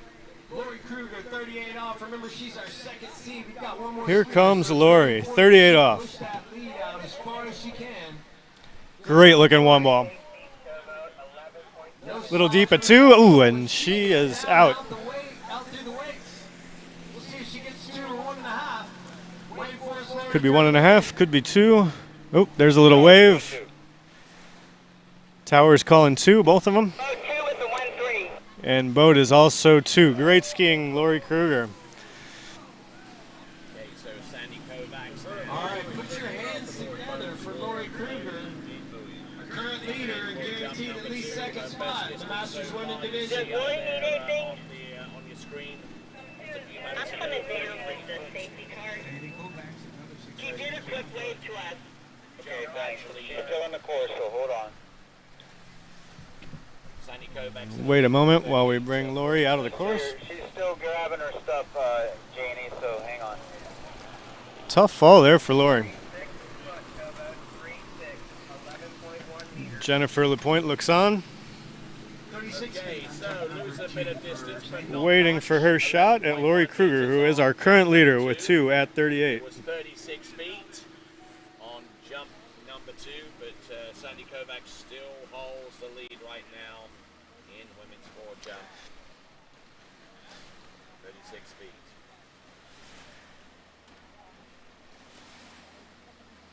Certainly one of the most famous and influential skiers in the world of slalom water skiing, Jennifer LaPointe. She's a 3-time world record holder. 3-time world record holder. Hall of Fame, class of 2015. Now lose 1.5 at 38 off.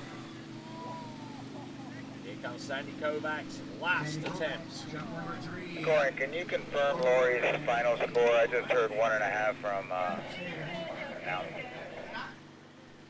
I've heard a thing or two about the LaPointe ski, and there you see it on your screen. Thanks. Sorry, I guess I'm in no position to argue, but okay. Joel Hughes, you might need to buy one of these. Jennifer LaPointe, 34 minus 28. 38 off for Lori Krieger. Jennifer, 34 minus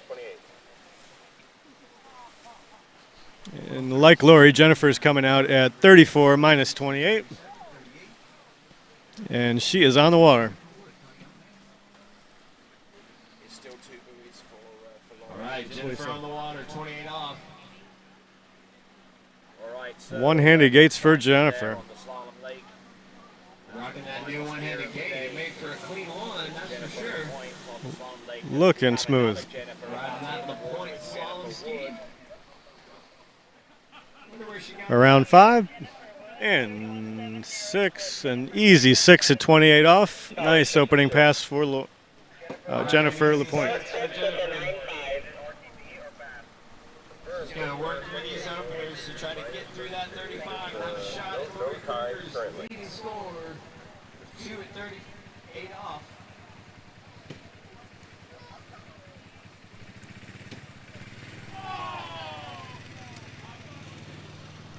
Of course, I was familiar with Jennifer's pro skiing career and all the great press and publicity that she received in those days, but I didn't know a whole lot about her until I heard her interviewed on the Water Ski podcast.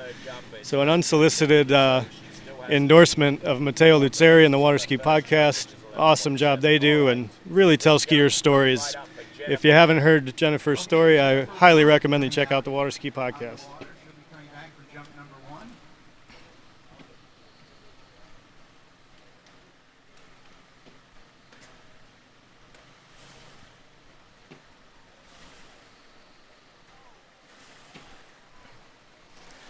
Jennifer LaPointe back on the water.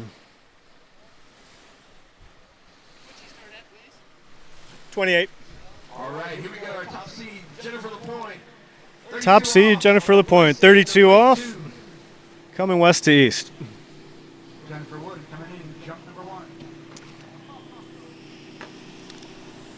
Making quick work of 32 off, making it look easy.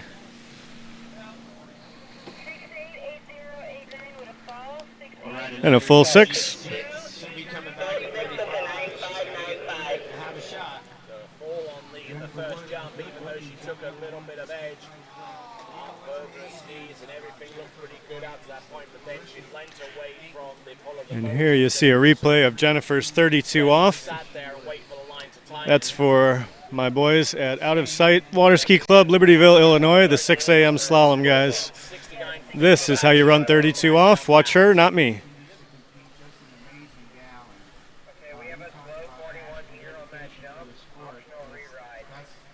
Doesn't get any more intense than that. Absolutely, Hank. And that's kind of the nature of our sport in general, is perseverance and Quick look at the leaderboard. You see Lori Krieger on top, 2 at 38. Well, the same thing with Chris. Jennifer coming back now at 35. Must run pass, first shot at the lead. And he had like a 2-hour wait for his runoff for the men's 7 title and comes out, old 38, runs 2 at 39 to win. So they're both amazing. Jennifer LaPointe back on the water, 35 off. tight he always was, and then he came out and just crushed it. But her turn right now, 35 off, Jennifer LaPointe. One-handed gate, and she's dropping in. She's got for us. So rewrite for a fast second segment. Looked a little forward coming out of 1. 2 looks good. Around 4. Piece of cake at 6. And 6 more for Jennifer. That was 35 off.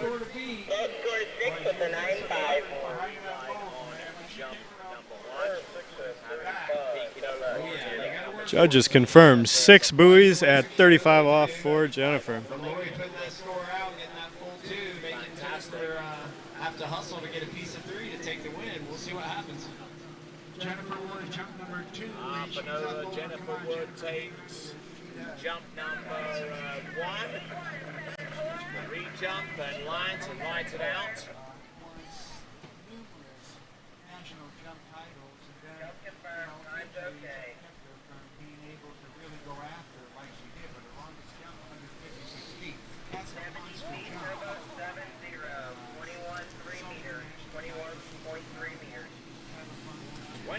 3-time world record Jennifer LaPointe sits at the west end of the lake, coming back for her shot at the lead and the championship in the Masters Women Division. She'll be coming back on Purple Loop, 38 off.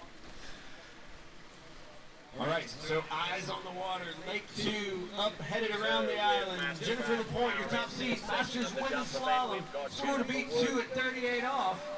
Score to beat, Lori Kruger 2 at 38. Here's Jennifer LaPointe for the win. She's out for the gates. And here she comes. Around 1 headed to 2. Oh my, looking for the S curve. Around 2, and it just didn't work out. She loses the handle.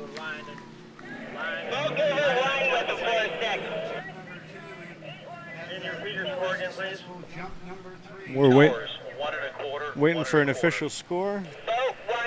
With a 4-6. All right, majority 1 1/4, 38 off. And with majority rule, Jennifer LaPointe with a score of 1 1/4 at 38 off, and that means Lori Kruger is your 2020 Goode U.S. Water Ski National Champion, Masters Women's Slalom. Congratulations to Lori and the rest of the crew here in the Masters Women Division. Awesome skiing. Third place, Dina Calgar with 4:35 off. You just saw Jen LaPointe become our runner-up with 1 1/4 at 38 off.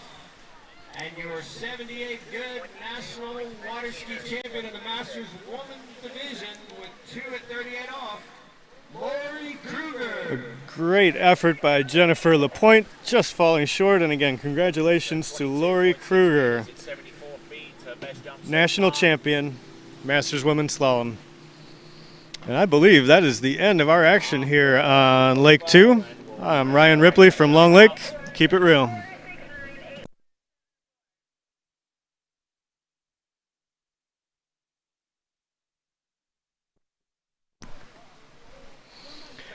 I'd be remiss if I didn't go through the leaderboard. Thanks to Tony Lightfoot for keeping me on task here. And you see Stephanie Sang, 6th place, 1 1/2 at 32 off. Excuse me, 1 1/2 at 35 off. Okay, thank you very much. Patricia Burt, 2 at 35 off. Nope, I'm all sideways on the leaderboard here. Forgive me, folks. I missed it. See you in the morning. Okay, just say goodbye to the folks And again, Ryan Ripley signing off here on Lake 2. When I walk into the room, wind blows underneath the soles of my brand new pair of shoes. I got the attention. I'm on a mission. No sweat in the way I step. I got a fresh new attitude. Oh my, my, my. Oh my, my, my. Call me a king. Buy me a crown. This is a shrimp po' boy. It could just be a sandwich, but today, you're in Louisiana. Today, you got up with the sun to enjoy the best bass fishing on Earth. Today, you walked historic halls where ghosts might pay a visit, but spirits are always present. Today, you wandered into a hole-in-the-wall cafe and fed your soul with a frosty local brew and this shrimp po' boy. Anywhere else, it's just a sandwich. But today, you're in Louisiana.